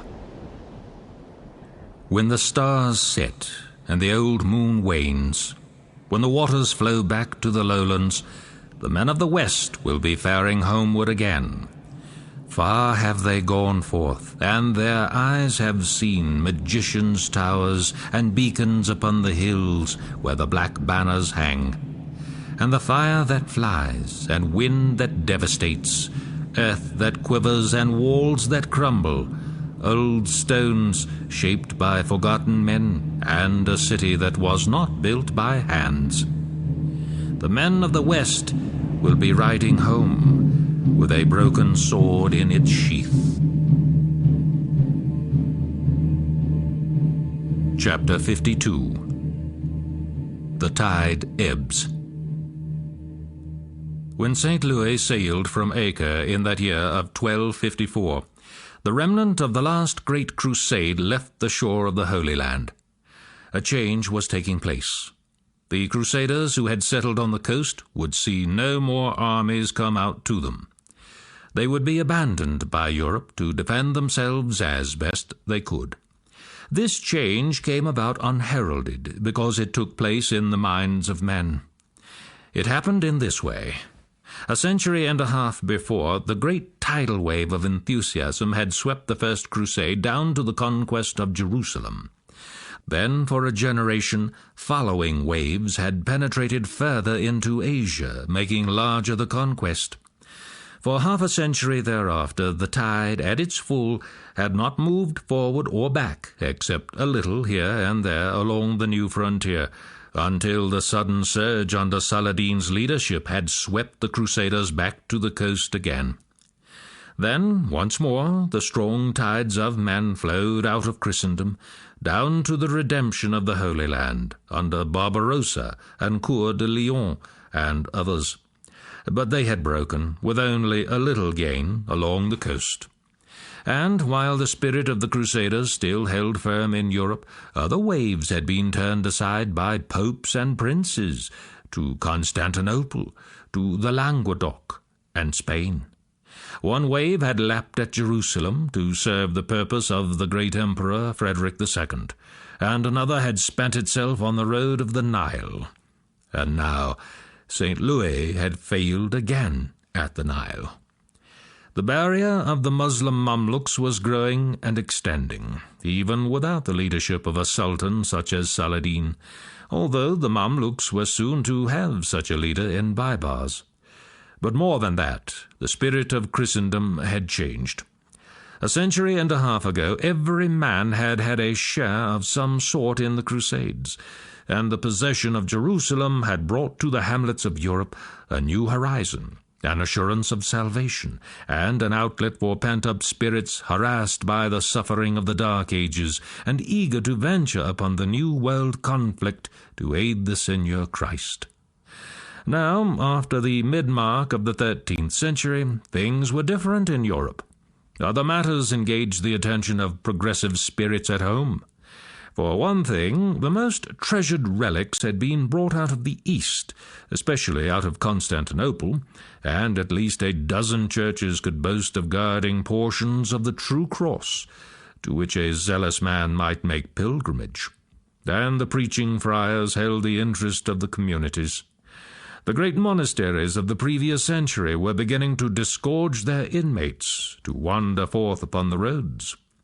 Little heeded, Friar Roger Bacon was writing his Opus Majus, which set forth the marvels and facts of the world in clear words, and mentioned a concoction of saltpetre and sulphur and charcoal. Gunpowder. Already in the universities that were growing up in the shadow of the cathedrals, youths in threadbare robes sat huddled together for warmth, or nibbled at their bread and cheese while they listened to the long expositions of the masters, who debated the new science of geography with the dicta of Albertus Magnus and the reasoning of Thomas Aquinas. Embryo scientists were testing the powers of the magnifying glass and wondering how it might serve in the search for the philosopher's stone. Others used Arabic numerals openly in their calculations, and almost believed that the mariner's compass of the infidel Arabs might not be, in reality, a work of Satan to lead human souls astray. The courts of the great princes were becoming gathering centres for mathematicians as well as minstrels. The minstrels, on their part, were singing romantic tales, the legends of King Arthur and the fables of Alexander. They could tell as well of Prester John, who ruled beyond the sea of sand in Asia. Venice, enriched by the spoils of Constantinople and thriving from its sea-borne commerce, was becoming a centre of the arts, wherein women appeared everywhere with men and dyed their hair red. They were avid of luxury, and what the Venetians lost in morality they gained in culture. At least they had vases of coloured glass and leaded glass for windows, henna stain for their fingertips, and the perfumes of Arabia and Cathay. They set a new fashion in Greek and coloured slaves, and their husbands profited from the slave trade. Merchant vessels, well armed of course, plied the sea lanes that the Norse dragon ships had terrorized 2 centuries before. In fact, Venice required that its shipyards build all vessels to standard measurements, so that they could be converted into ships of war at short notice. These ships could not be sold outside the Serene Republic, and at the end of a voyage must be returned in good condition to the arsenal. It was inevitable that Venice and Genoa should begin a long conflict for supremacy, and this was now under way. The great princes of Europe also had their personal quarrels, in which men-at-arms were well paid, in addition to loot. It was less profitable and much more hazardous to enlist in a crusade. In fact, the crusader was growing out of joint with his time. Evidence of that was not lacking. Even the late crusade of St. Louis had been carried on in the face of some opposition at home. The Emperor Frederick had tried to head it off, and, on receiving tidings of the French king's capture at Mansoura, had written to the Sultan of Cairo, ostensibly offering to ransom the prisoners, but actually to discover how long the king and his vassals might be held in the hands of the Muslims. In England, guards had been stationed at the ports to keep would-be crusaders from embarking. At Damietta, St. Louis had almost been deserted by the Italian fleet, and at Acre the Venetians and Genoese had ignored him altogether to carry on their new war, fortifying themselves within their warehouses and raiding each other's shipping in the port.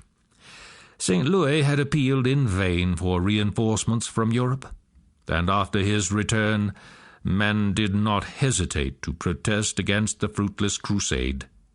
So Joinville wrote, "I have heard many say that those who had advised him to go upon this crusade had been guilty of a great crime and a deadly sin. So long as he remained in his kingdom of France, everything went well enough, and the people lived in peace and security. But when he left the kingdom, matters went badly." Nor would Joinville, in spite of the love he bore St. Louis, volunteer for another crusade in 1270. "The King of France and the King of Navarre pressed me urgently to take the cross and go upon a pilgrimage with them. But I replied that when I went beyond the sea before on the service of God, the officers of France had so grievously oppressed my people that I found them in a state of poverty from which we only recovered with difficulty. I saw clearly that if I were to undertake another crusade, my people would be ruined." In these generations the power of the feudal barons was waning and yielding place to the authority of the kings. 2 centuries before, the kings had been only nominal overlords of the barons, overshadowed in turn by the supreme authority of the emperor and the pope. Now that the concept of a single emperor had been shattered and the prestige of the popes had suffered, leadership lay with the kings. Nations had emerged from the welter of dukedoms and counties. Frontiers had solidified, more or less. Especially in France, in Hungary, England, and Aragon, with its twin Castile, the national mould had hardened. Italian city republics likewise were becoming self-contained and independent. Where the Crusades had passed continually through southern Germany, commercial towns were taking root. Charters were no longer a scrap of paper, and embryo parliaments made themselves heard. The power of gold also was felt, although not acknowledged. Bankers of Florence sat in the council chambers of princes. It was no longer possible to unite the princes, the prelates, and bankers of Europe in a general crusade, and if a single monarch took the cross and voyaged over the sea, his affairs suffered, and his neighbours took advantage of his absence. A new crusade meant a decisive sacrifice, and monarchs who had taken the vow to go managed to postpone the event, or have their vows commuted. Only the Church of Rome persisted tirelessly in agitating for new crusades.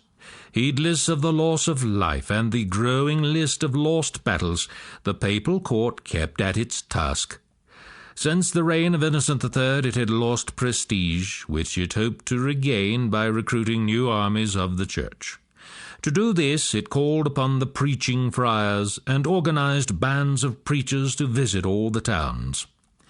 Specimen sermons were copied out as ammunition for these sponsors of the war. Arguments, ready prepared, were furnished them to combat the inertia of their listeners. These arguments, copied in numerous tracts, make curious reading.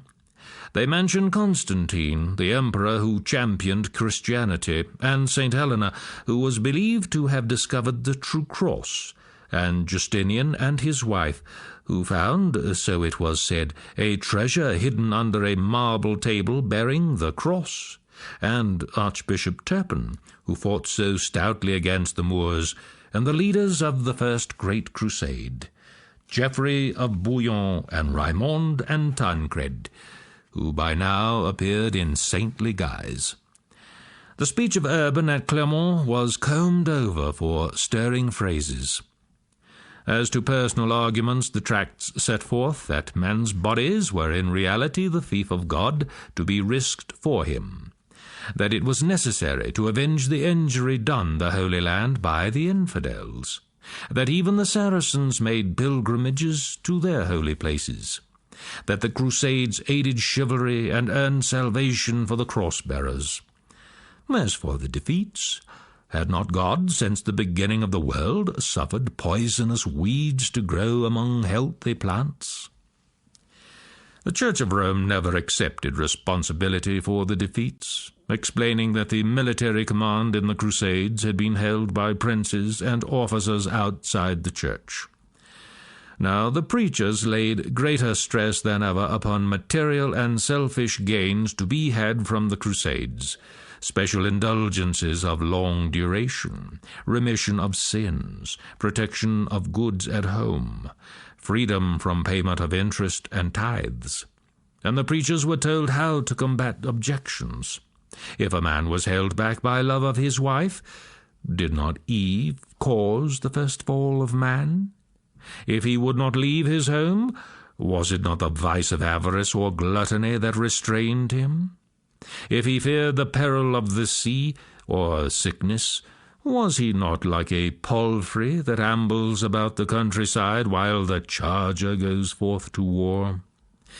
If he still refused to go, he might be roused by taunts of farm fowl or Flanders cow, supposed to stay all the day attached to the house by a rope, or freshwater fish that turns tail and flees from the smell of salt water.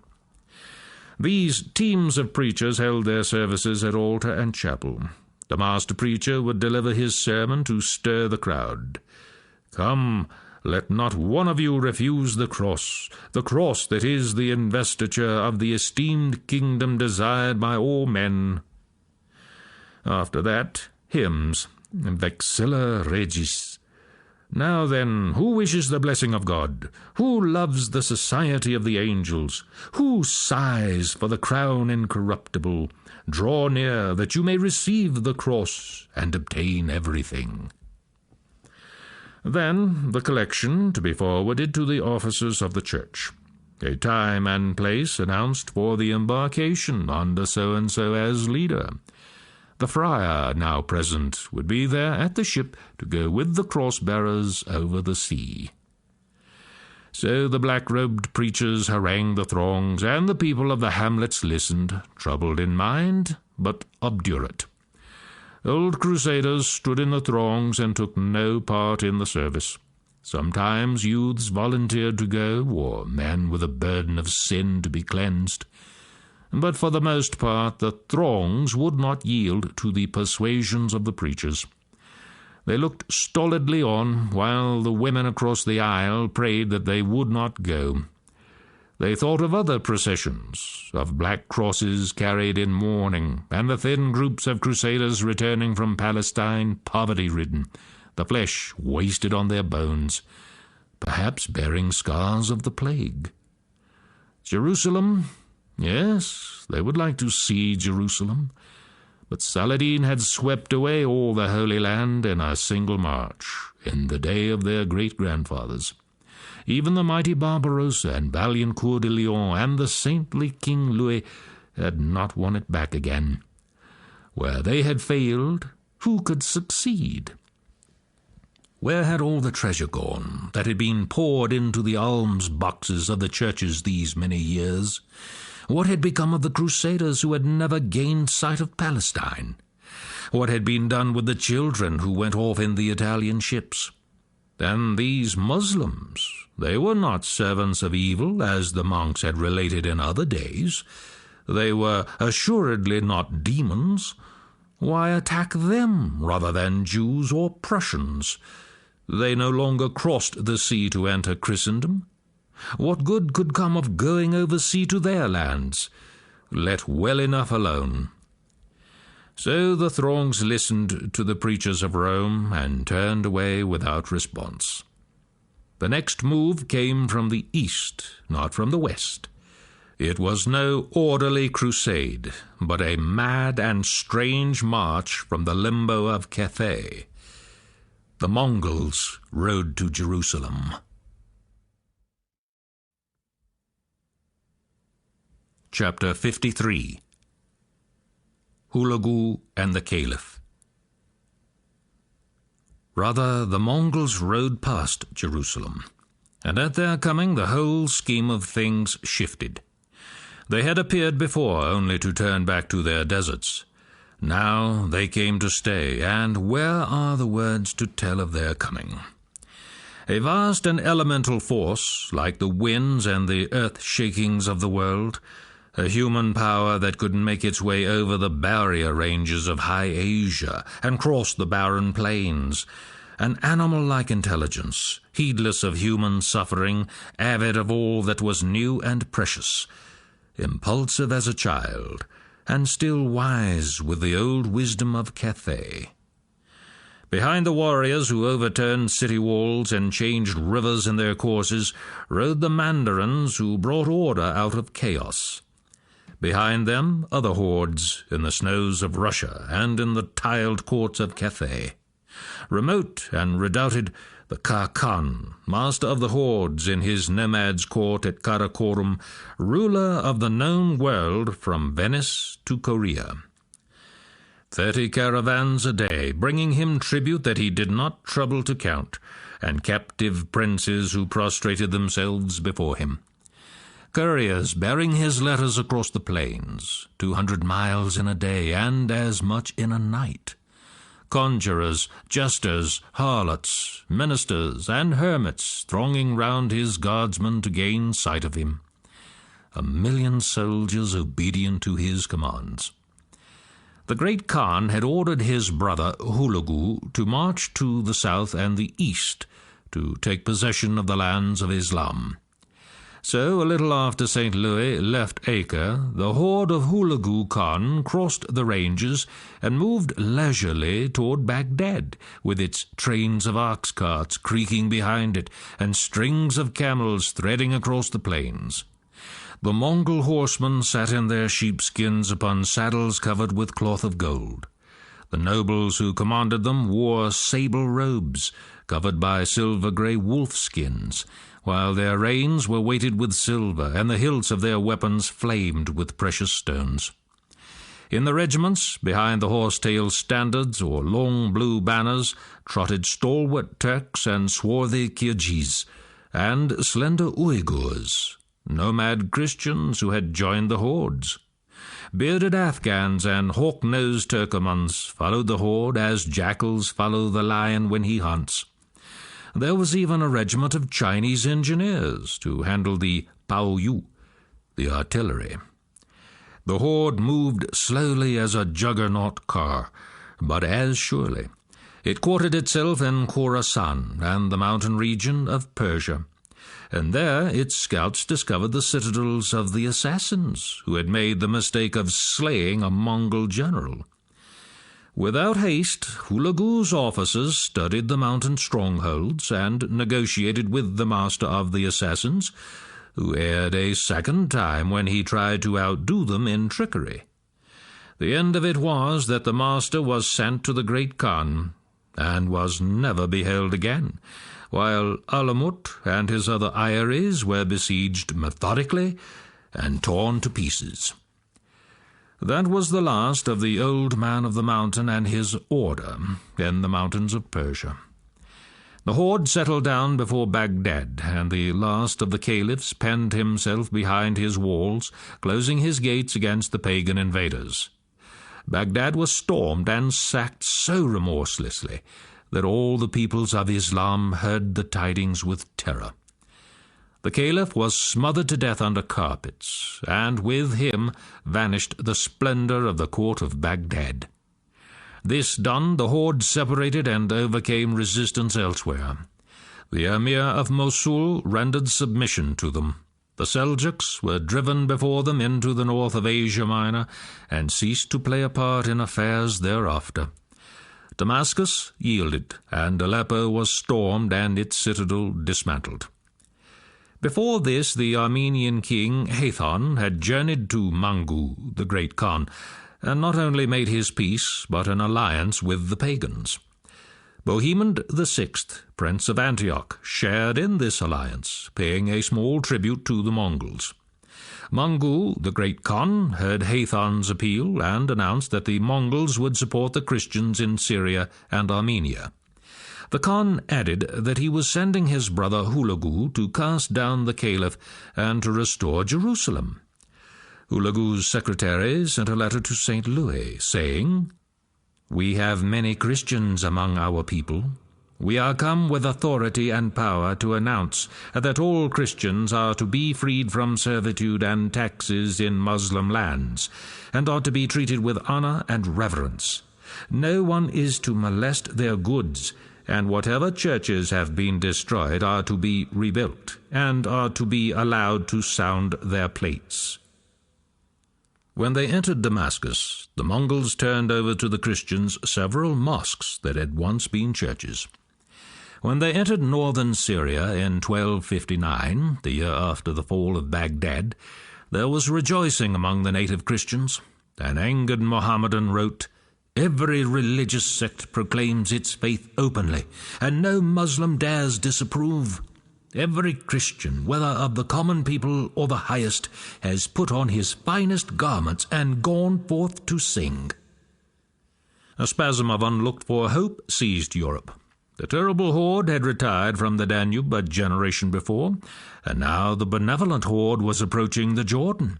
This might be a new miracle. Already Innocent IV and St. Louis had sent preaching friars to the desert city of Karakorum in the Gobi, and the Mongols had sent them back with scrupulous care. The friars had not managed to convert the great Khan, but they had found him human and amiable. And they had found, besides, throngs of Nestorian Christians, converts of the disciples of the early days of Christianity, who had held to their faith, although isolated for 1,000 years, in the Far East. The great Khan tolerated all religions, but he was angered by the Mohammedans, with whom he was then at war, and friendly to the Christians. Moreover, he sent letters to the Pope and asked for ambassadors and a group of philosophers to visit him and teach him. And now his brother, Hulagu, who had overrun the heart of Islam, sought contact with the Crusaders in the Holy Land.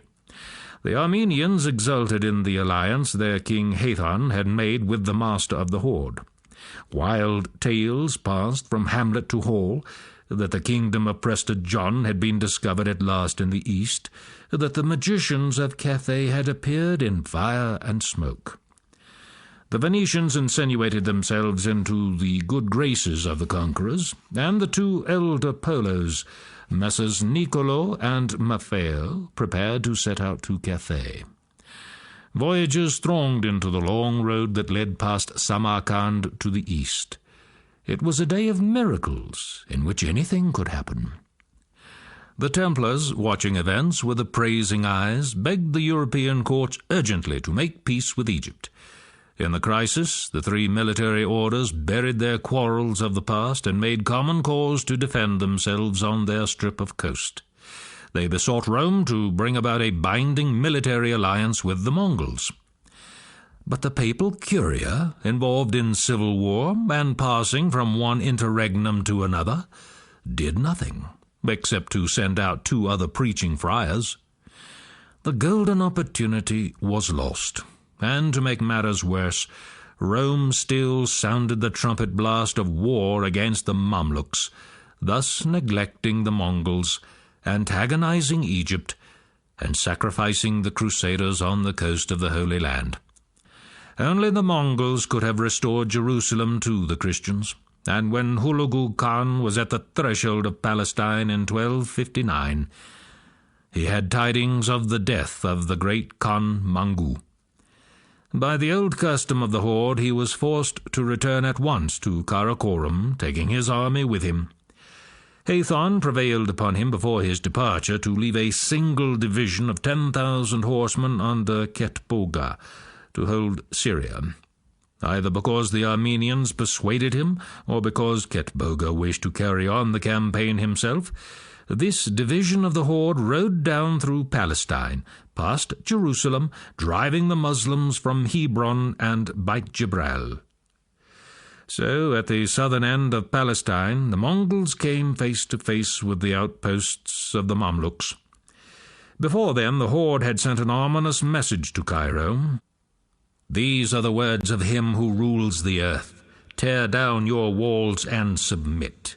If you do so, peace will be granted you. If you do otherwise, that will happen which will happen, and what it is to be, we know not. God alone knows." Cairo was divided between anger and fear of the Mongols. Most of the Mamluks favoured submission, but Baibars called for war, himself a Tatar escaped from the Golden Horde.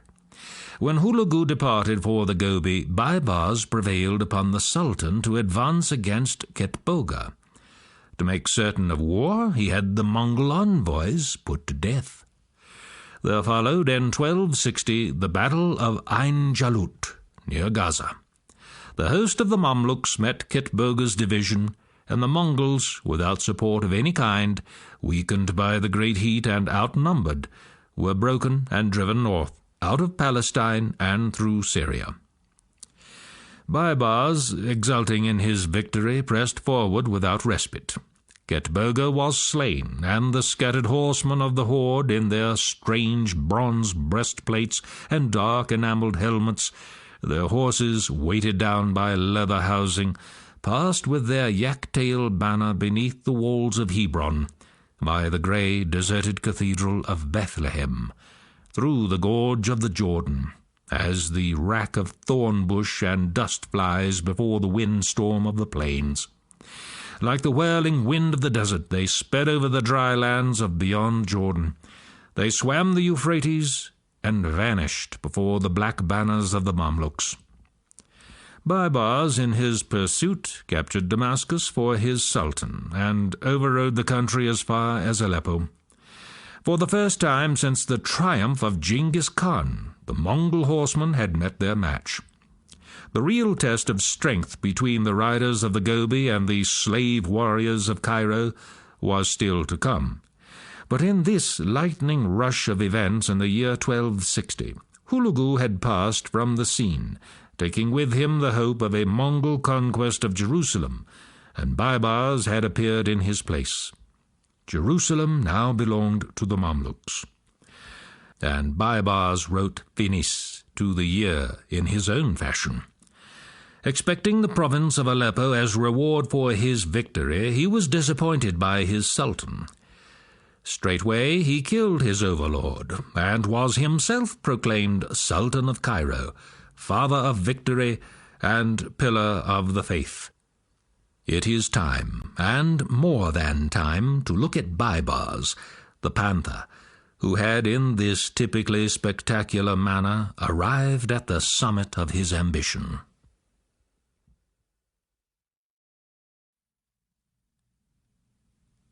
Chapter 54. The Panther Leaps. It is strange that the character who comes out before the curtain of this final act of the Crusades should have been a clown, a gorgeous and sinister Pagliacci, who sang his own prologo and shook with inextinguishable laughter even when he crept across the stage with dagger drawn. No doubt he appears mad, but he is not. He plays the tricks of a clown to amuse himself, but he is not a clown. He is delighted because he has driven the horsemen of the horde like wild mares across the stage at his entrance, yet it pleases him better to disappear altogether from our sight. He is quite capable of coming on again as a beggar, or a wandering crossbowman, or a solitary feaster at a banquet, and woe to the fellow player who gives his identity away. He is, in brief, a true actor of the East that we have never understood, and he is a great actor. One of his audience, the friar William of Tripoli, said that as a soldier he was not inferior to Julius Caesar, nor did he yield in malignity to Nero.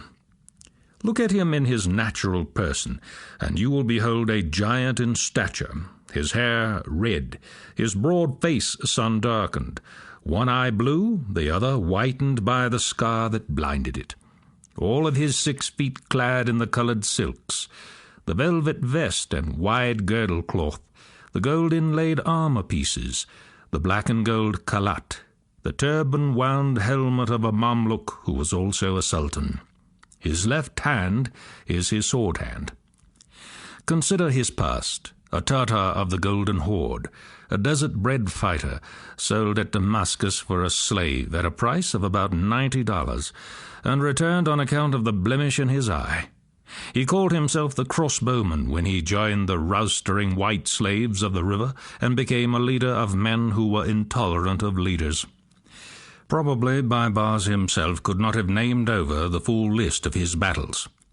We know that he helped wipe out the Crusaders at Gaza in 1244, that he was one of Pearl Spray's triumvirate, and that his counter-attack at Mansoura broke the heart of St. Louis and overthrew the chivalry of France. Alone, he set himself across the path of the great Khan and defeated a Mongol army. With his own hand he wounded one sultan of Egypt and slew another. His soldiers spoke of him as Malik Dahir, the triumphant king. But he is really the commander of the faithful, the good caliph of the 1,001 Nights. True, the name in the tales is that of Harun the Blessed. The deeds, however, are Baibars. He, not the cold and cautious Harun of 2 centuries before, feasted gigantically and passed his days in disguise among his people. He appointed porters to be princes, and made princes into porters to gratify a whim. He assembled the fairest girls of that part of the world to add variety to his harem. Eventually, a Christian woman of Antioch became his favorite wife. The real scene of the 1,001 Nights is not Baghdad, but Cairo. The river with its pleasure barges rowed by slaves is the Nile, not the Tigris. The unruly slaves are the Mamluks. Among the many roles played by Baibars, that of the Sultan in disguise appealed most to the fancy of his people. Incognito, with his cup companions, he would raid the public baths to carry off the choicest women. Unattended, he would mount his horse and go off to appear the next day in Palestine, on the 4th day in the Arabian desert. He had all a Tartar's ability to ride far and fast. He played court tennis at Damascus and, 800 miles away, at Cairo in the same week. He would ride in a triple gate of Aleppo's grey citadel when the garrison believed him feasting on the Nile. His counsellors were not enlightened as to his plans, or else their noses were led to the wrong scent. For all his Muslims knew, the Sultan might be listening at their elbow, or at sea 1,000 miles away. The building of a new fleet was one of his pet projects.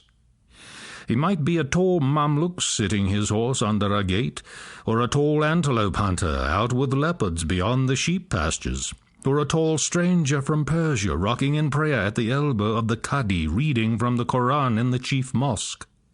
His people took pains not to identify him, because Baibars, incognito, would cut off the head of a man who salamed to him or cried his name in a moment of forgetfulness. They dreaded his coming, even while they listened exultingly to the growing tale of his exploits, and shivered with terror. Baibars was a sultan after their own hearts. The storyteller of the bazaar corner and the blind man sitting in the sun of the mosque courtyard were his minstrels. Who could relate the full tale of his daring, or his zeal for Islam, or his championship of the Holy War? The 1,001 tales grew up around him, but they did not relate the whole. He had Saladin's secret of victory, and he became as strict a Muslim as the son of Ayub, although in his private excursions he allowed himself license enough. He closed the wine shops and burned the stores of hashish, but secretly he drank the fermented mare's milk of the Tartars. What Saladin had accomplished by willpower and Richard of England had achieved by nervous energy, the Panther surpassed by sheer abounding vitality. He joined in the archery tests of his Mamluks and outdid them. He wielded his cane spear in the jousting field and overthrew them. He hastened to the polo field. He hunted with leopards during a march, and his horses won the races. He surrounded his gigantic person with all the splendor of a conqueror, with viceroy, master of the horse, lord of the drums, grand huntsman, polo-bearer, slipper-holder, lord of the chair, and all the fellowship of the black eunuchs. Horns and drums heralded his approach when he played his public role of sultan. To soldiers who caught his fancy, he gave emeralds or Christian girls or estates in Damascus, as the fancy struck him. At a suspicion of revolt, he beheaded 180 lords of Cairo. And yet he had a canny sense of finance. In the first days of his sultanate, he reduced all taxes